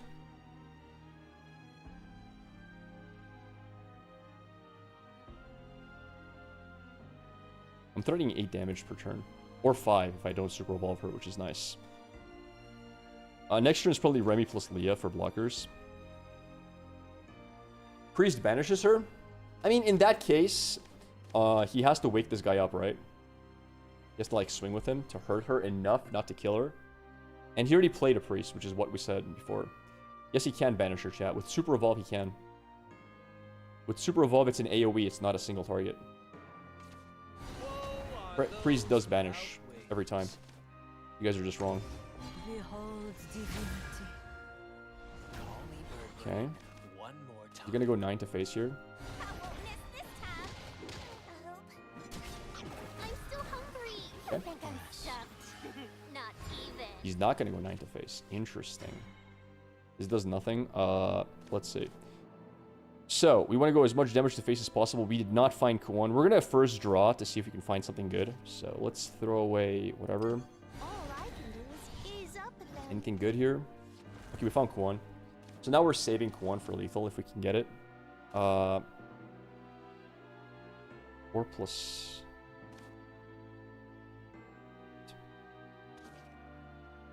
Deal face damage here. 6. Yay! Down to this. And we just play Leah here, I think. Ding dong, ding dong. Alright. And now Kuon is setting up lethal.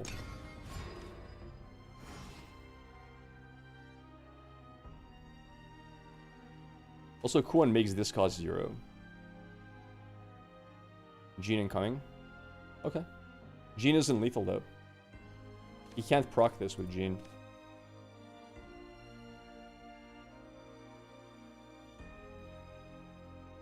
I wish this cost 0, but it doesn't. I have no way to discount it. One's 8 damage. Yeah, plus her, 5. That's 13, brother. What do you mean? He's not killing her multiple times.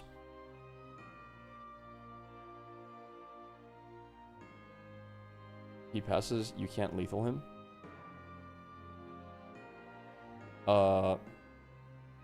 Kind of true, actually.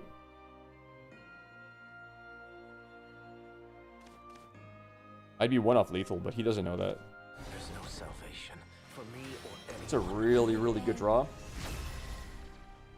It is futile. I'll always watch over you.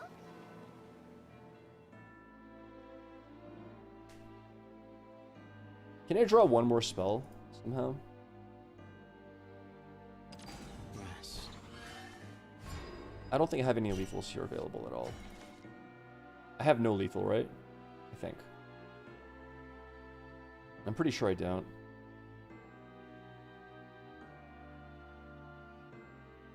We Kuon here? I don't think we can. I don't think we can Kuon here. Well, first of all, I'm swinging with this. I think I need to kill this and then super evolve her. I think. Maybe. Super evolve Kuon? For what? For what purpose? He can't go face. I think I need to play Edelweiss no matter what.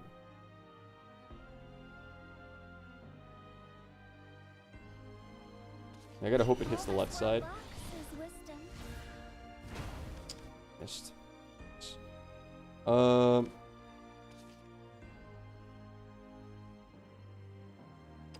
spark of knowledge. This does 2 damage.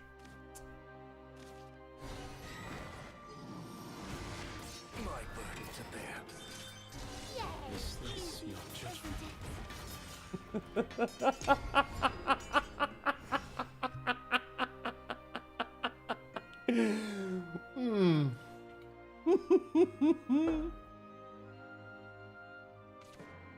That guy's been sitting there all day. Still hungry.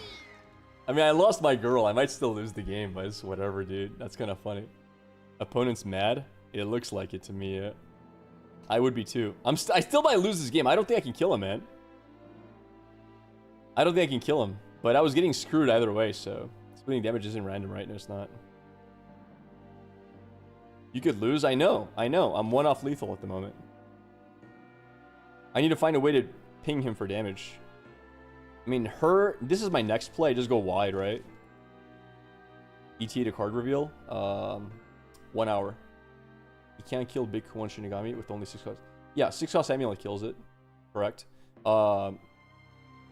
Gene plus bird kills it next turn.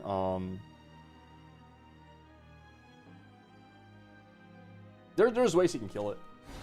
There's ways he can kill it, chat.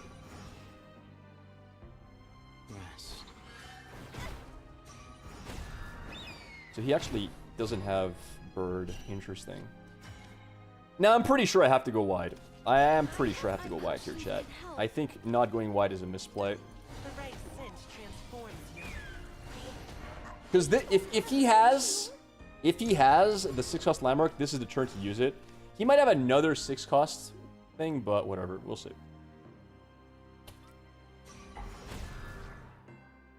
It's a good sign. No, but we're trying to bait out the Grail, guys. Oh, come on, man, really? Is that necessary, dude?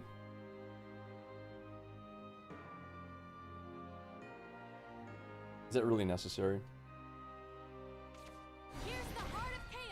I've played Norman already, right, chat? I think I've played Norman.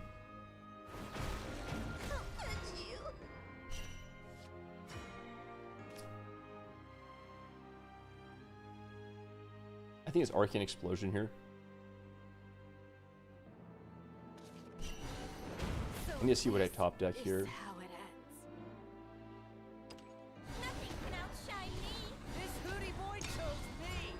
We'll see. Barrier stops the damage, right? I just gotta keep going wider than he can remove and see what he does. Next turn is definitely Kuon, though. Only reason I played Arcane is because it draws me a card, and I wanted to see what I draw.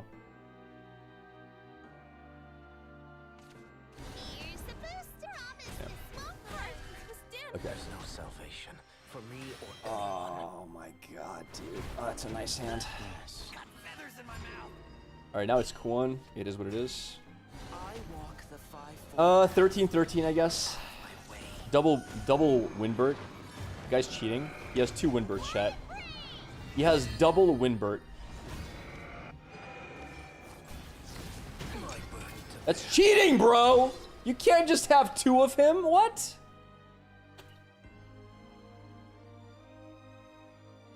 That's insane. That's insane, RNG. 2 Windbirds. He has 2 Windbirds. I just want to lose. 2 Windbirds, bro. 4 cards left, I know. I'm aware.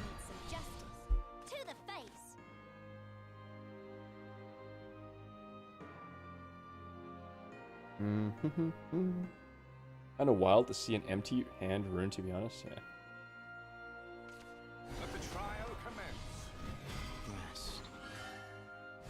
That's a misplay because I just target that for free. Like, why would you ever? You always buff one of these 2. What a horrible play by him. That's a really, really bad play by him. He misplayed that horribly. You always buff one of these 2. Always. You're just giving me the target to remove. I have to attack one of them too anyway. And I still lose? Yep, I still lose. Come on, just drop the gene. Tell me you have double Windbird plus a gene. Just show it to me. Show me the gene, brother. I know you have her. Billie Jean's not my lover.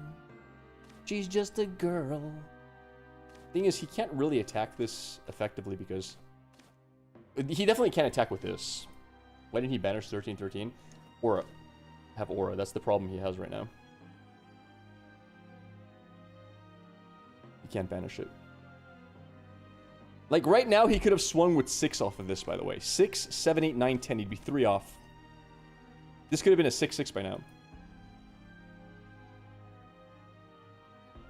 What can I top deck that's broken? I don't remember what I have in my deck. I think I just have trash in my deck. I think my deck sucks right now, dude. Well, we're going 6 to face it. He can't kill it. Another bad buff. Why? Why? You keep buffing the wrong unit, bro. You keep buffing the wrong unit, bro. Those buffs literally do nothing. What are you doing, brother man?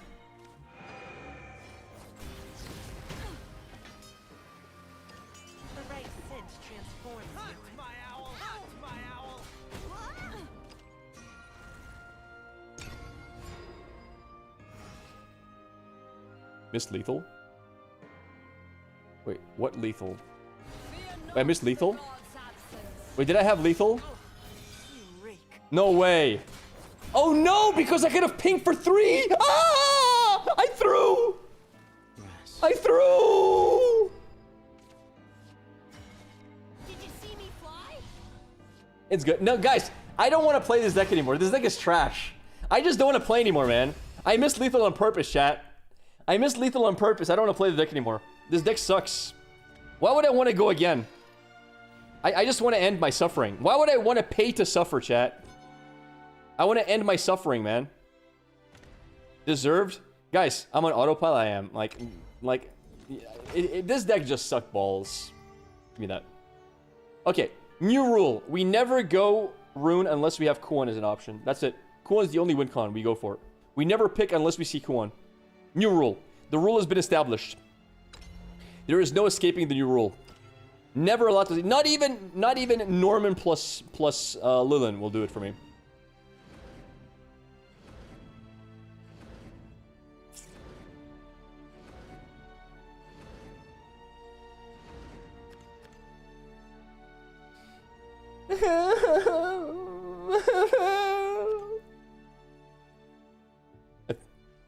I kind of like Dragon. I kind of like Dragon. Roach is kind of good too. Alright, bathroom break. I'll be back.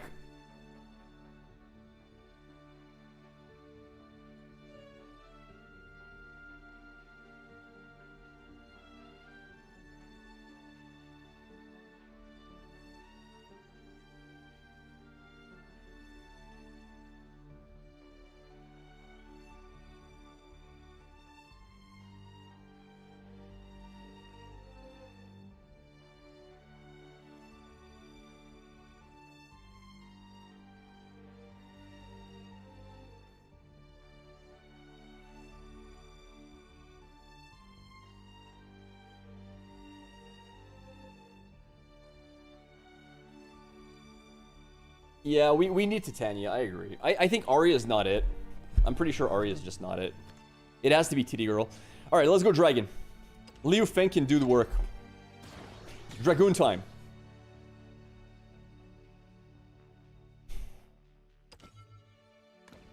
Already a reroll. Oh man.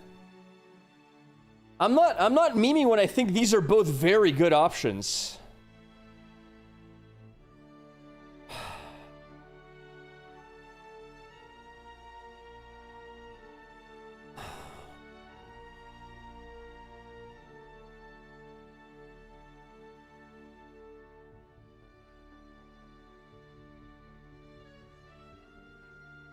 We have double infinite value. I think it's left, man. I think it's left. I'm not even joking. I think it's left.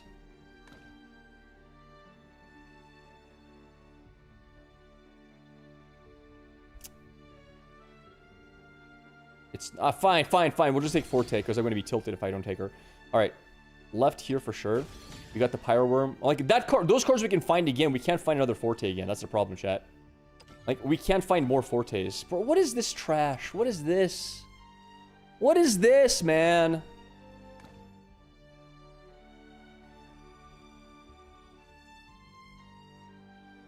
Is this another reroll? Really not. It's too early to reroll again.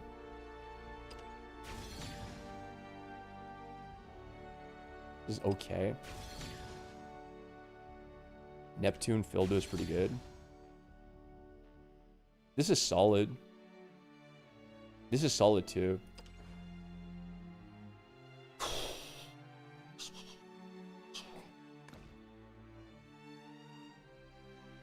I think it's left.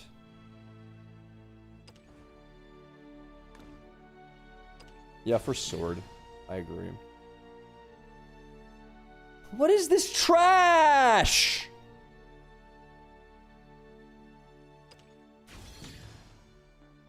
Give me something good, bro.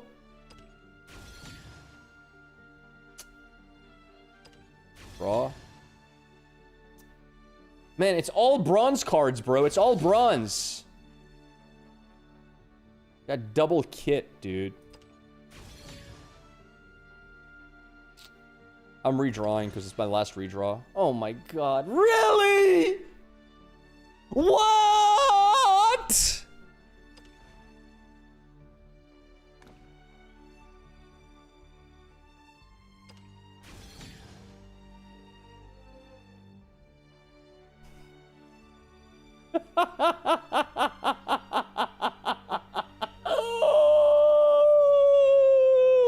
I'm gonna take it for the memes. I'm just gonna take it for the fun, man. It's a 0-2 deck, bro. I'm just going more because I don't care, dude. I don't care. I don't care, chat. It's for the memes. These guys want me to suffer. I cannot wait for the next expansion so I can quit Take Two, bro. I'm going for the memes. Why the memes? Because the memes, bro. What if we win? Then my opponents were absolute noob trash. Look what I'm already facing literally Dragoon. How am I supposed to win, chat? I have one ramp card in the entire deck. I got one ramp card, bro. I have no way to win. Trusted the heart of the cards. Who do you think I am, brother?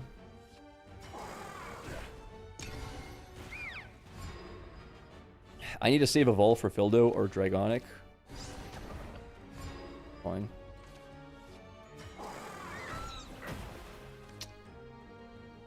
I need to draw for ramp. In ranked, I never have time for fighting. Yeah, imagine in Take Two, bro.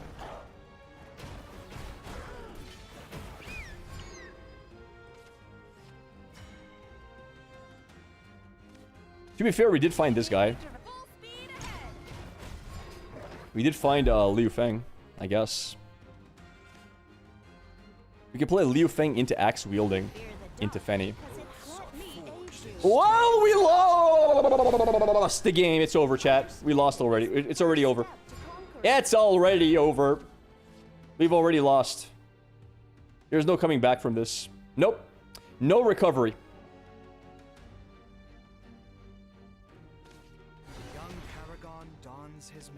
Wait, I don't have mana for... Oh my... Oh, dude, I don't have mana for this? I thought I had mana for this and that. Trash the game. It's fine. I gotta play Draconic Super Evolve, basically. Escape.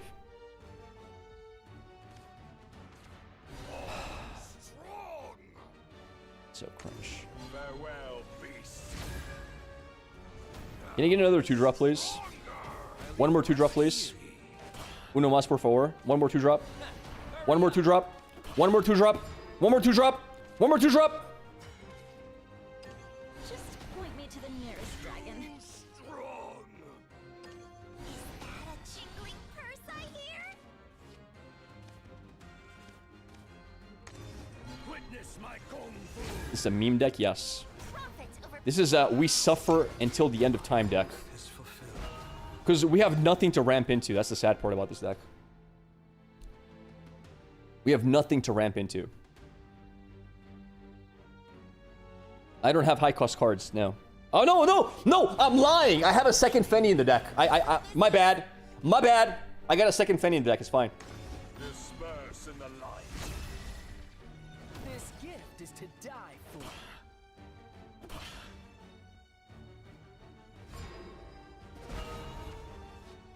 Don't know what I'm doing. My oath is fulfilled. What honor is there in solitude? I don't even know what to do anymore.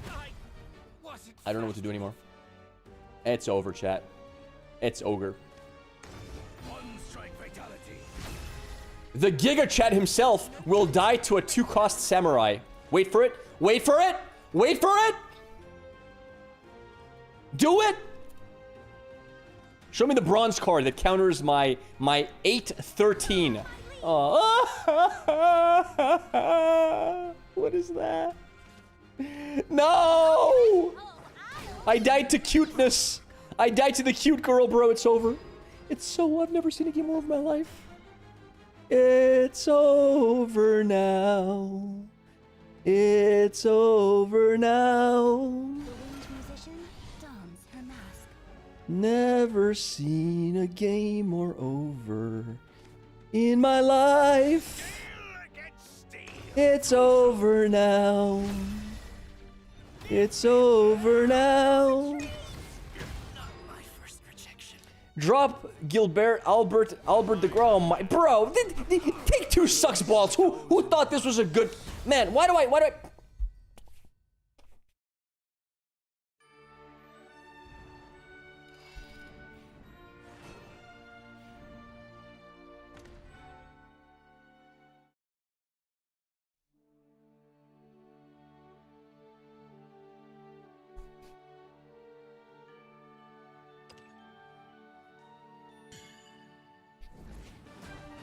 I'm about to show you something.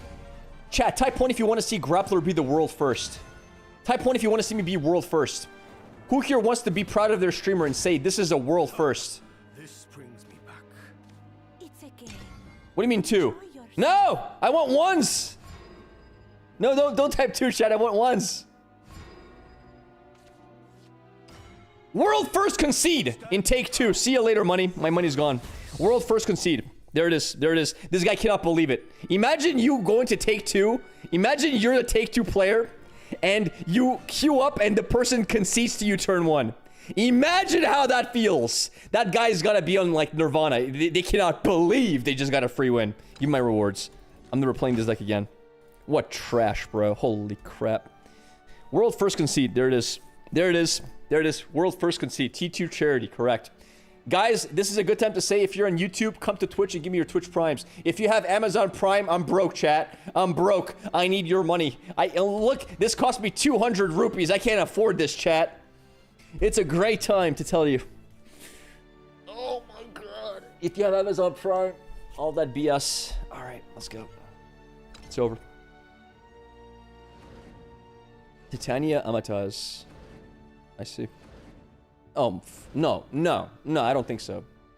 I don't think so, brother. Alright.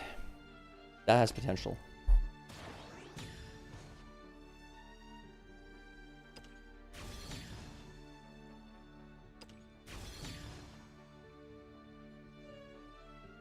It's a redraw. Bro, what are these options?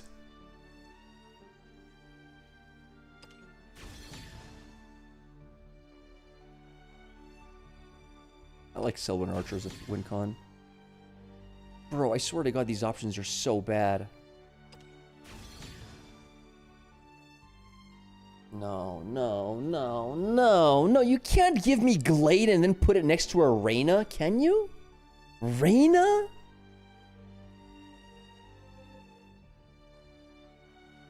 Bro. I'm going for Roach. I need win conditions. Bro, you can't give me Fairy Tamer and put it next to Woodwalkers. And then this guy next to Gent. Why do I have double Trent option? Why am I being given 2 Trents, bro? Opulent Queen. This is better. I think Lambert is just better. This has to be better.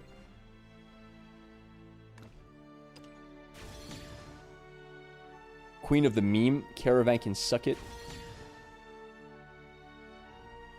Dude, every time is this gentle Treant. He sucks so much. This is decent.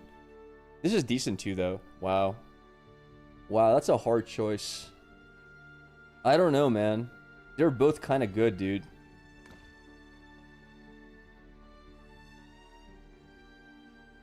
I think I like this. I think I'm redrawing here. That's really good. Kubunkulo and May Seraphic. How's my draw at the moment? I have literally no draw at the moment. And we need draw, right? But we do have Titania, but if we don't draw Titania... but Seraphic sucks so much. Go for this. Last reroll, I'm just gonna spend it. Okay, fine. You know what? I'll... Why you gotta do this to me? Who... Bro, the person who printed this card is an idiot. I'm sorry. I don't know who you are or where you work or what your profession is, but the person who designed this card is an idiot. He just designed it to screw me in my draft. I can smell it. I can smell it. What the hell is that? What the hell is that, bro?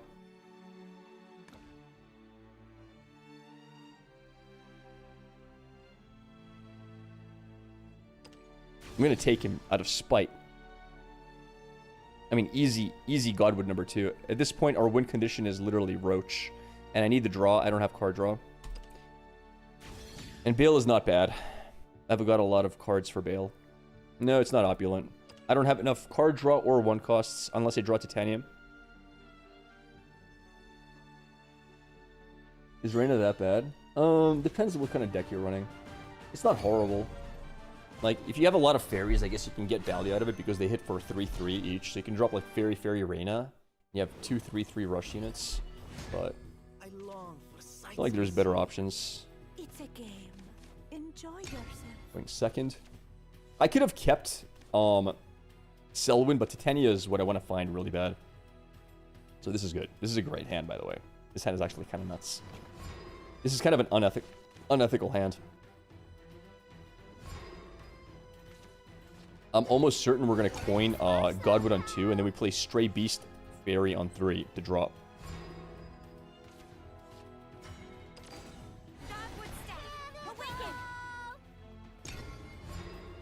Constructed hand. It's actually a pretty sick hand, yeah. Evil doesn't stand a chance against me. Oh my god. Okay, this is a bit unethical. And it draws a card. Well, that's kind of disgusting. Look at that turn, dude. What the hell is that turn? What? What?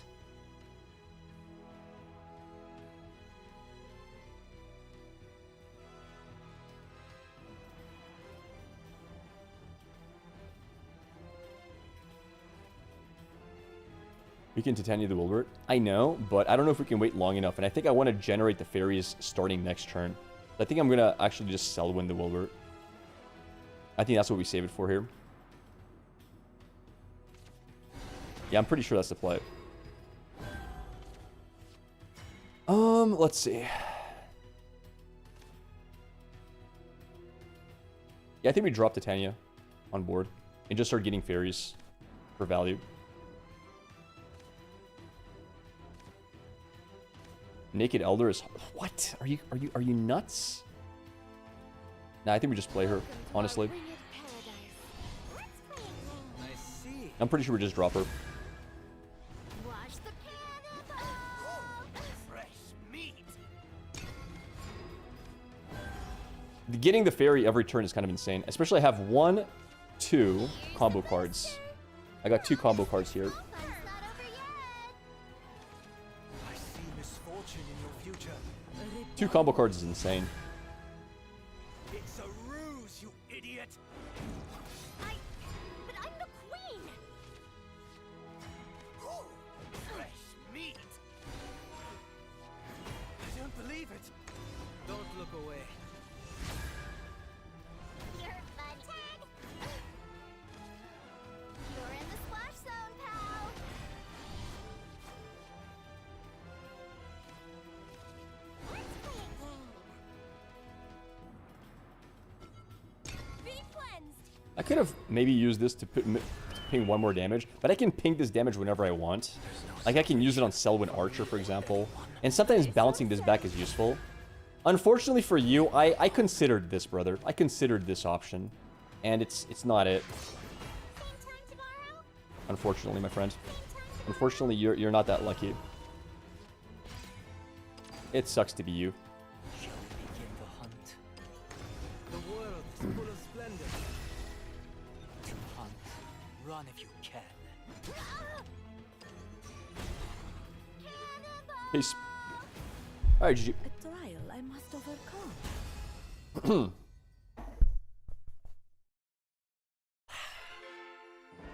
A lofty view.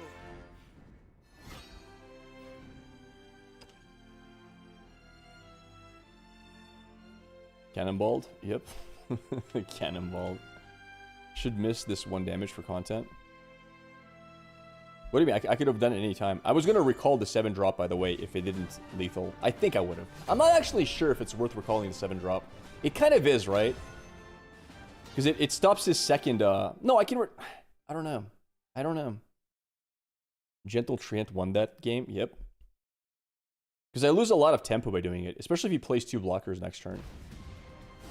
I'm downloading this game because of you. Smart decision. It's a very good game. What will you show me? I think this is all a keep. I'm going second, which is great. Not very happy with my hand with this top deck, though. I'm hoping for better cards to come. Freedom holds my leash.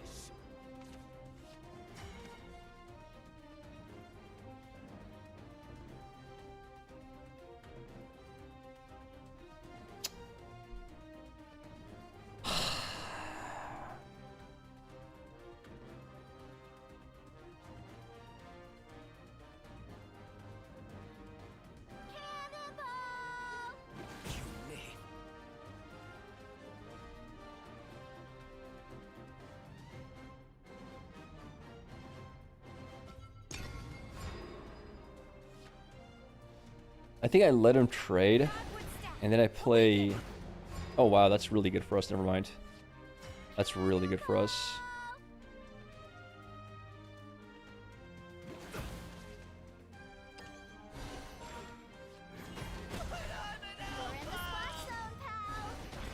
A really good turn for us.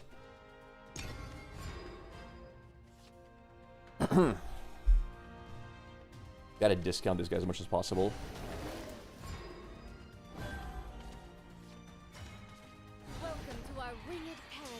Well, I gotta kill that no matter what, right?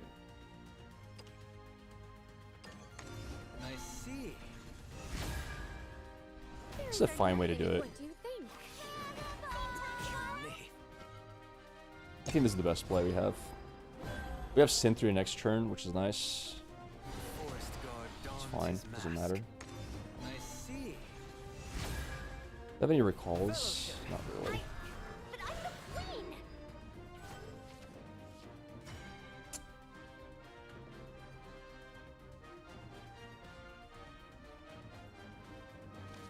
Let's play a game. I pledge my life to this forest. Let's play a game. Don't look away. I won't let you trample our home. Do I keep this on board by buffing it? I think I don't. I think I want to use any damage for face damage because I have such a good hand here. I think I just leave it as is. I play Selwyn next turn and then I OTK with Roach, I think, is the play. So Selvin Super Evolve, Roach Super Evolve. That should be lethal a lot of the time, I think. Am I wrong? Maybe I'm wrong. I need a recall card for Roach as well.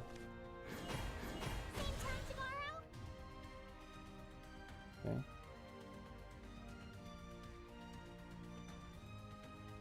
You might have no more fairies. Looks like a ranked match. Yeah, yeah. Well, this doesn't really get run and ranked that often.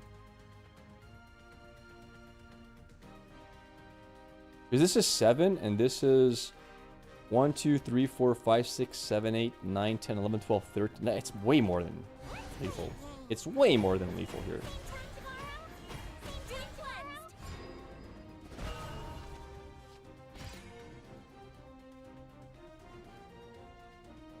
Do I have to rush it though? Because here's the problem. I play Selwyn, he plays blocker heal for 2, right? So wait, 7 damage to face, he's out to 10. 1, 2, 3, 4, 5, 6, 7, 8, 9, 10, 11, 12, 13. That's a 14 damage turn. You can't bounce staff. No, it's just face damage here. Begin the hunt. You can't bounce, this is only for units. Run if you I don't need a bounce. I just go face. I have 15 damage next turn. I have 15 damage.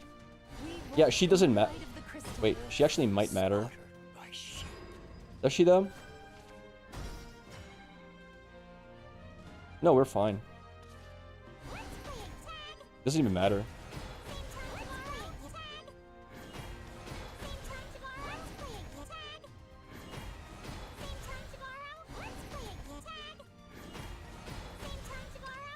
Wait, I messed up. I messed up the count. I messed up the count.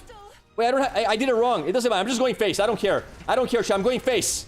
I'm one off lethal. I'm one off lethal. I'm one off lethal. I messed up the count, chat. I threw. It's over. Listen, I just need to find a sell win and I win. It's fine. I just gotta find a sell win and I win. It's fine. I messed up the count. I messed up the count. I messed up the count. I messed up. I messed up, chat. I messed up the count. I threw the count. Just give me another Selwyn Archer. It's fine. It's fine. I'm not gonna throw. I thought I had it. I thought I had it. I thought I had the lethal there. It's only 11, bro. What the hell? What the hell? How do I only have 11 damage, dude? Oh my god, it's Jover. I think it's Jover. No! You can't heal. You're cheating. He's cheating. Oh my god. He's cheating. He's throwing. No! No! Selwyn! Selwyn, I believe in you! Selwyn! Cheater. Actually a cheater. Oh my god, it's actually a cheater, chat.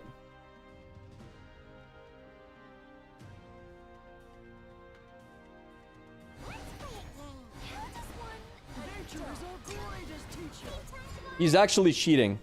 PayPal received? No, I have a Selwyn in the deck. It's fine. It's fine. I have a Selwyn in the deck. I have a Selwyn in this deck. Selwyn exists for a reason. Come on, Selwynio. Selwynio, I love you. Selwyn. Wait, do I have any other win con? Chat, I think I have no other win con. Wait. No, no. He's gonna he's gonna heal. He didn't heal. Selwyn! Bro, it's legit cheating. It's legit cheating, chat. I should have played him first. It didn't even make it made a difference. It actually made a difference. I should have played him first. I need Selwynio. I need Selwynio. Why don't you? Why, guys? I'm losing my mind. I hate playing these fairies. These fairies. I feel like I'm in a Peter Pan novel and not in a good one.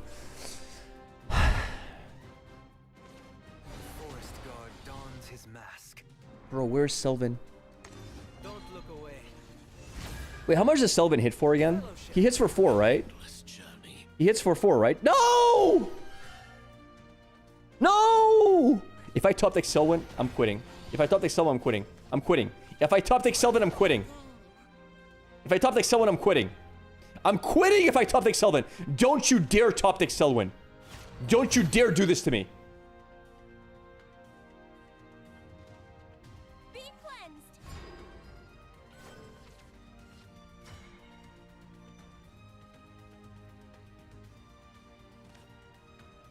We can still win with Selwyn. We can still win with Selwyn, chat. Selwyn is still winnable. Selwyn is still winnable. He still wins the game. He killed for 9! What?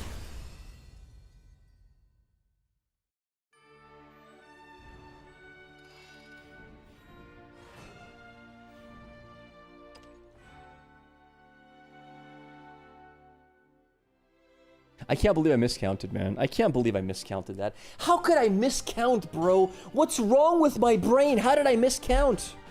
Mogwai wins this? Your face is a Mogwai. How'd you like that, huh? Get wrecked, nerd. Get wrecked.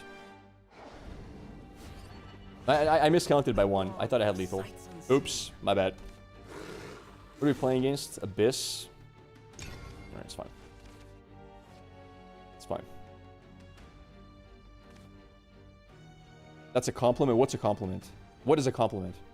What the hell is a compliment?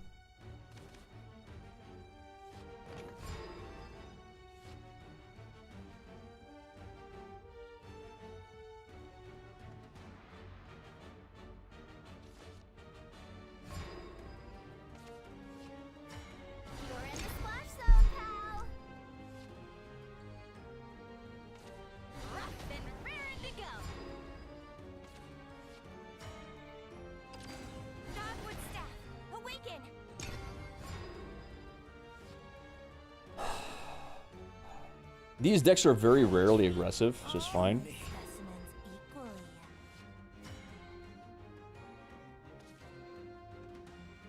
They're very rarely aggressive, so it's fine. Awaken. They're usually like mid-rangey. I can take 3 more to face, I think.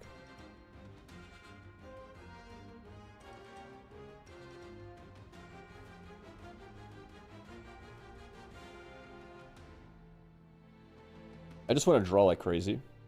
I can get so many resources if I draw properly here that I should be fine.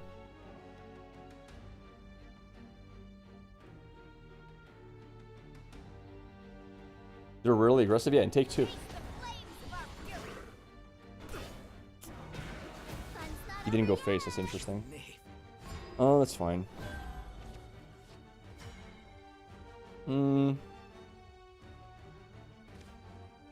Pretty good. I pledge my life to this forest. Let's play a game. I see. I won't let you trample our home. Like leaves in the wind. I will never give up. Very passive turn from him. Yep. I mean, that Excella was aggressive. I didn't expect Excella. Ghastly Squire into Zombie is fine. Zombie doesn't really do much to us here. Rough and raring to go. You could evolve that. That's a really good evolve. But he's only pushing 1 damage if he doesn't evolve this, which is fine, I guess.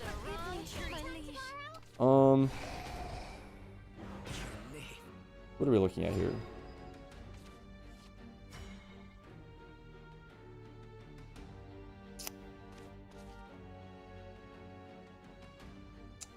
Damn it. You're in the splash zone, pal. Don't look away. Watch cannonball. Fun's not over yet. Let's play a game. Just don't hit that. Made a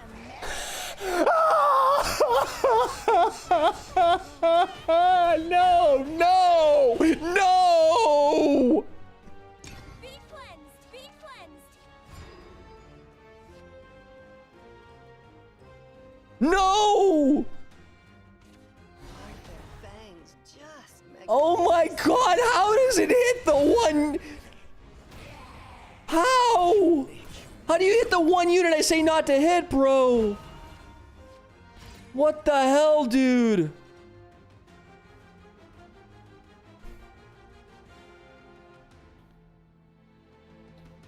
Jesus Christ.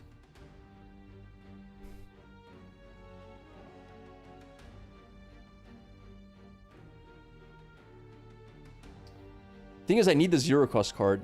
That's the problem here. So I can't combo this normally.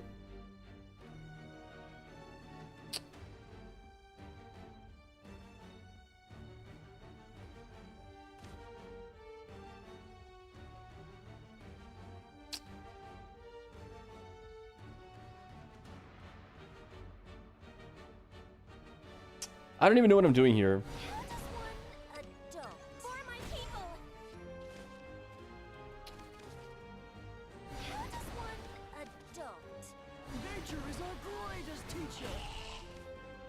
I don't even know, dude. I don't even know what's happening right now. I'm so confused. The world is full of splendor. Older, please hit.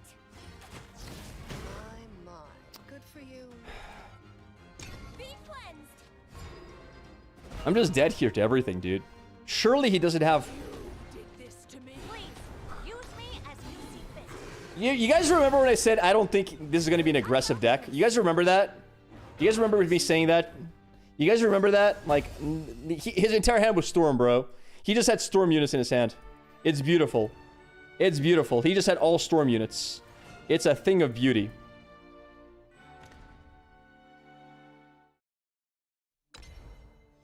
The worst part is... Okay, it is what it is. I finished all the quests.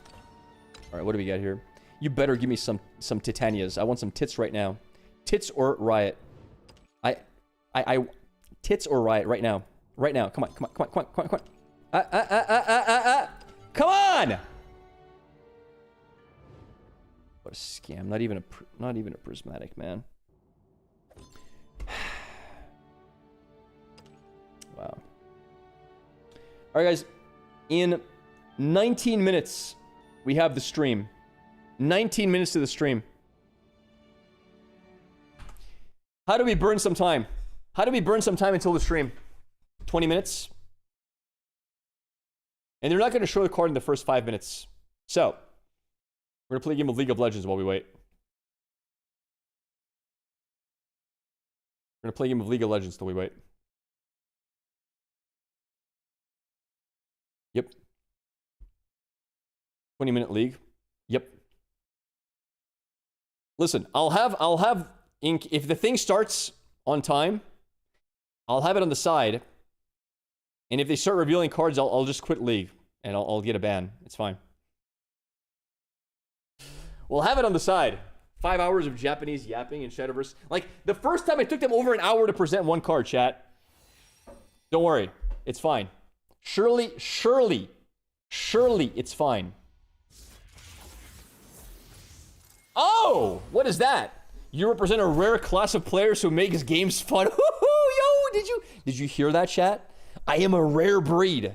Type 1 if you cannot believe your streamer is Honor 5. That's right. Thank you for fostering a welcoming and supportive environment.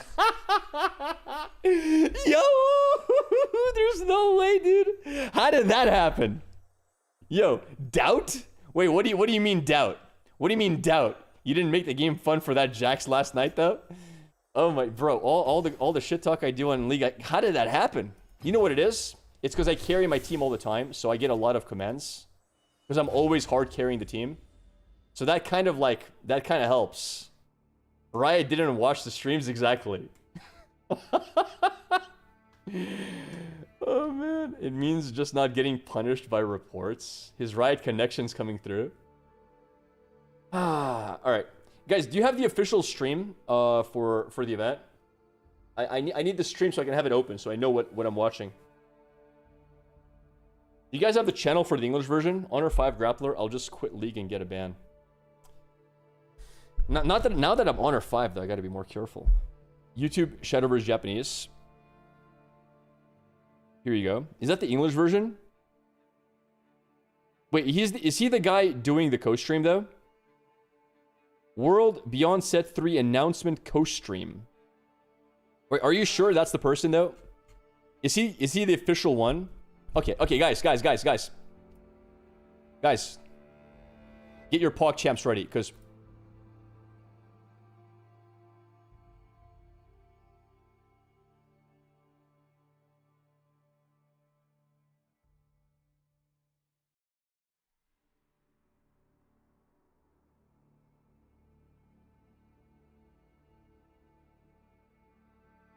Set 3 reveal! Okay, anyway. Set 3 reveal. Alright, it's fine. Light mode browser, ew. They broke his face. You thought your screen froze. Yo, chat, who did it better? Who was the superior pogger? I thought my net acting up again. Alright.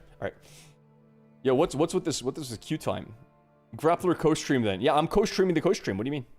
I'm co-streaming the co-stream. Yo, chat, we have more viewers in the co-stream. Can you believe it? Chat, I'm gonna change the title.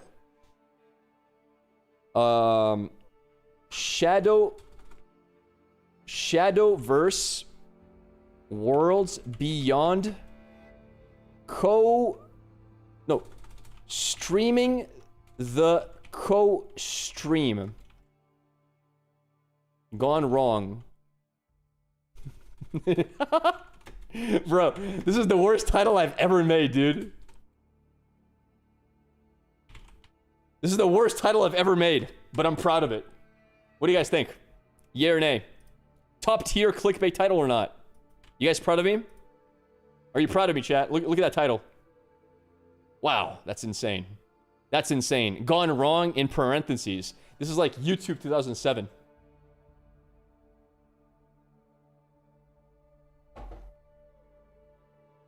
What happens for 20 minutes? He's always like that? Wait, who's always like what? Ignidius is a co-streamer. Yeah, we're going to watch his stream. We're going to co-stream his stream. Are you allowed to co-stream his stream? I'm pretty sure you are, right? I doubt it's against any rules. I don't think that should be ban-worthy. We should be good. I don't know, ask him. Yes, you can. Yeah, I'm sure you can. Alright. Guys, we're top lane. I'm first picking Fiora. No one's ready for this. No one's ready for my first pick Fiora shenanigans. It's over. I'm unstoppable. They'll ban your account. Who's going to ban my account? Who? Speak.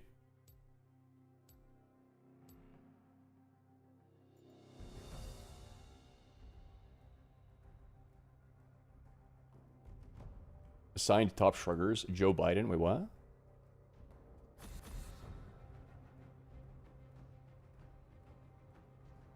Alright. We don't want to play versus Garen.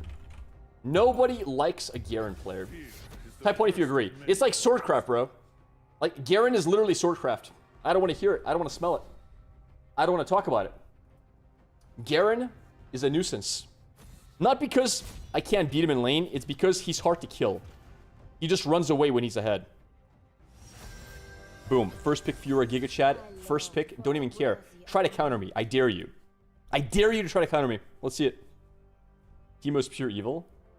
Chat, I need help formatting an email to Shadowverse to make Raptor official creator. Alright. Rammus, probably jungle. Used to watch when he played the old version. Fiora is not Swordcraft. No, she's not, bro. No, guys, Fiora is not Swordcraft. Fiora is Finessecraft, okay? She's like finesse. She has like a really thin sword. It's not a big fat sword, you know? She has a like tiny sword. Like spaghetti sword.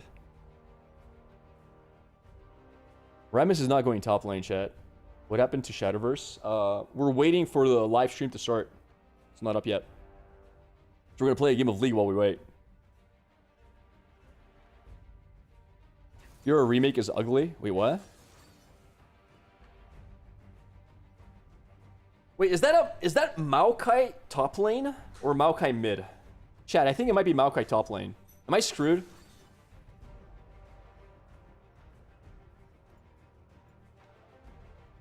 Is that Maokai top? I'm gonna go Ignite.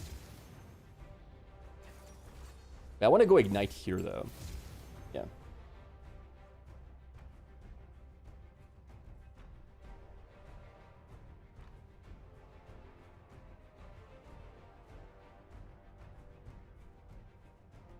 Who's their top laner going to be? Or I think versus Maokai, you can't go for... I don't think you can go for blown plating.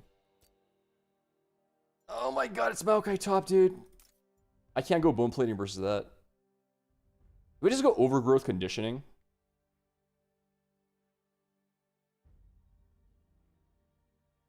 Maybe inspiration. Yeah, let's go inspiration then. That'll do. Yeah, I don't know. Alright, I'm gonna go to the bathroom really quick. Because we know Seraphine support ADC. I think it's Maokai top. By the way, if I knew it was Maokai top... Oh, it is Rammus top. Wow. Alright, be right back.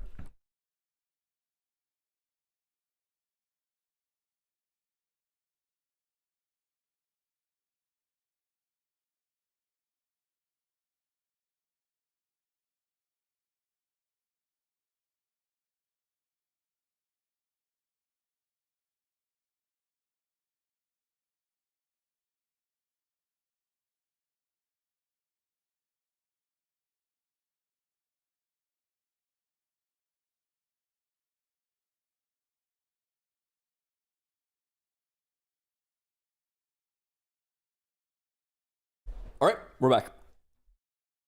King Rammus. Wait, is that a rare skin? Should I be afraid? So wait, it's Maokai. Wait, dude, everything here makes 0 sense. It's Twitch mid lane, Mel hard carry, Maokai jungle. Rammus top. What?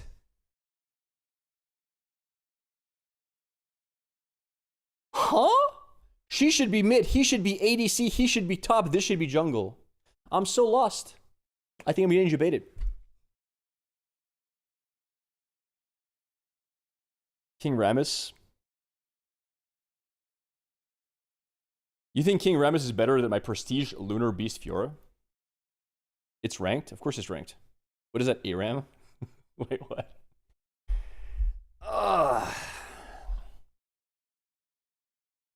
Yeah, but like, if you have Maokai and Rammus, Rammus should always be the jungler and this should be the top laner if you're going to do it that way.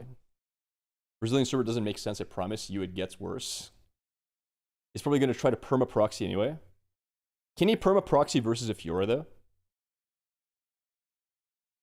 And from what level is he going to try to perma-proxy? The game is testing your good behavior. If he perma-proxies, I need to go for wave clear, I guess.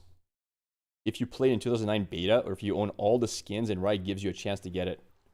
Wait, really? So it's a very hard to get skin? Wait, chat. Are you telling me that this man has been playing since 2009 for 16 years and he's still bronze?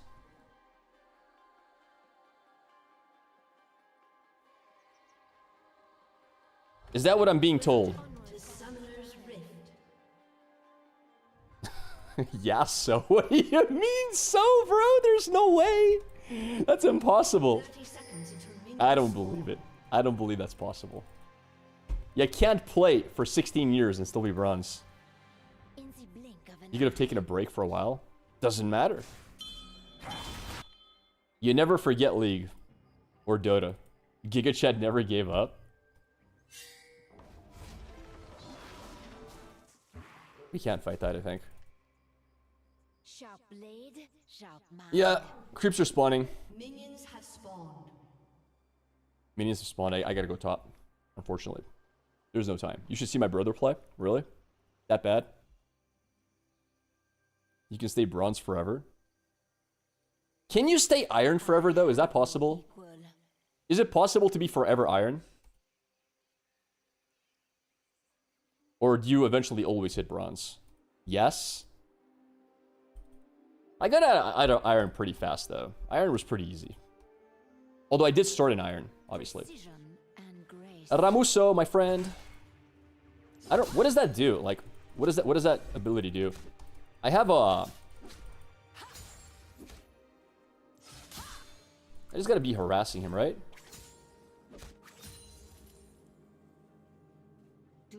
Make him miss some CS here. Nice. I'm gonna make sure my my stacks are going good. There we go.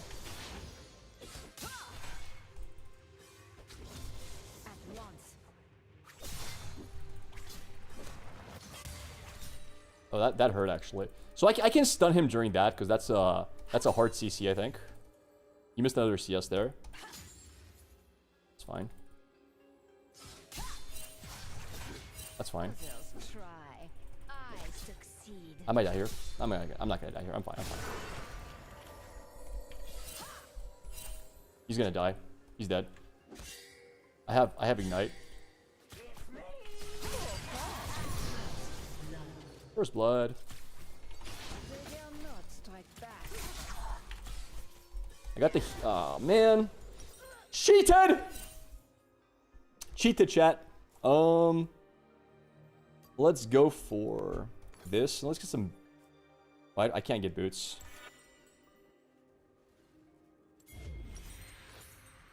Alright. Yeah, we have TP still. Rammus doesn't have TP, so he loses some creeps here.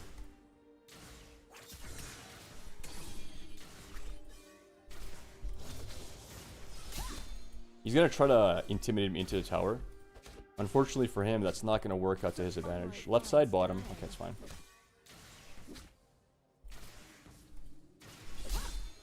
Just gotta keep pinging him a bit. He's gonna walk up to me soon. let's oh, we can't reset it. It's fine. Blink of an eye. Reset vital point spot. It's mine. Thank you. Card reveals in 5 minutes. No. The stream starts in 5 minutes. There's no card reveals in 5 minutes, chat. Where's his roll ability? Doesn't Rammus have like a roll? I'm not seeing it yet. I'm usually used to like stunning him while out of the roll. Is that like his ultimate or something?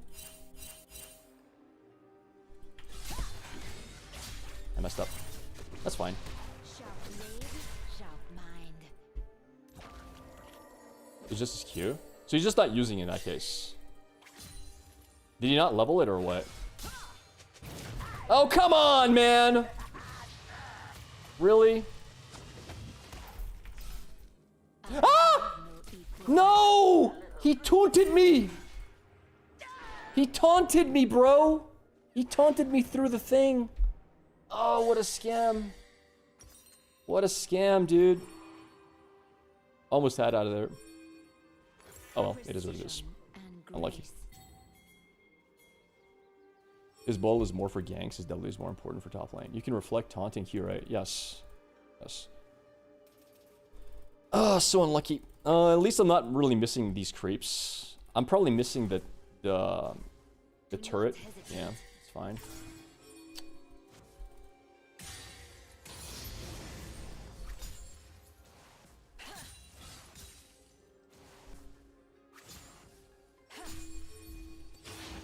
Did you miss card reveal? No. It's gonna start in a few minutes. And they usually have a long intro, and then we're gonna start watching it like 10 minutes into the stream once this game is over.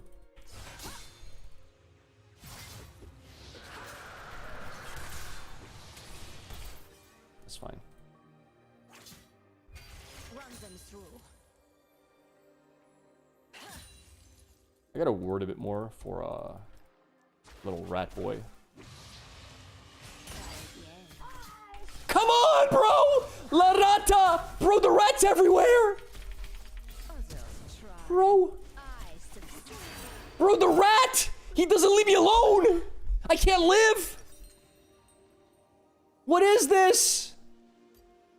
I'm being sniped? Yeah, exactly. Snipers everywhere. Oh my god, dude. Is this supposed to be a challenge? You made it so obvious. A little bit, I guess. If I had my W up for the tower fight, I would have killed him. It's the saddest part. I got farmed. No, I'm still winning this. I'm actually up on CS.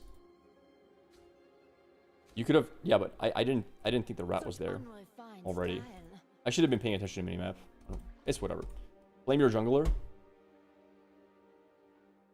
I'm too excited for the Shadowverse cards to flame anybody.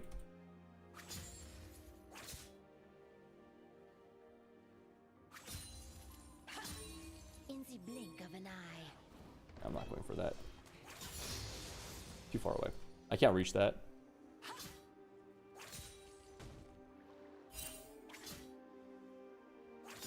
Fine.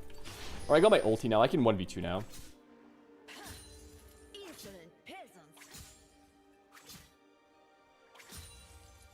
You can translate?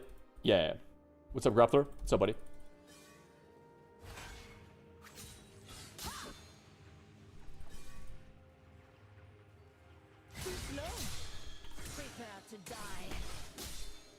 Good trade.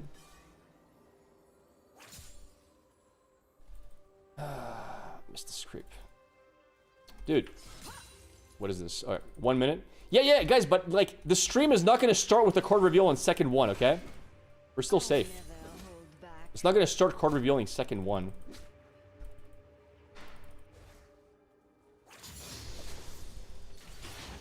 Alright, is the rat coming soon? If the rat comes, I think I can 1v2. Use this stun there.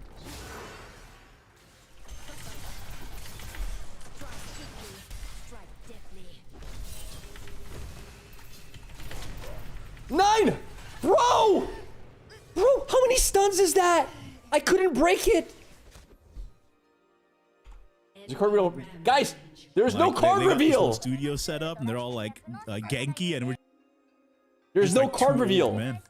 It's crazy. Oh man, you know, it's a trend, you know, especially. There's no card reveal, chat. Stop lying to me. I'm being lied to. There's no card, dude. Who scammed me? Who was the scammer? There's no card reveal, chat.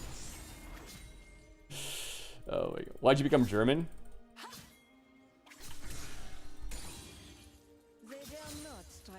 I mean, I'm winning top lanes. Funny enough, even though I got ganked 5,000 times, I'm still winning this lane.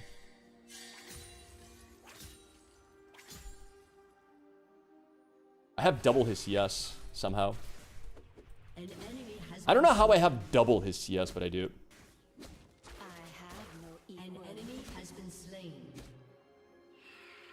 By the way, I'm all the deaths of my team, basically.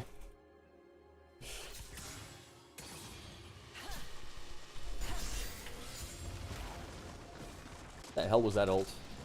Brother man?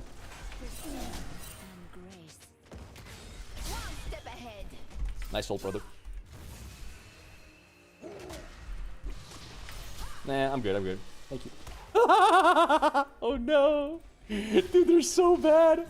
They're so bad! Do not hesitate. Oh my lord.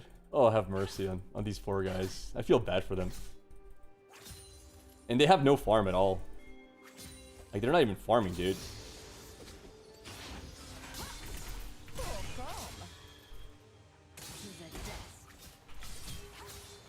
They're not even farming.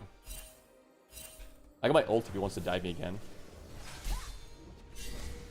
But he can't dive me. 10 seconds I have my stun here. So, I hope I get ganked. I think I can win a fight if I get ganked here. 5 seconds,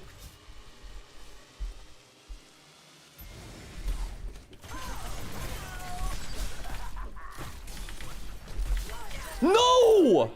Bro, I didn't get the stun in time. He's... Oh, okay, this game sucks. This game is actually trash, chat.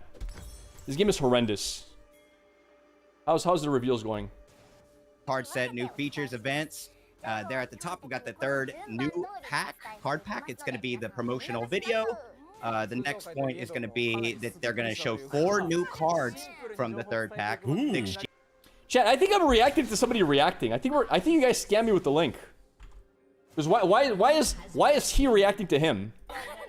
When it comes to the ranking system, why is that guy reacting to that guy? A new event. Is this a scam? There's also going to be a guild. When you saw him roll, there will be a yank. Supposed to be a challenge. Classic League experience.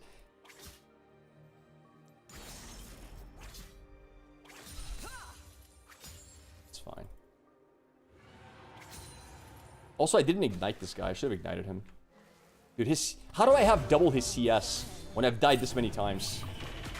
How do I have 2 times his CS, chat? Can you explain to me?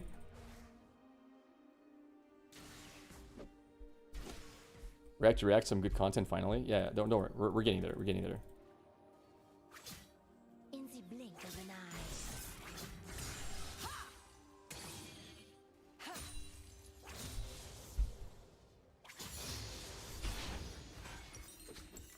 850 for the item. Sharp blade, sharp mind. An enemy is dominating. Who's dominating? That guy? The funny thing is, I think we win this game. Regardless of how much you're dominating.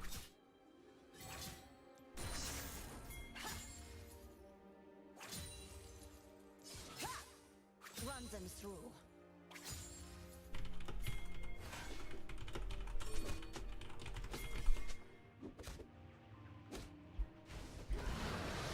Why are we? Why, bro? Don't gank. Don't gank a Rammus. First of all, he's worth nothing. He's 1/1. Second of all, he has like a million stuns and intimidates in tower. I swear to God, man.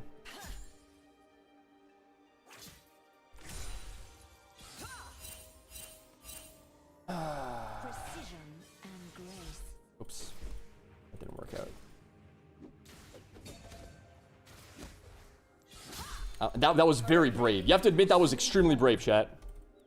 This is a Brazilian server, yes. Did you see that brave dive in him? He could have easily intimidated and killed me there. But I wasn't afraid.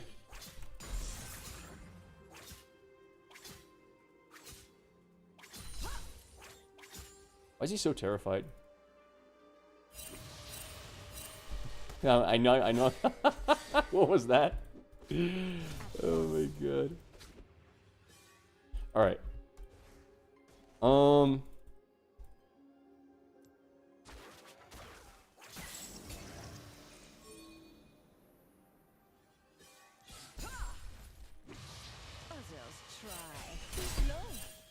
Is this supposed to be a challenge? Hello, Momokai. How you doing, buddy? Missed. I'm gonna go to base. I'm gonna get my item, and then I can kill him afterwards, I think. Let's finish this off. This is gonna be a lot of lifesteal.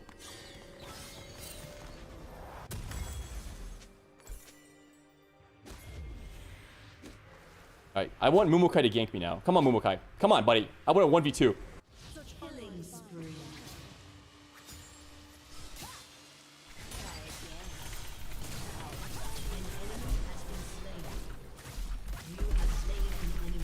Bro, these guys, they have nothing to do. Three people, bro.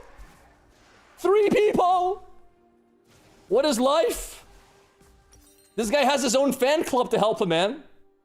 The dude has a fan club, I'm telling you, chat. No, first of all, I might be 2-6. I'm 91 to 56 CS, chat. I'm 91 to 56, okay? They're haters. We're winning the game hard. Like, I'm so far ahead of this guy. Bot and mid lane chilling, yep. I don't know how they're not doing better than this, honestly. This guy's 0-3, this guy's 0-2. Like, they're losing their lane. Regardless. Mid lane is also 0-2. I don't get it. I don't understand. My team is just trash. Perhaps Rammus is more popular streamer than you. Could be.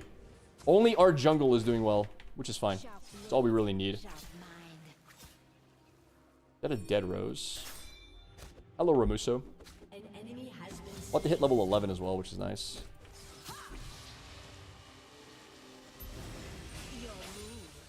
It's fine. I'm just gonna hit him anyway. Screw it. Now we have super lifesteal. No, I missed! I'm bad.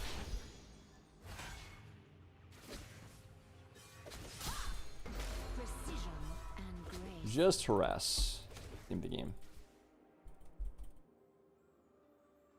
I can't 1v3. That's for sure. Okay.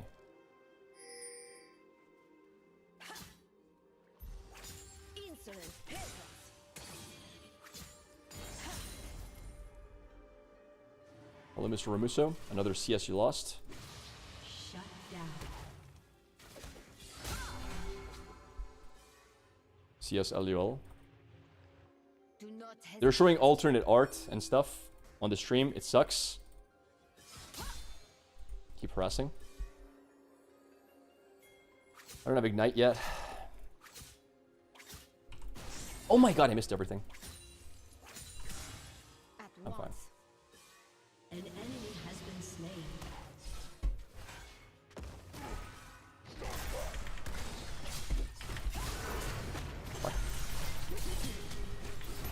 What the hell? Dude, how much CS do they have? What is the CS count? I think it's my desire sensors, I think. They're going off.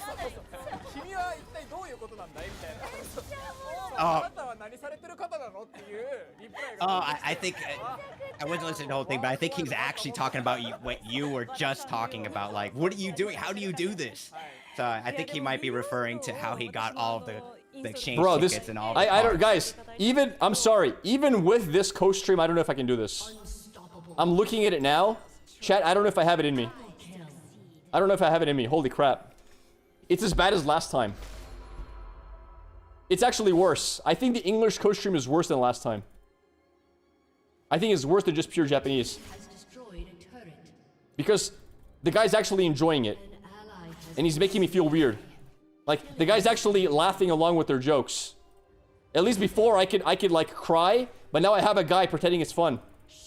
It's more painful.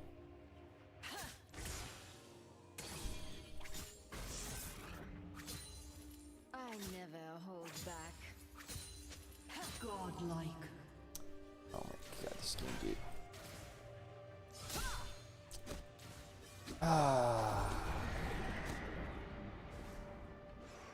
Who am I supposed to target if I fight Maokai plus him, chat? Is this supposed to be a Who am I supposed to target? Out of the two.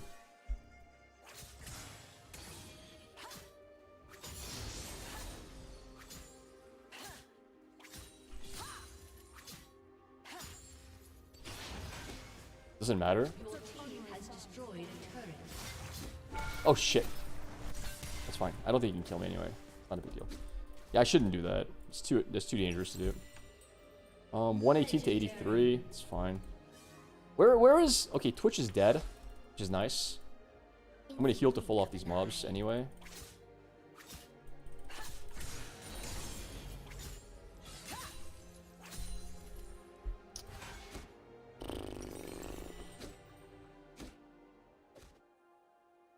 There's not much to do here in this lane. This is just a boring lane, dude. The guy just hugs tower the whole time. The guy just perma hugs tower, dude.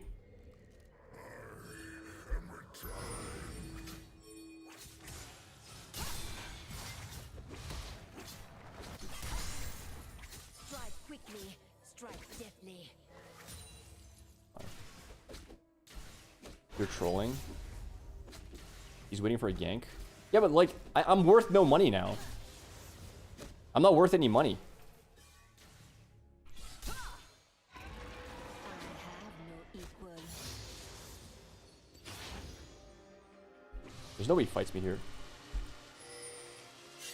That's fine.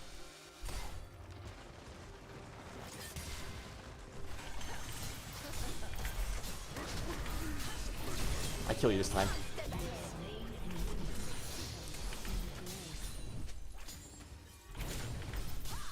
Get wrecked, nerd. Yes! Yes! No! Keep ganking me! Try it again, brother! Lulu, you came late.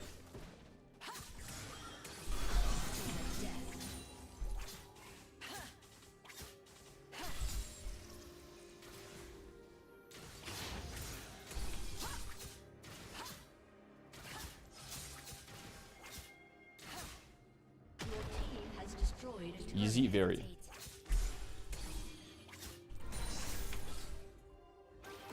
I don't have ulti. I would fight that with my ulti, but I don't have one, unfortunately.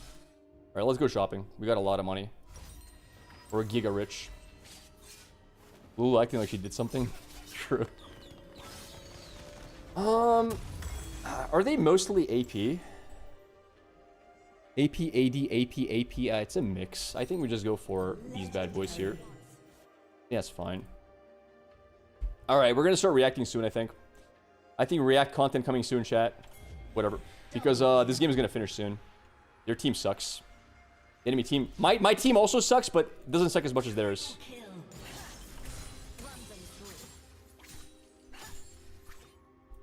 They have a lot of CC merger. Yeah, yeah. I have almost double this guy's CS as well. Ah, it's over. This game's over.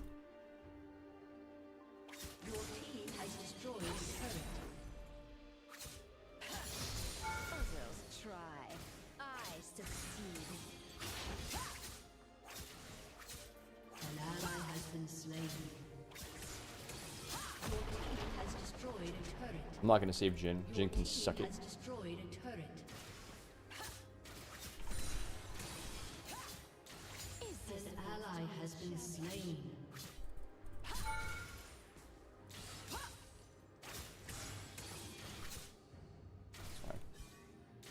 Good value here. I can 1v2 this. Let me think. React to stats, streamer? I'm not reacting to stats, chat. Stats are boring as hell. Come on, show up. Where are you at? Bro, no one's defending. The hell? Such unrefined style.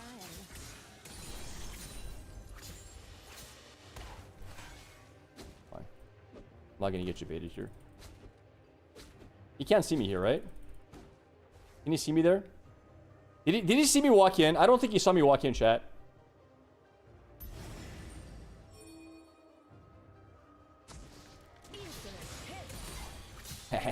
I got your ward, brother. Nice try, brother.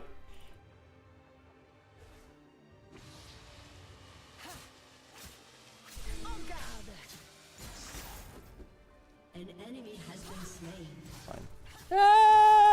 hurting me. Fine. I'm gonna kill him here. I'm not even kidding. I messed up. I threw. I could have killed him. I tried to time the stun to kill him, but I couldn't get it. I'm bad. I tried to time the stun, but he did it too early. It's fine. Nope. Ah! It hit me!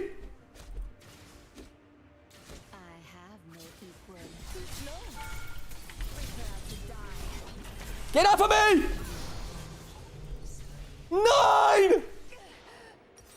I'm trash, bro. I'm actually trash, dude. I'm trash. I died to him. Is it Bowser? All right, what's happening on the side here?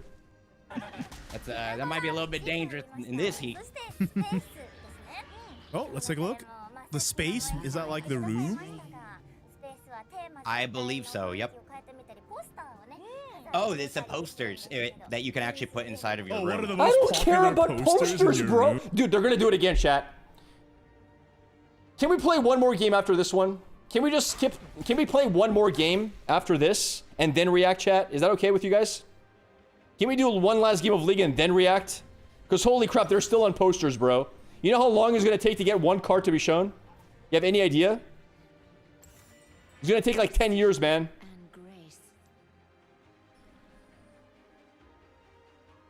Can I sleep until 29th? You won't see the good stuff until much, much later. I'm very well aware of that. Yes. Do not hesitate. Your turret has been destroyed. So much. Can I make this jump? I'm not even sure if I can make this jump. I can't. Nice.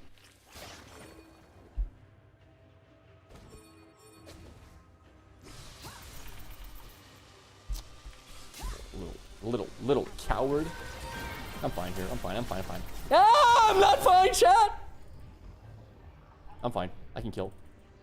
He's gonna roll me. He's gonna roll me. He's not gonna roll me? Coward. I wanted to get the kill. Surfing left, we're fine. Back to full HP. I like to cheat. I'm a cheater. Wait, the tower's not dead yet, though. Has been destroyed.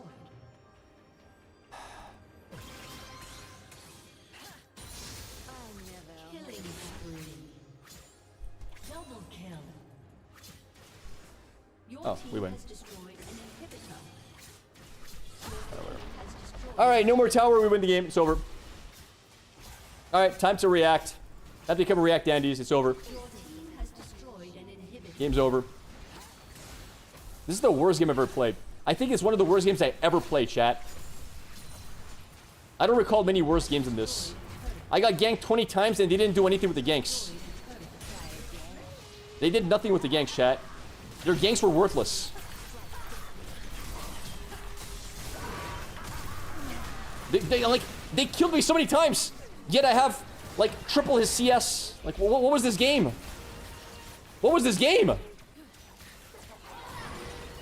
You idiots! Just dive in, end it! End the game, bro! End the game! I hate this game. I truly hate this game, dude. Shadowverse Battle Festival. Yeah, I got everybody like waving those flags around. We got the glow sticks. I can't. The English is worse. It's actually worse when you understand what they're saying, bro.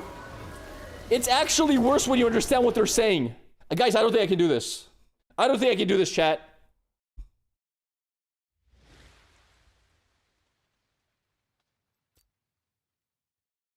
I thought the Japanese was bad. Now they're waving. Oh. I'm at your friend. So I was like looking so hard for a match. There was so many people in the lobby too. It was really exciting to see. Yeah, the actual community stage is my favorite part. Like the fact that everybody was in the lobby at the same time, you know.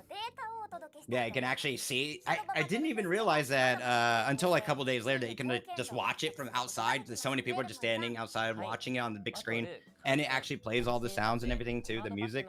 It was nice. It's a really nice feature. Chat, type 1 if you want to watch this on mute.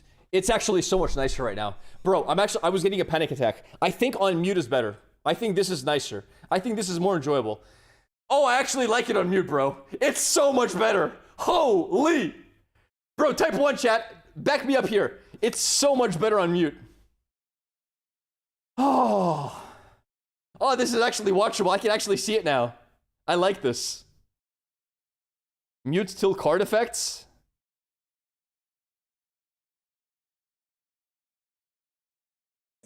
Pictures taking in the lobby during the Battle Fest. And it's 373,796 different photos. That is an insane amount. That is a crazy amount. I don't know if I've actually taken a single photo. Oh no, I think was it one of the bingo missions actually to take a photo? I believe. Yeah. No, it wasn't a bingo mission. It was like you got 50 just to take a photo every 5 minutes, I believe. Oh, okay. So I think points. that's they were talking about how like there was the point system, and those ones they earned points. まあみんなでね、さっき写真にもありましたけども、観戦できてっていうようなシステムでしたね。そんなクライマックスマッチでロビー内大型モニター観戦中に押されたスタンプトップ3ですね。さっきも言ってました。Oh, and these are the top 3 stamps during the festival finale when you can. They track the stamps. Yeah. The number 1 there says like Gambare. I think you guys are weebs, right? You guys know Gambare. You guys know what Gambare means. And then Ringon is I don't know my what Gambare favorite. means. Ding Chat. I dong, don't know. that's the one I always spam all the time. That is my default. Yeah. Whenever I don't have anything else to say, I just say ding dong, ding dong. Ding dong, ding dong. Real and true. And number 3, that's my goat. Yeah, it's pretty surprising actually that they actually keep track of all of this. The stickers, the photos, like everything. Even the posters in our room. And I think the voice actresses there were pretty I think it's enthused with the 2nd place sticker there, or stamp, which is the ding dong or dingong dingong. It's not hard to track this stuff. No, it's not. I'm just like surprised they bother. Why bother? I guess for this presentation. I'll be honest, this guy's kind of based. This guy ain't bad. Like, or maybe they can just judge like, oh, which character. I give this guy like an 8 out of 10. Which stamps are good? It's the cute ones. This guy's kind of based. Like, yeah, like why the hell did he track I this? really like that style.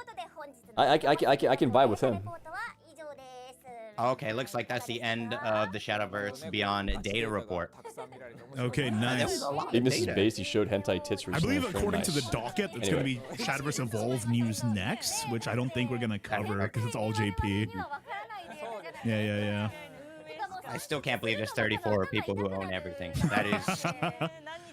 who are these people? No, chat, no cards have been revealed yet, so we still got the best announcements ahead of us.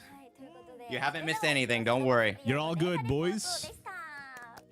I say boys because it's 95% boys in my analytics. So I'm 99.4. Get wrecked, nerd. You thought you were good? I'm 99.4%. Okay, so this is all the JP stuff for Evolve. So it's not super yeah, brother. relevant This guy pulls literally 7 times more chicks than I do.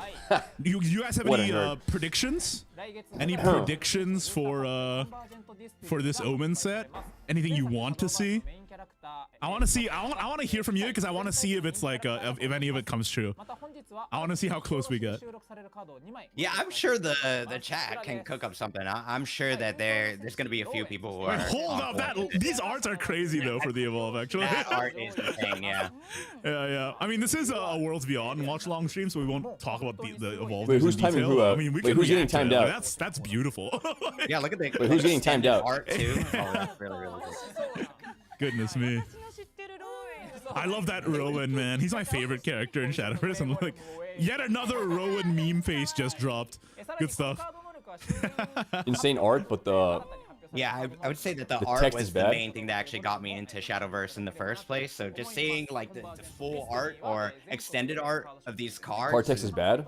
I don't know. It's actually insane. And it's cool that they're actually physical cards as well. Though I just know that you are a big fan of Shadowverse Evolve. Yeah, I mean, I play all forms of Shadowverse. Classic, Evolve, and Worlds Beyond, obviously. So this is the new set for Evolve. It's going to be based on Tokyo, which is the region or the world that Kaori is from. So that's pretty cool. Expanding Hope on the they lore. get that dude that makes every card in the deck 1 mana. That sounds oppressive. It's like Fenny on Let me steroids. see some of the predictions from chat. Omens will be shown, smiley face. Okay, pretty good prediction. Let's see what Yeah, I else. think so. Pretty big brain. Galmu and Lashena We were for watching and leader. seeing commons vanish. We're gonna get. Let's see. I'm just reading some chat predictions. Let's see if anybody gets it right. Wait, what are we predicting? Just so you know, chat, you don't get anything for getting a prediction right, except for the smug satisfaction. You're timing all the negative comments on the official stream. Just let you know that. Wait, give me the official in stream. I want to get Shadowverse banned Evolve, too, there's gonna chat. be Chat, how do stories I for get each banned of on the these official stream? characters. I want to be one. very I cool. want to be part of the group. If you guys are into the lore. Let's see. You're predicting cards? Want Mordecai back? That's kind of a called shot. Okay. Oh, subscriber only Marwyn. mode scammed. I can't predict, chat. Lashena is I'm gonna not be subbed. good. I scammed myself. I'm not subbed. Mysteria. Now that's a prediction. Surprise collab. Okay, interesting. Oh, interesting. New starters for Evolve. It's pretty cool. Oh yes, these are the EX beginner decks, and if you actually buy 2, then you get the sleeves. Oh, awesome. Yeah, you get 10 extra sleeves with it. Octress is gonna be really good. Interesting prediction. Chat, I don't think I can do this. This is bad for my health. I'm being serious. I think I'm gonna end the stream, man. I legit think this is bad for my health, chat. Holy crap. My God, man. My God, bro. There's one thing that's stalling, and then on top of stalling, you have something like One Piece filler, and then you have this, bro. I think I just come back tomorrow and just see all the cards, dude. There's only so much a man can take. If you guys want to go for the next 2 hours, be my guest, but I think this is too much. My brain's gonna melt. He literally said they're being more hardcore with moderation because it is the official stream. It is on? What's on? They're revealing stuff just for the other game. Yeah. Like this is gonna kill my. Last time it was funny because it was in Japanese. Now that I actually understand it, it's worse. I thought it would get better with translation. I'm like, yeah, you know what? If it's an English official stream, I'm down for that because like, it's worse. Like, let me listen. Too quickly there, but Yeah, also we saw it earlier. card. So it's essentially seven cards revealed. So let's take a look. Wait. Oh, is this the video? The promotional video? They Okay, said everybody enjoy the quiet. video. Let's all just be quiet. Oh. I want to watch this. I want to absorb it into my brain hole.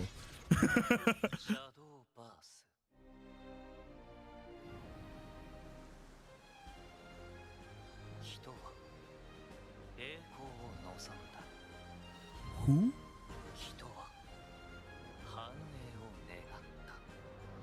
She has no toes. Wait, what? There were no toes, chat. It was weird. Ooh.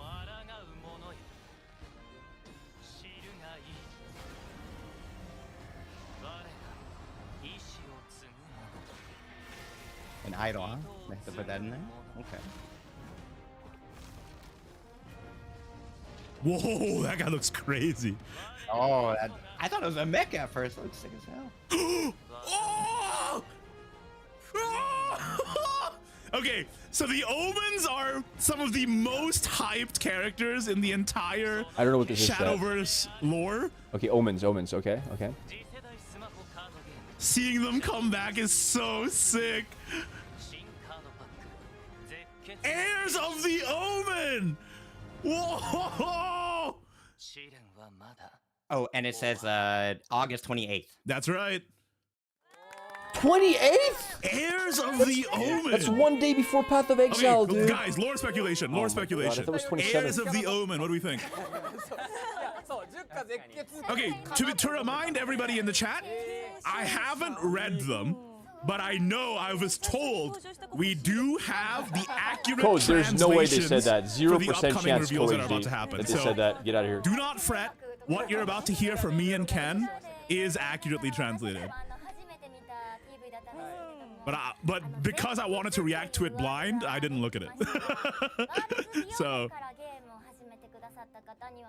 I can't say anything, you know.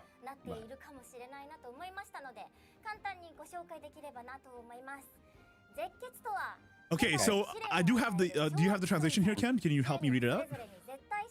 Sure, yeah. So this is the accurate translation that was given to us. It says, "The omens, when the world yearns for evolution, it shall bring forth the 10 omens, and they shall put it to trial. Each omen administers a dogma through their trial, and the masses congregate to worship. For once the trials have been conquered, the world shall be blessed with a new beginning. The trials were conquered by otherworldly challengers, and the omens fell at their hands. But as a tablet that once heralded the omens fractured in two, the challengers realized that the trials have just begun. What I The like the omens most? have risen once more, empowered and in contempt of their own beliefs. She's really hot. The heirs. Probably hurt. The omens returned, renouncing their former ideologies. However, a few of their followers accepted their perceived blasphemy. Seeking to preserve their old faiths, they exalted new champions, the heirs. Some heirs embody devotion, while others exploit the omen name. But in spite of their differing motivations, this much is clear. The storm has yet to pass. The trials have yet to end. Okay, so let me recap that in the context of the Shadowverse Classic lore. Omen of the 10 was the Omen's first coming.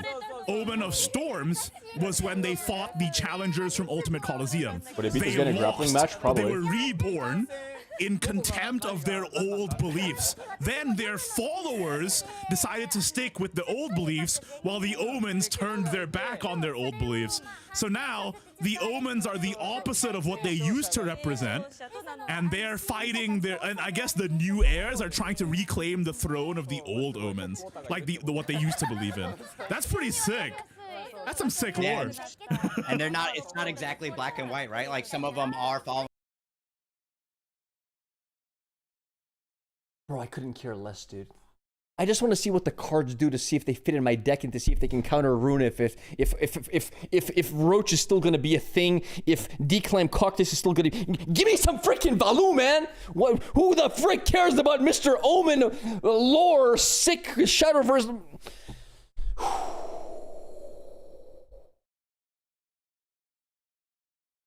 There's no way they're this excited about it. They've got to be faking this for content. There's no way. The first card is Sinshiro, or Sinshiro, Oh, it looks like Heir to Norman. Usurpation. Swordcraft Legendary, 6 play point 5/6. Fuse loot cards. Loot is back. Fanfare. Deal X damage to all enemies.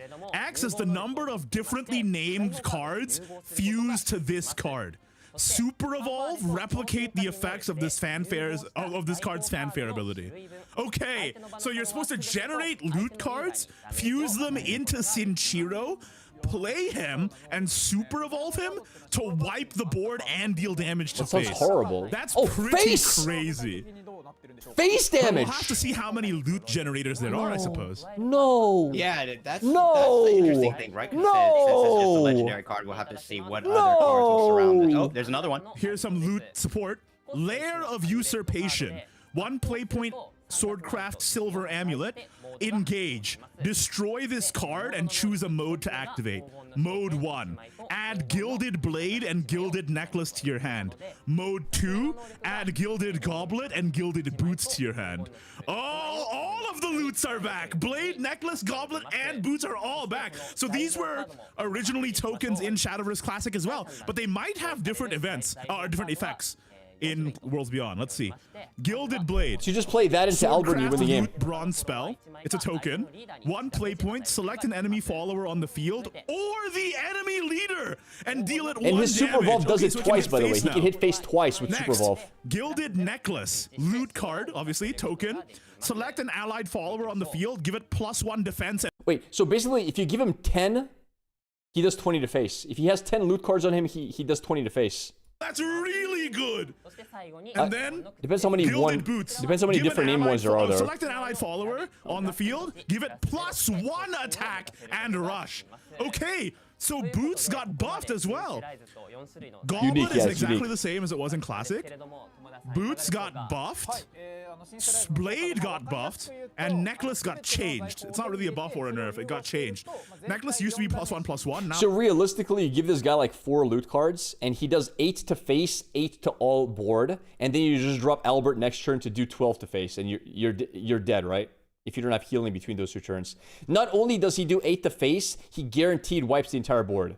So you're saying, on mana 8, I can drop this dude, guaranteed deal 8 to all minions and face, and have an 8/9 on the board, and you somehow have to kill him, heal, and have blockers for Albert. Yeah, thanks, brother. Oh, it's +1 defense. Great, that's and great. reward. That's awesome. I love it. I love it. Whoa!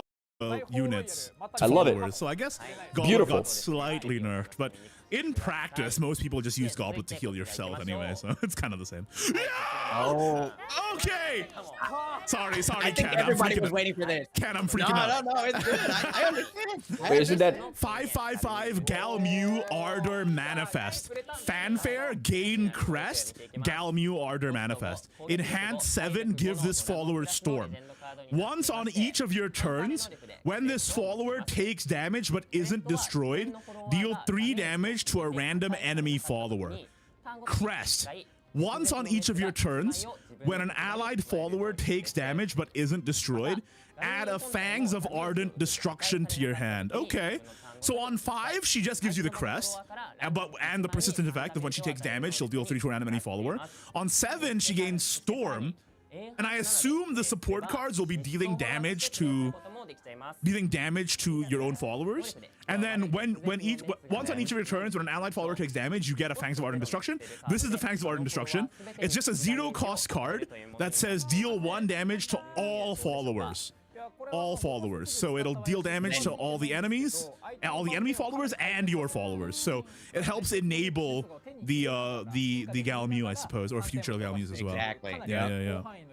Wait, is this Dragon? Is she a Dragon But player? I don't know. This one, we're What gonna is she? have to see what the support cards are, right? Because this Yes. entire archetype depends on like the bronzes, the silvers, the golds. Like if the damage, the self damage can persist, right? Or can like, okay, They're just banging these out. Yeah, they are not wasting any time. Lashana Melody Manifest. 4 play point 2/4 Fanfare. Add a melodious monody to your hand. Can't be destroyed by abilities. Evolve. Summon White Psalm New Revelation. Okay. So again, on Fanfare, she gives you a token, Melodious Monody. The body can't be destroyed by abilities. And the Evolve summons White Psalm New Revelation, which says, countdown 1, last words, restore 1 defense to your leader, and summon a Black Psalm New Revelation. And then Black Psalm reads, countdown 1, last words, deal 1 damage to the enemy leader, summon White Psalm. Oh, so it just keeps going. Yeah, it's just gonna be like an eternal rotation, right? Yeah, it just keeps going forever. Okay. That's interesting. And have to then bring out Odin. Melodious Monody, this is the token you get from the Fanfare. 1 play point, select an allied card on the field, destroy it, deal 4 damage to a random enemy follower.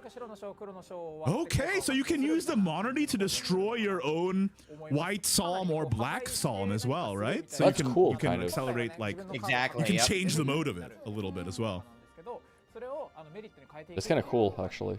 Especially if you need the You other can use one it on more puppets if you healing need to, or for more example. damage immediately. Yeah. This card, it seems pretty strong. Not gonna lie. But I guess if you're fighting an Odin, they'll just banish it. We'll see.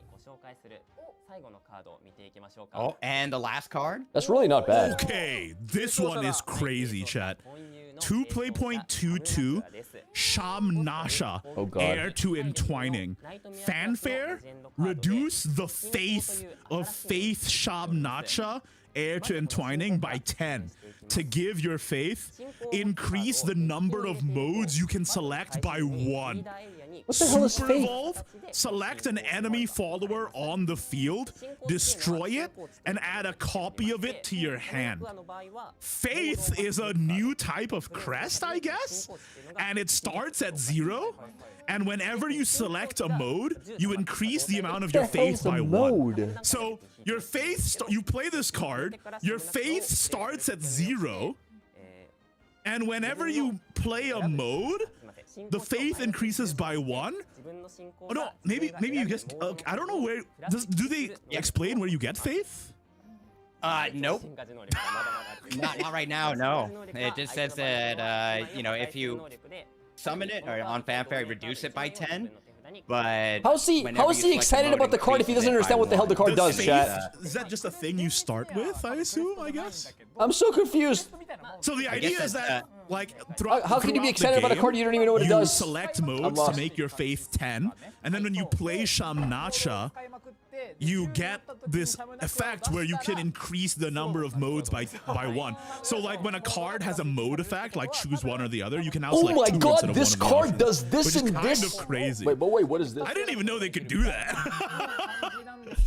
Anyway, it's fine. What's her trait? Her trait is being a hype man is a encroacher. job. It's fine. It's fair. You know what? He's the hype guy. He's hyping the expansion. Which is interesting. It's all good. Because the other heir, Sinchiro, didn't have a trait. So Sinchiro, we have some games. So this is when you choose start the choose game, card, you get right? a faith counter. So it's as soon as you start the game. Okay. And then you play the Shamnasha. Shamanasha. The faith gets reduced to 0. And now what? And now you can increase the number of modes by 1. What the hell and it does looks that like mean? there might be new effects on the crest as well. You can see it's Wait, kind of does that shiny, mean maybe that to show that it's Gensetsu has 3 activated. modes? Yeah.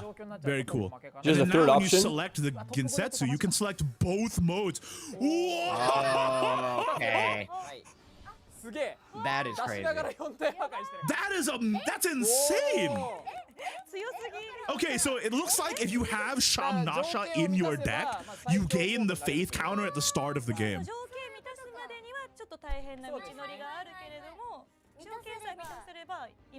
So you definitely, I guess you want to be adding cards that will let you select the different modes. But Yeah, for sure. See, the rest of the cards are going to be. But there's so many bad cards with We're gonna those, have to see how many mode cards. Like, they gotta print a lot of mode cards that are good, that are worth it. But it's very cool that they're already playing around with the crest mechanic. Now you get a crest Am I excited? start of game just for having Shamnacha in your deck. That's really sick. I'm not sure yet. Like, it's the card. Sorry, the card. It's so dependent on what cards they print. Because right now I can think of the 2-drop that has the mode that's either draw or revive. What else has modes? There's almost nothing. You got to build a deck where you play up to 10 of those by the time you get to Gensetsu. That means you're playing more than 1 per turn, right? And that's all the way to mana 9 just to double down on Gensetsu. That means every one of those cards has to be really, really good. All right. So it's hard to say whether I'm excited for it because it kind of like pigeonholes you into a very specific deck type. Which ones are devoted and which ones are frauds, right? If it's neutral, Encroacher sounds kind of. but it's not neutral. It sounds kind of sus, right? I think Yeah, it Shamnacha does. might be a bit sus. Oh wait, what if it was neutral? Oh, and next What if the they're gonna crest talk is about neutral? the exchange ticket character. I don't think the crest is Okay, neutral. let's take a look. I think they have a PV for this. They should. They had one for every single time. Oh. The animations go ticket lineup. crazy, man. I know, it's so good. I like this guy. The art This is guy insane. looks kind of cool, man. I'm down for that. Oh, there's one. There's a ticket. Wow, I'll dude, never that's be a able to get. handsome man.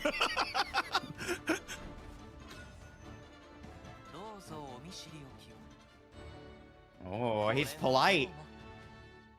Oh, he's like Okay, kind of but speaks I very need to- politely, like. Bro, this I is want the chat ultimate to- BM. I'm to- telling you, to chat. guess. This is he the ultimate fraud, BM. Or is Shamnacha the ticket. fraud? Like, what does the encroacher trait No mean? cap, chat. Do you think this guy's a fraud or do you think he's genuine? He's the ultimate BM leader. God, You he know? looks so good. What the heck? He's polite. Yes, politeness is the ultimate BM. Kind of silver tongue. It's the best BM. He might be the fraud. Yeah, he might be the fraud. Maybe they're all frauds. Look at that See. spear. That's sick, man. So yeah, like of course the Visage set gives you the exclusive emote too. Okay, pretty cool. Sincero. Still leveling Fire Mage. Okay, that was the first one. A little bit. Yeah, he's cool, man. The voice actor did a really good job too. Goodness me, I mean, yeah, that's he looks. nothing, right? The voice Albert actor's so looks good. better. Yeah, he looks great. I mean, after this stream, they should be uploading the English versions on Shadowverse as well, so you get to take a look at that later. A spear in my sword craft. Somebody in chat just said that. That's kind of funny. Pretty good. Wait, does it? One of the Luminous characters have a sphere? No, it's a joke, I think, because it's called swordcraft.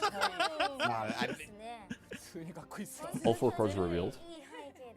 Oh yeah, I don't know. Yeah, Oh, we're he kind done. of reminds me of like one of those host boys. Oh, shit, we're done. That's it. That's it. We saw all 4 of the cards. All right, if you guys want to watch more, you can watch these guys. I can't take another hour of yapping up. It literally took an hour and 15 minutes to get there. I'm not gonna stand another hour watching them do. Oh wait. No. More tickets. They had to go Gatomio, right? They had More to, tickets. man. Oh my I want to see the tickets. Dang. I want to. The art looks so good. Oh.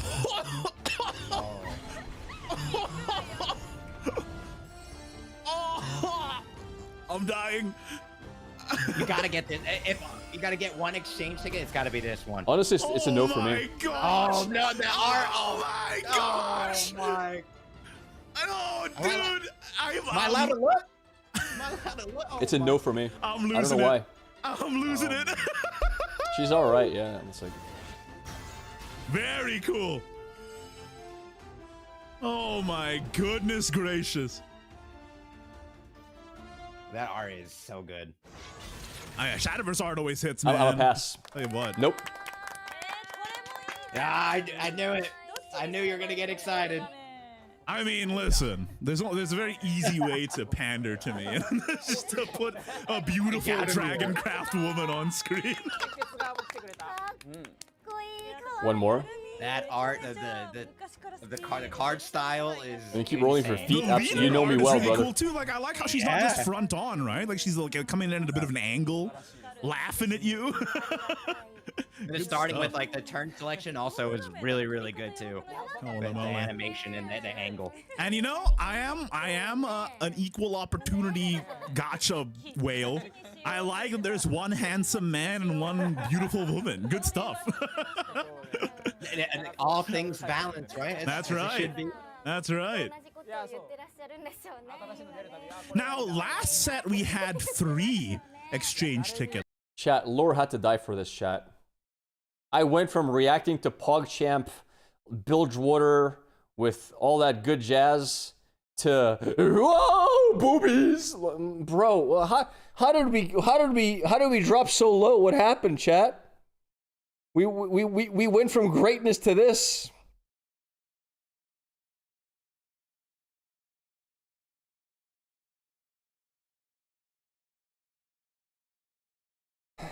One where you unlock the new card style just for upgrading your compendium for Heirs of the Omen. And this is a card style for a card called Illusory Conjuration. So there you go. Oh, and this is the story of Kaori Yuihara. The story introduction. So, I have the translation here. It's an assertive woman with dominion over flames. As a Nayuta class Archmage, she ranks among the top fire whisperers in Tokyo. Yeah, it's like She used to be. It's like Tokyo, but misspelled. Yeah. Yeah, It's constantly sub 2K viewers on Twitch She used to be in-game. an officer Brother, at the 2K the viewers? Mao Ward Bureau of Justice. 2K but nowadays viewers? She prefers to fly solo. So I guess we're What- getting what the year are Kaori you in, brother? Yuihara story in the next set. Try 28 viewers.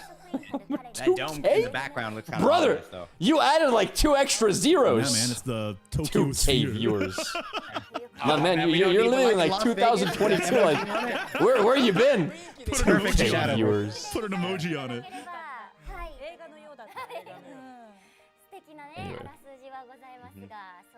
All right.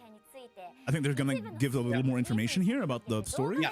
Okay. This is the main story information. So yeah, they kind of went into this without really. Oh, and it looks like. Third Ooh. ticket. Oh, this guy looks cool. Dude, he looks like Snoop Dogg.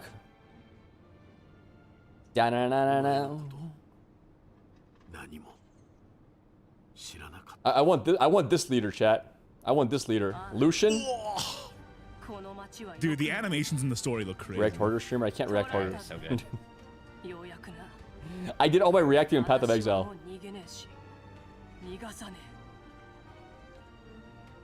ようやく真実が分かったよ。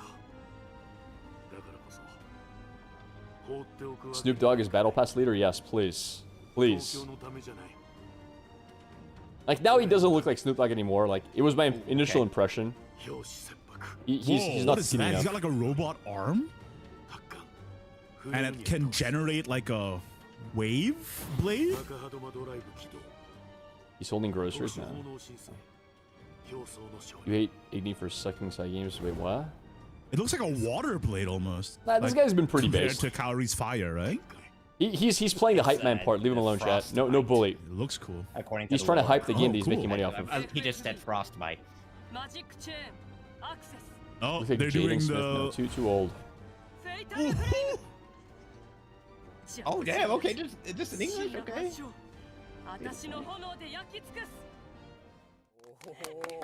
Gosh, I love Kaori. She's my favorite of the leaders in the default game, I think. Yeah, she's definitely. I really like her design.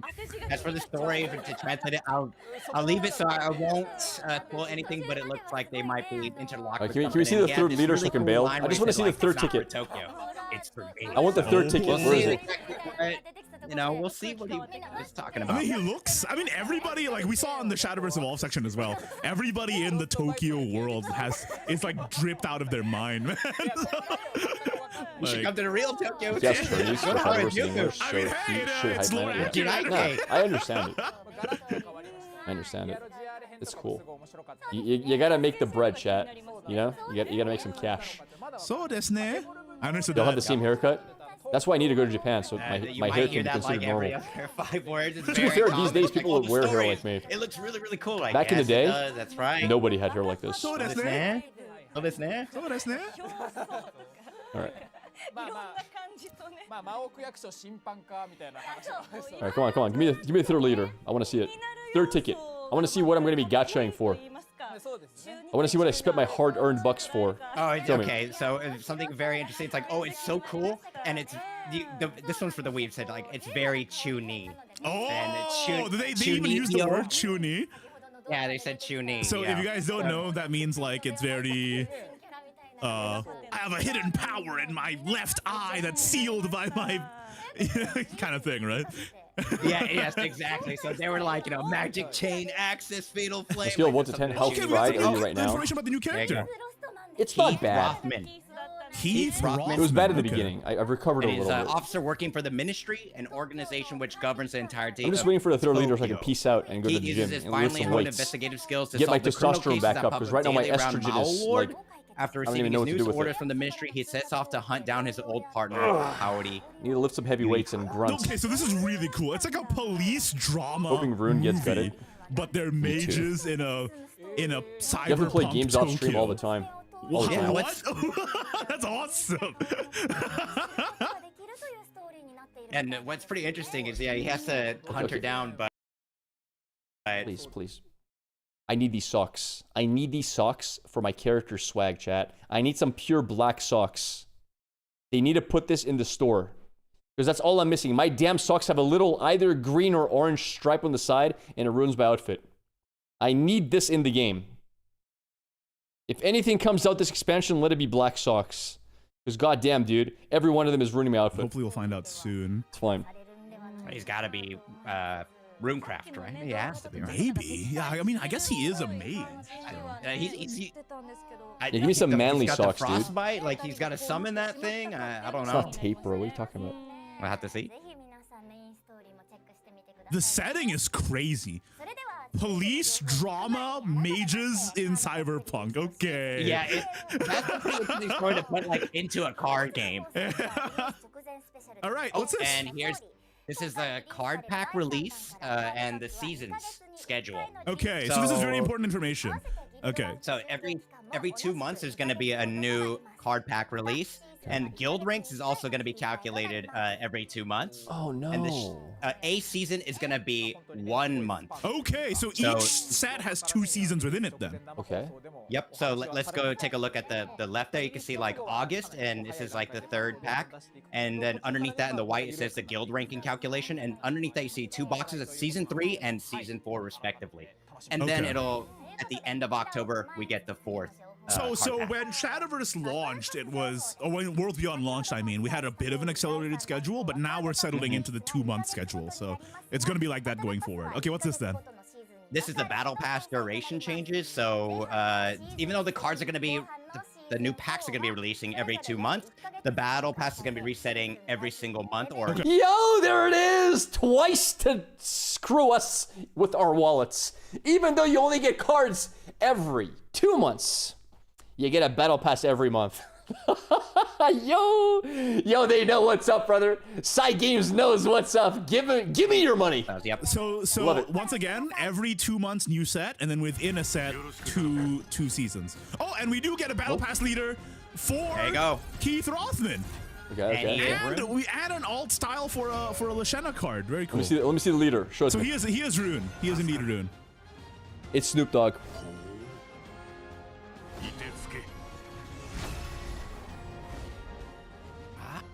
Okay, he does talk about Frost, so I guess that's his ability. Like, yeah, maybe I guess. she's Yeah, I mean, right, it would make sense, right? Can we get the name of this card? It's in very complicated kanji. I don't understand how you guys can be so debated, chat. You guys are all happy because you get 2 free battle passes. You do realize that a lot of people are going to buy that battle pass, so they're going to pay for 2 battle passes. They could just make 1 battle pass for the season and give twice as much stuff. They're double charging you, chat. There's no rule that says they can't have a battle pass with twice as much stuff that encompasses 2 months of rewards. Y'all are getting scammed by the company. Spell that supports the Lashena archetype, right? And looks like the default card style is on the right there, and then the alt card style is on the left. So, yeah. Both of them feature Lashena, though. Both of them feature Lashena, so that's pretty cool. And this is the only paying people getting scammed. True. Premium pass. This is the items. If you're free to play, you're in a good spot. This is what you get for the premium battle pass, which is like the most worth thing to get with your crystals if you are going to spend anything. I think that everyone knows, but then you can kind of see that note. What they're saying is that the validity of the pass will last until season 4 releases. So you have until that time to unlock everything. People just can grind for free, yeah. It's good for free players. Yeah, I mean, so yeah, it's 1 month each basically each season, right? And each battle pass as well. Okay, this is very important. I'm gonna need your help on this one. Yeah, this is the card ability adjustments. Oh, we do have an updated slide for this, I think. Yeah, this is the balancing philosophy that they want to talk about. So to encourage strategic diversity, we'll be looking into increasing the viability of certain cards by strengthening their abilities. If cards need to be weakened, we'll consider appropriate apologies for those affected. Example changes, adjustments to increase the play rate of less popular decks, and adjustments to broaden the use cases of less viable cards. And concerning the timing, any adjustments will generally be made at the end of the odd-numbered months. So in between card sets. However, adjustments may be made at any time when necessary. Note that adjustments will be always announced beforehand, and all adjustments are considered carefully, so there also is a possibility that there won't be any adjustments. Okay, so they're just telling you. Actually scammed. They just talked about buffs. They didn't say a single thing about nerfs. Now they're considering like doing balance updates. So hopefully, and they said they'll do it like they'll tell us beforehand, right? Odd-numbered. Yeah. Yep, there's always gonna be an We announcement. need nerfs to Kuon. Sorry. To declimb, we need nerfs to declimb. It's really interesting that they're and we gonna need increase, nerfs. Hopefully increase I would the like to see popularity nerfs to of the Roach. less. But Roach is a little bit hard to giving nerf. them But a I would little like bit to see of a nerfs buff. to We'll Roach. see. I guess it's gonna depend on Fingers crossed, everyone, right? what I mean, the meta yeah. is and stuff. Yep. I mean, generally, I do prefer when cards get buffed. Oh, there you go. Grandmaster is going to become available. That's going to be the highest rank. And you have Grandmaster 0 to 3. Okay. So you can climb from... Chad, that's not a rank. I hate that they call this rank. This is not a rank. This is a title. It's a title showing you how many hours a day you spent playing. And losing matches actually doesn't decrease your master points, so you can just keep going up bit by bit with every single win. Gotcha. So I mean, very likely for me to hit Grandmaster 3. Like back in Classic, you did lose points for losing. So now that you don't lose points for losing, it's pretty likely for me to grind to 3. I'm currently at 60,000 master points for this season already. So if that's, you know, depending on the thresholds, it should be okay. And you can also, I think you can use the Seers gems, and you should be able to get the use them on the normal sleeves to get the premium sleeves. Oh, interesting. So you can get the normal normal that's a bad sleeves. thing. It's a horrible thing. There's no prestige. You can't flex it. Like usually you want to be able to flex things in games. Hey, I'm Masters and Legends of Runeterra. Oh, okay. You play pretty decently then. Yeah? I'm Grandmaster in Shadowverse. Oh, you spend 12 hours a day playing. You might even lose 80% of your games. Like, that's not a flex. Just telling people how little of a life you have. 4 total ranks, so 0, 1, 2, 3, and 4. Excuse me, 0, 1, 2, 3. And then you can rise to the next rank by collecting enough MP. You can flex your win streak? Yes, you can flex that. True. And where are my banners saying I've had a 20-game win streak? Show it to me. I want to see it. Where can I flex it? How do I show people in-game that I have a 20-game win streak? Is there a little thing for that? I haven't seen one. And of course, they're going to be reset every season. You go back down to... Oh yeah, it says on the bottom right there, right? Master points reset each season. Players in Grandmaster will demote to Grandmaster 0 each season, and back to Master 0 and a new card set releases. Interesting. Okay, so when a new season starts, like if it's the second season, you stay in Grandmaster 0, but if it's when the new card set comes out, you go back down to Master 0. That's the interesting. Oh, and this is more about Grandmaster. And this is for kind of the people who like to collect everything.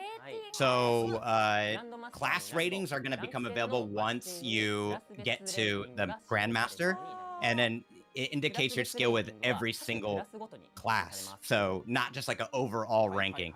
And then class ratings are going to replace groups in Grandmaster, excuse me.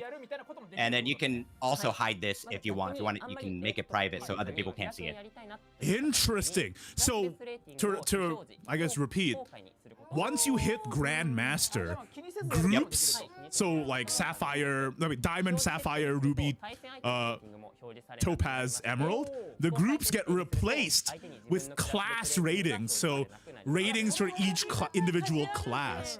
You know, that kind of reminds me of like how sometimes in fighting games you can make certain characters like master rank or something like that, right? Yeah, and then it's like the different ranks for each character. So now each different class has a rating, and you can choose to hide the rating too. Interesting. So if you guys don't want to expose that you're a Forestcraft fraud, you can hide your rating, which is pretty funny. Okay, that's pretty interesting. Wait, Forestcraft is fraudulent? Uh-oh. No, as in like I'm a fraud with Forestcraft. I was like, as a Forestcraft, my heart. Okay, and this is the bingo mission. This is the second sheet is going to be added. So I know with the bingo sheet that we had from the beginning, there's going to be a second sheet, and so you can play a lot at the park, and you can get like an emblem set and other items. And it looks like park keys as well, right? Looking at the... If only I could hide it from chat. Where's streamer settings so chat can't see what my rank is? That's all I need. Who cares if my opponents can see what my rank is, bro? Who the hell? You think your opponents care what your rank is? You think they're gonna remember your name? No. Problems, and there's going to be ones that include Gadamu Dragon and loot cards. Okay, chat cares. That's the only person who that's cares. Perfect. Teaching the new Calling players me Topaz. New archetypes, and you know what that means? Like doing these also gives you rewards too. So that's another source of rupees and stuff. Yeah. Oh, and this is what we're kind of mentioning earlier during the gameplay, right? This is new effects that are going to be displayed on the emblems themselves. So if one is able to be active, then you can kind of see there on the on the right side, you can kind of see Grimnir has like that kind of outline. So there's going to be an effect when it's going to be active. That's so And then good. Okay. on the left-hand side, you kind of see the exclamation point, and that's for when you can use resources to activate that effect. Gotcha. So in this case, it's Earthright. Or Dude, Earth. I forget that Grimnir is active all the time. So Yeah, I'm really glad that they put this in. You forget Grimnir is active all the time because he doesn't have a yellow thing. Now that he has a yellow thing, you're gonna remember. It's exactly the same thing. How are you gonna? So even when the enemy has Grimnir, I forget. So improvements to the replay functionality. So you can actually It's in the same progress spot. replay by Grimnir's one always hand. active. So, Whether he has a you yellow can border or kind not of doesn't make a more difference. quickly follow the tempo. Of course, there's that's also going to great. be the replay function. Maybe he should flashbang you. Yeah, there's going to be Maybe when they super evolve, Grimnir should pop out of his little and then crest. the Hey, final hey, look one at me! there is going to be I'm here. Oh, you don't have to actually open up a menu. There's just going to be play and pause and stop. It's just going to be active or selectable without having to open up any menus. Oh, that's great. Okay, so like if you guys aren't using the replay feature very often, one tip is that if you are like genuinely practicing to become more competitive, this is a good way to like go back and like scrub through your games, especially if you're in like a team and you're in a voice call with a couple of your friends who are also like helping teach you. This is a great feature. This is great. I feel like I should probably use it a lot more to study. Me too. Wait, what is this? Oh. Wait, hold up. Was that lag? Okay, it looks like Forestcraft going first. Wait, the deck is shining. Yeah, okay. And oh, they're talking about premium. Oh, interesting. Wait, this might be a new feature for the people who love the bling bling. Hold up. Oh, there's gonna be during battles, there's gonna be new effects for the deck. Okay, so it depends on the number of premium cards that you have in your deck. If you have over 10, over 20, over 30, or 40, then there's gonna be different effects of the deck. Effects meaning just visual effects, right? Like, yeah, correct. So like I mean, I like that. It's kind of cool, but it's not like it's kind of cool that there's a visual effect on the deck if you have some premiums, but it's like, oh my god, chat, it's happening. It's not real. Like, okay, cool. Yeah, sure. Like, we don't have to spend 20 minutes talking about it. Come on. I mean, next. Can we see some you cards, guys bro? Are kinda, using all of your premium cards for vials. Yeah, they fixed the But game, now chat. you The game's been fixed. You gotta pick and choose. Do you want Game to flex or saved. do you want the vials? That's pretty silly. I do love that though. Game saved, boys. Oh, and 3 million downloads. I mean, I could have read that. Congratulations! That's a lot of downloads. 3 million. That's also a beautiful artwork. Yeah, it just goes to show actually how big the game is. Even when I'm kind of on the train or I'm waiting for someone in Tokyo, the person next to me, I'll just see them playing Shadowverse, actually. So it's insanely popular. 3 million! Very nice. Okay. めでたい。記念なんで、笠原さん。 Oh. いろいろお願いします。 Oh. As they said, like, I want to celebrate, and it's like, well, it is. Oh, we're celebrating? We're celebrating now? Celebrating. Okay, there's the 3 million download deck present campaign. So you get a choice from 3 new decks. So even if you're new, you can actually select one. Okay. And they're gonna have 2. 2 legendaries. Okay, yep. 2 legendaries, yes. Okay. 2 legendaries from the 3rd pack. Oh no, it says including 1 from the 3rd pack, right? So 2 legendaries. No. Oh, including 1. Yes, you're correct. Sorry. Okay, gotcha. So yes, 3 million download deck giveaway. You get. I mean, they've done this either every Swordcraft, release. Every set has had this. Dragoncraft or Abysscraft, and each of these decks has 2 legendaries in them. including one from Heirs of the Omen. It's only 3 So decks. you pick one of these. I mean, You I don't know get which like one for I'm every picking. single class. It's only 3. Wow, I wonder which one. Yeah, this is redeemable until the release of set 4, and you have to clear the tutorial to redeem it. Okay. I mean, it's good for free to play, sure. We've always had yeah, this. she also says that she wants to get Gadamu. Well, yeah. Like, oh, I really want Gadamu. Obviously. I mean, I am. I don't know about you, Ken. 2 free decks? It's Wait, if it was 2 free decks, that's kind of pog, Is man. it? Although even then, I'm gonna be honest, I even think 2 free decks is not enough. You know why? I mean, 2 free decks is not crazy. You know why? Because honestly, they were giving us 1 free deck a month. Now seasons are 2 months with double the amount of new cards. They should just give us 2 free decks. Period. No. Am I wrong? It should be minimum 2 free decks. They get to select one. There of should be three, like an and then extra there's on 2 top of the free legendaries. decks. One of the legendaries will be from the new set. So thank you for correcting me earlier. It's not packs, it's a whole deck. It's a whole deck. You want people... I doubt about the double amount of cards. The last expansion was what, like 60, 70 cards? Now it's like 170. Oh, okay. This is the card pack set. I think they're called the bundles. Yep, the bundles. In the English version. And when you purchase one, then Some it games comes runs a with a charity different organization with 50 vials. present. Oh, right. Now they have to give the Then, minimum amount to get you hooked. When you get your so you'll 10th, buy then more. you can get that card style right there. It's not about charity, it's about maximizing profits. And I assume, yeah, it says right Everyone there, on knows sale this. Until... Because if you don't give enough, free to play players quit. Means for set 3 ends, Right? yeah. Yep.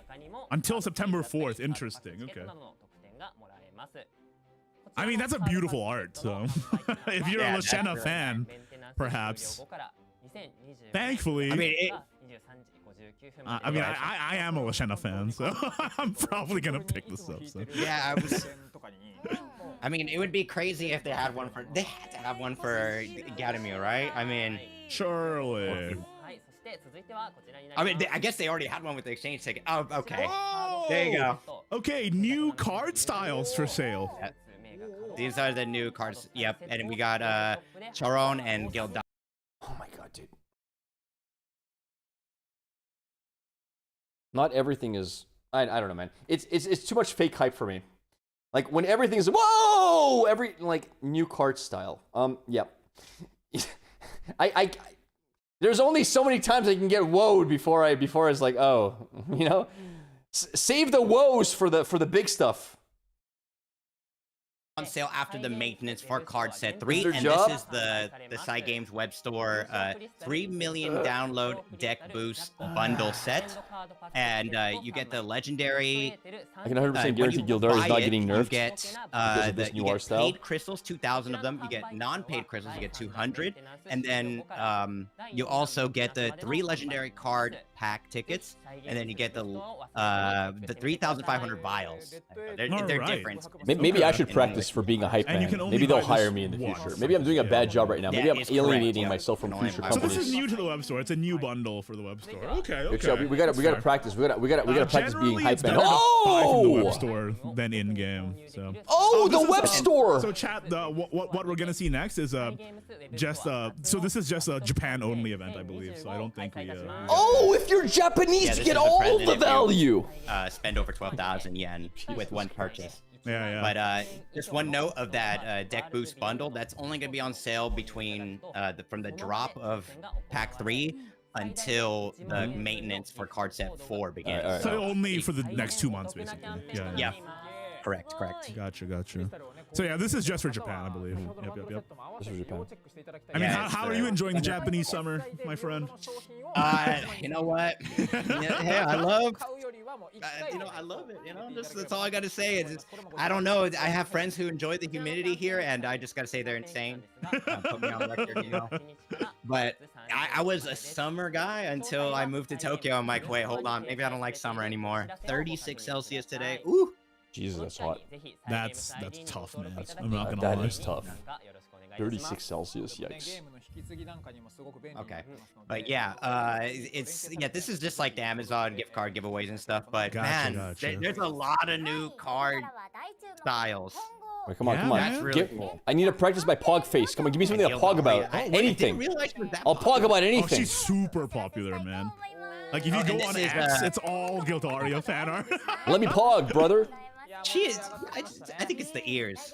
But okay, there it is. It's because she's a cat. We got the Omen of event monetization, campaign nice. information. Oh, wait, this is new content.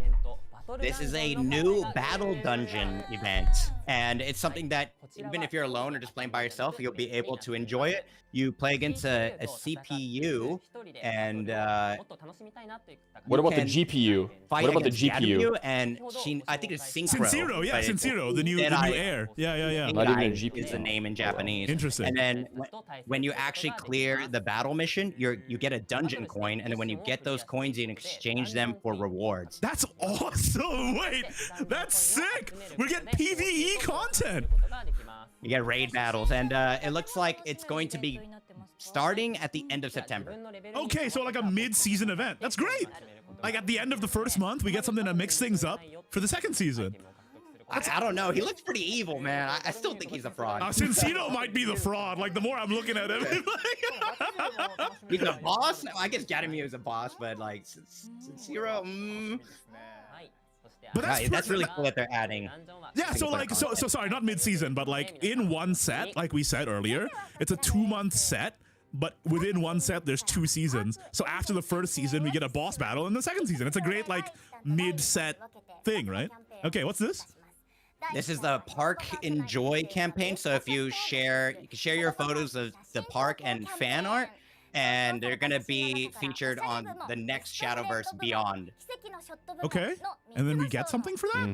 Shadowverse Channel Beyond. And then for the first round, it's gonna be from September 12th, and you can share your photos for a chance to win.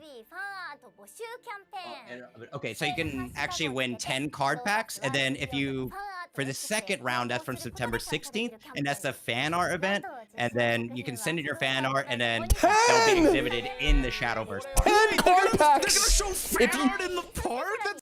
You get to take the pictures for side games to use as publicity, and you get 10 part pack. Bro, I can make a living off of this. I'm gonna become a professional photographer. If you're somehow chosen out of the many, which is really cool to see, to be put on as the main Guildaria fan art firsthand, bro, man. it's insane. It's crazy. All you're gonna see is the Guildaria. It's crazy. Is it only gonna be? It's only gonna be Guildaria. You're right. Chat, listen. I'm gonna recruit my whole guild. We're gonna make a group photo. It's gonna be insane. All right. We're gonna use our bodies to write the words "side games." Okay. You guys are gonna group yourself in the guild to write the words "side games" with your bodies, and we're gonna take a photo. Because I need my 10 packs, bro. I need my 10 packs. We're gonna make it happen. Okay, this is the Park Enjoy campaign. Park Enjoy campaign. Be on SNS, but please make the park more fun, Shadowverse please. Parkapalooza in English. Yeah, and I want to enjoy double the park keys from Daily Quest from September 12th. Double the park keys? Bro, double the femboy Ken, socks. You said you were saving up your keys. Chat, we're getting more socks. So many. It's happening. Oh man, it's happening, boys. We're getting more socks. Holy! Woo! Oh, this is going great. Okay, and this is the guild event that's going to be coming from around October, and you can earn points to evolve a treasure chest. So okay. Okay, so you have to cooperate together with your guild mates, and then you can get the guild treasure box points. And then from there on, when you actually evolve, it gets more. The rewards get more spectacular. And this is middle of October. And it looks like the middle of October, so you can earn points. Okay, so you can earn points like the usual, like rank match and lobby matches. And then. Okay, and then you can even just like, they're kind of just encouraging cooperation. So even if it's like a little bit, each point counts. You can just, daily logins and just playing on the regular will just get points and cooperation points. All right. And then you can earn a certain amount of points to get guaranteed rewards. I'm gonna have to cycle out some of my guild members, man. My guild members that are slacking, they're gonna have to leave. And I gotta get new chat, you guys guild members. slacking? We gotta get new guild members. I'm watching all of you, chat. Man. Okay. I need Last to. login 30 days ago. Gone. Get out of here. That's what I'm saying. I'm recruiting. Who was that? Login 7 days ago. Get out of here. Yo, let's watch that. I like this video better. Streamer flex massive backfire. I think my guild had to do the same recently, but you know what? We're being proactive about it, and this is an online championship. All right, yeah. and So it's this gonna is be on YouTube. this is JP events, I believe. The online championship is technically open to some countries in Southeast Asia, but yeah, it's mostly not relevant to what we're talking about. Okay. Oh, wait, that's just in the next couple days. Yeah, pretty exciting. So I wanted to ask you, chat, from the cards we've seen so far, what are you thinking? Do you like the Lashana? Do you like the Galmu? Do you like the Sincero? What are you most excited for? I think for me, the most interesting one to me is Shamnasha. That girl is crazy. You get a crest at the beginning of the game, and then you get to increase the amount of modes you select by 1. That's nuts. I didn't even think that was possible. Yeah, I mean, that just like changes the game completely, right? So I really want to see the creative stuff that people do. Like, that's always the best part of Shadowverse or any card game, really, is just like the creative combinations that people come. How's that creative, bro? It literally means that the devs are making the deck for you because you gotta add all the pick me cards. Oh my god, bro. Shamnacha, yeah. I agree. I think Sincero is strong, but he's a little just like fuse guys and then do damage. It's like pretty standard fare. But like Shamnacha changes the entire game, man. It's like you're playing a different game now. It's pretty crazy. 参加される方は公式ホームページのお知らせを必ずご確認ください。 Hopefully they add more mode cards. Yeah, I agree. Can we see more cards, please? I really like Sincero. Where's the last 4 cards? I gotta go with the Ikemen, as we like to say, like the handsome guy. Hey, that's fair enough, man. Potentially someone. He's got the silver tongue. Might have to switch over to Swordcraft. I mean, the good thing about the new sword tools are really strong. Like the flexibility of the loot, right? Especially Gilded Goblet giving sword healing, which is their one weakness, really. Yeah, where they were like good point. Giving sword healing. True. That makes sword very strong. True. Good point. All right, so I mean, yeah, online championship got heck prizes, man. 5 million yen for grand prize. That's like How much is that? 5 USD. It's pretty tough though. 5 million yen. No, I mean, just with the yen rate, man, I'm suffering over here. No, it's a joke. It's 5 million. That's a sizable amount. That's life changing. I mean, the good thing about the crazy thing is that it's a pretty. Oh, they're also just reminding people how to qualify to World Grand Prix. I will say the ones that are relevant to international, of course, Shadowverse Open. Check out svo.gg, of course. There's no way that's 500k. Get out of here, They're dude. adding 2 spots. Nice. Yep. Oh, I think it's because online championship had a lot of entrants. I think. I saw a lot of my friends from different countries also enter. 35k, 30k. Yeah, that sounds more about right. That's crazy. That's a lot of money. So they're adding 2 spots to World Grand Prix. Nice. Okay.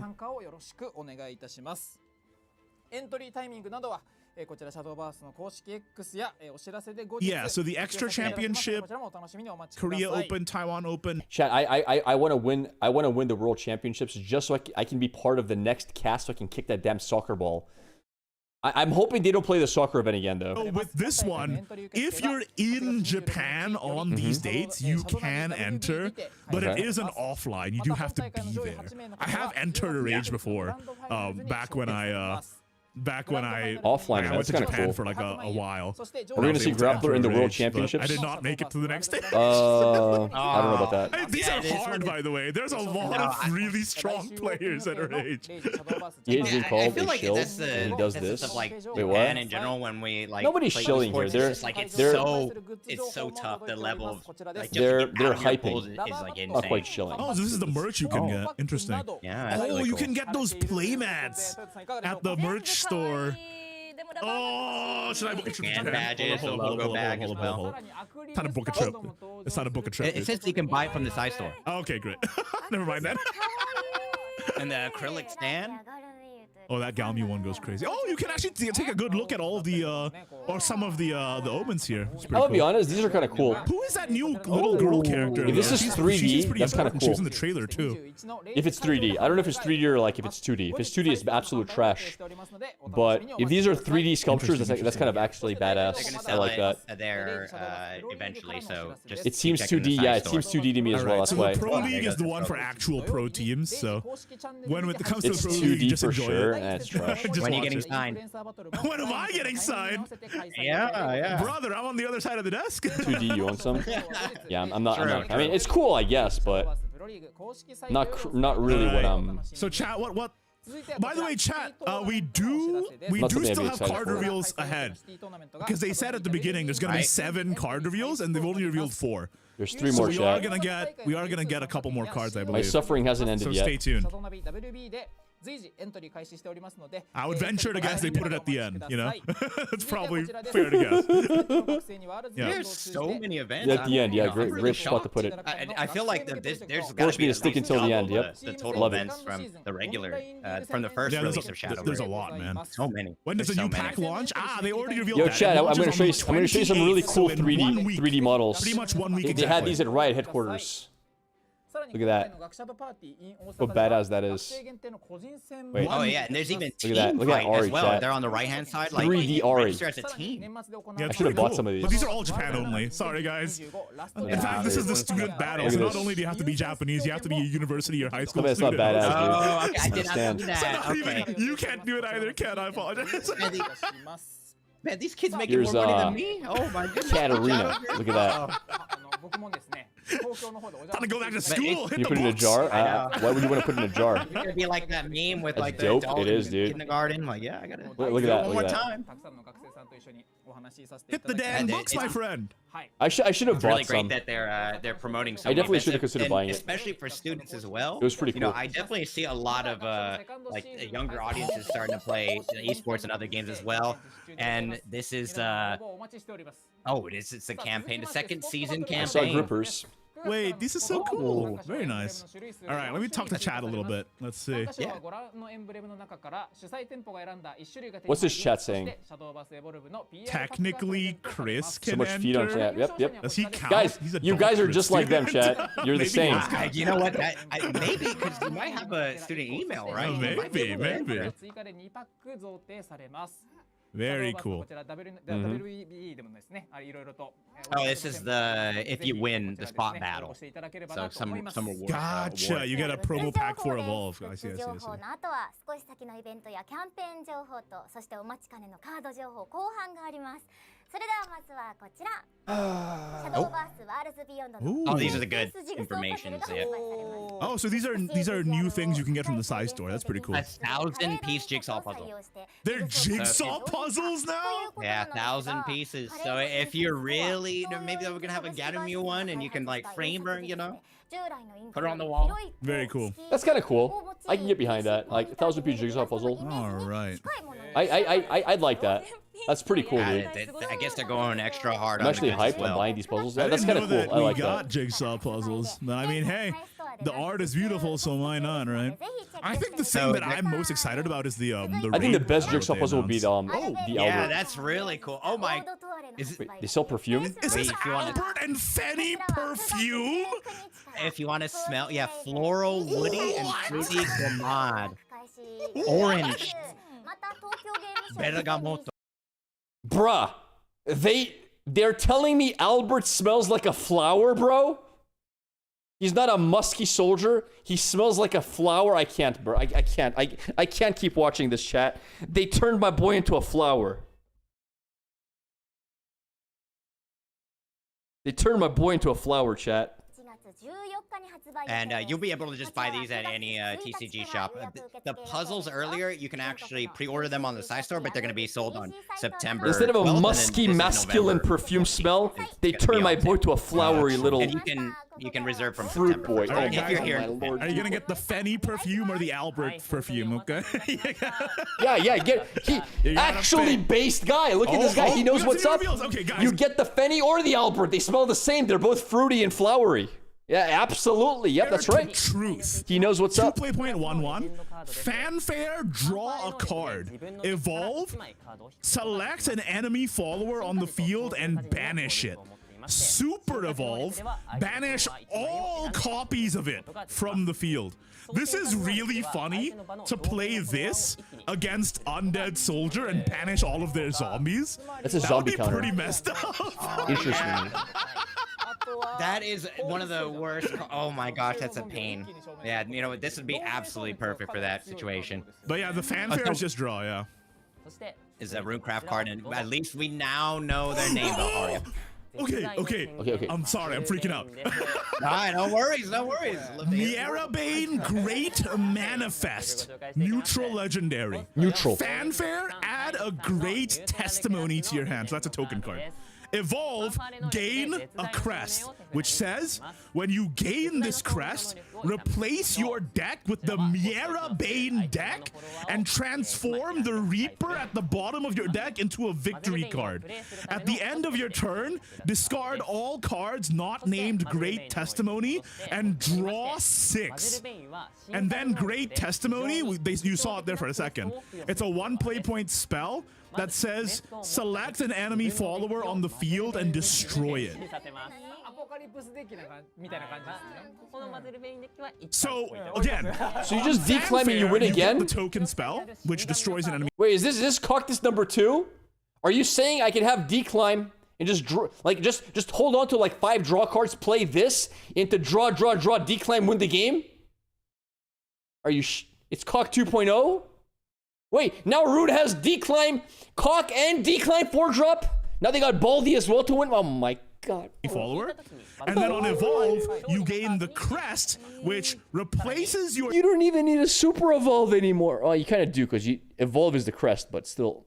Deck with the Mierabane deck transforms the Reaper into a victory card, and then at the end of your turn, you discard all your cards except for Great Testimony and draw 6. I guess I'll really have to see what the Mierabane deck is gonna be like. Yeah, what is the Mierabane deck? What if it's like a 30-card deck, you know? Oh, that's true. Because you can't like have your deck being empty. That's actually true. Never mind. Because it might replace with a really big 30-card deck. That's true. Deck is, I'm gonna have to see. Depends how many cards are in the deck. That's a good point. My bad. Yeah. Okay, yep. So he's just mentioning that, yeah, this is gonna be like you said, it's a neutral card, so you're gonna be able to utilize this in a wide variety of different decks. Yes, but what is the Yeah, you have to deck Mierabane yourself deck? out, exactly. Tomoda, I need to But know. he forces you to discard your draw. There's kinda no way weird. he's gonna spoil that, right? Like, we'll see. Is it gonna be a future reveal? Oh, okay, last card, last okay, card. we're not gonna know what the Mierabane Haven deck is today. I Craft. guess. Huge. Marwyn Despair Manifest. 4/4. Fanfare, add a torrent of despair to your hand. Evolve, gain the crest. Oh, so it's kind of similar to Mierabane in a way. And then the crest says, at the end of your turn, if allied followers didn't attack this turn, deal X damage split between all enemies, where X is the number of crests you have. We now have Crest Haven. So we're trying to gain 5 crests so that every turn we can be dealing 5. And then Torrent of Despair says, 2 play point token spell, banish a random enemy follower from the field and advance the count of all of your crests by 1. Wait, of your crest by 1? Oh my god. That's Lapis incarnate. Interesting. What But the again, hell? that crest only deals the damage if allied followers didn't attack this turn. What the hell? Lapis, Evolve, So is this Suicide. gonna be like a? It might be. And then she comes if you back just next keep turn putting as- down wards, you might be able holy. to stall somehow, and then. Oh, just, you know what? it'll, like, I just get. drop a Lapis bomb jump on it. scare indeed. I understand it now. Like, you drop the Marwyn, you gain You can banish crest, Lilith as well. you Dude, that's kind of control the nuts. game with Tarnished Grail, while you're clearing the board, you're dealing 5 to the face, and then The you only problem is, like, finish you have with to play Sarah Windbird, Floppus, dude. right? That's Like, the Windbird idea. sucks. We'll have to see. Fastest suicide. It seems a little tough, With but it's very Venison, I interesting. like it. So they're trying to True. make Crest Haven. I don't know, real. though, man. I don't know. It feels a little bit mean to me, dude. Yeah, so like in terms of Crest, you got Marwyn himself, Grimnir, Lapis, Benison, Wilbert, Wilbert, and Maddening Benison. But you don't want Maddening Benison. That's a bad one. So I don't know. Might get more cross cards, That's yeah. interesting though. Man, I mean, I'm gonna be real, chat. It feels like they keep building the decks for us. Like, so far, what have we seen? Like, every deck archetype we've seen, it's like, yeah, we're gonna build a deck for you. I want to build my own decks, man. Just give me good cards. You know, give me good cards that can be built in a lot of million decks. Every card is like, yo, okay, if you want to play this card, you got to play all the Crest cards. Oh, if you want to play this card, you got to play all the Choose One cards. If you want, give me something that's like, you know, let me build my own decks, man. Don't build my decks for me. I don't know, dude. I got to see the full list. There's going to be a lot of cards, but I really hope it's not going to be auto builds. I really do. He's neutral. You got the deck present for everyone. You got a Grandmaster being introduced, an exchange ticket, and a Highlander card will is going make to you be that. available. And there's gonna be a lot of different updates. And at the end of September, there we have the new event, the Boss Battle, and then within October we have the Guild Treasure campaign. Ah, fantastic. All right, chat. I think that's it. Oh, it looks like we have some additional information from the socials regarding the Miera Bane deck. Let me just double check. Okay. Never mind. It's not it. We're not done. The Miera Bane deck is a 76 card deck containing each card from Heirs of the Omen. Okay, I said 40, but that's almost double. 76. All right.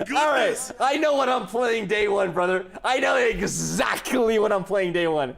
Yo, we go all in, chat. We go all in RNG.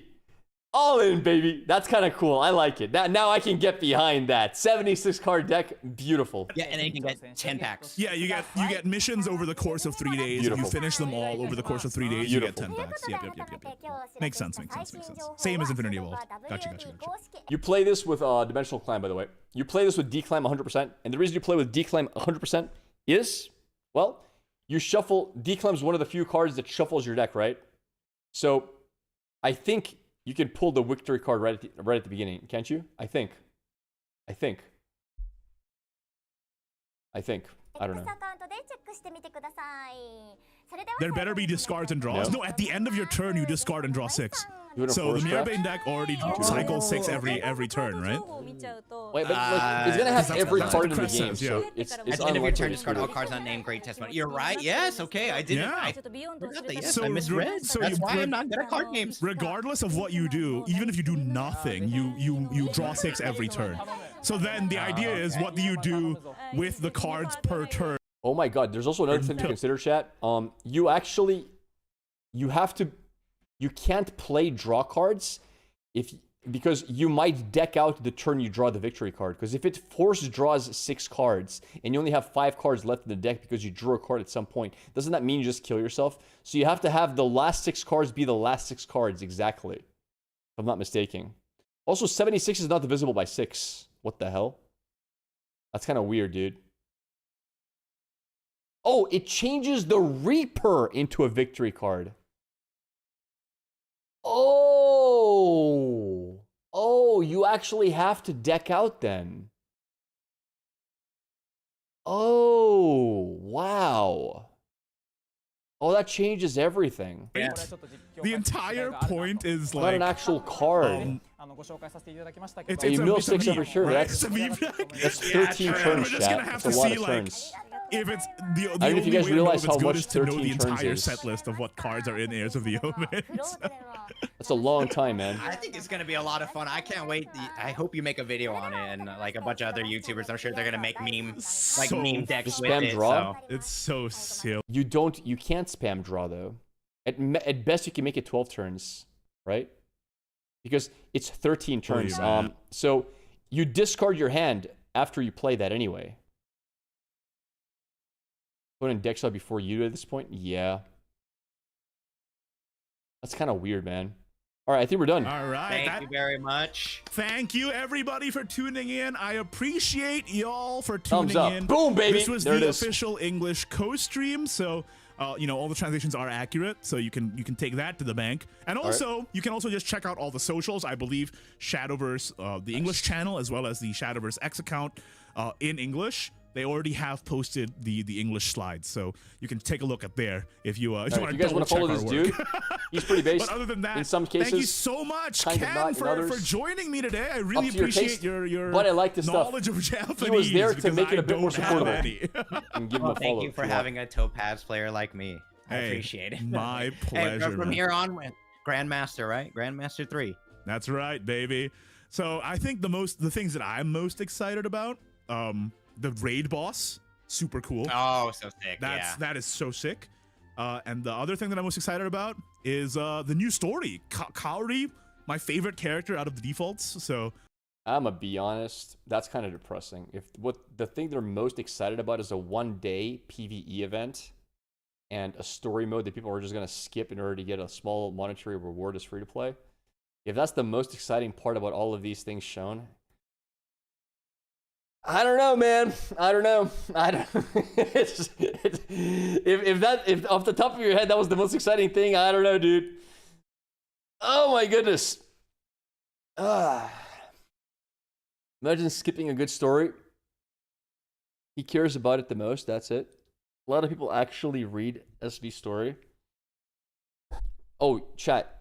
That's true. You know what I'm most excited about? The perfume. All right. Look, we're going to have fun. We're going to get the new cards. We're going to try them out. Maybe, look, there's like over 100 new cards coming out. We only saw 7. We can see a lot more. Some of them might be really pog, some might not. I have no idea. So hopefully some of them are pog, and we can build some really cool, unique decks. I still feel like it's too few cards to really build anything crazy, especially... Wait, 76 card set? No bullshit. I thought it was 170 something. Wait, what? It's 76 cards? For 2 months? No, I'm not talking about Jerry, you poo-poogas. I'm talking about how many cards are coming out in the set, bro. I'm talking about how many cards are coming in the set, dude. Not 77 total. Oh wait, you're right. Oh wow, that's really bad. That's really bad, man. For 2 months, 77 cards?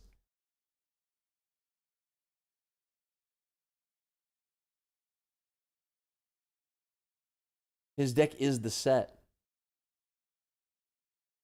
That's kind of trash, man. For 2 months? I can see that for 1 month. For 2? Like the other expansion? Yeah, but the other expansion was a month and then we get new cards afterwards. More than a card a day? Yeah, okay. That would be great if that was 77 cards for the class you play. But you can't even mix those cards together, right? There's 7 classes. That means every class is getting like 10 cards for 2 months. That's not a lot. If it was 70 cards that you can put into one deck, that's amazing. That's why you have like games where there's no classes and then you can just combine those 76 in any way you want. This is very different though. It's good for the free-to-play? I don't know. It's kind of low for me. I don't know. Look, we'll have a look tomorrow at the cards officially, like more cleanly, and when the cards are out, who knows? I don't want to be a negative hype man, but yeah, it's good for the free-to-play. We have to take 2 to get backs on. You have all the new cards. Wait, you have all the cards? But the legendaries for Sword and Abyss, that's crazy. OG sets were 3 months with a mini set in the last month. Care about how will they balance cards? We'll see. Look, the game's fun. I'm still having fun. I'm going to keep playing it as long as I'm having fun. And if the set is fun, I'm going to keep playing the set.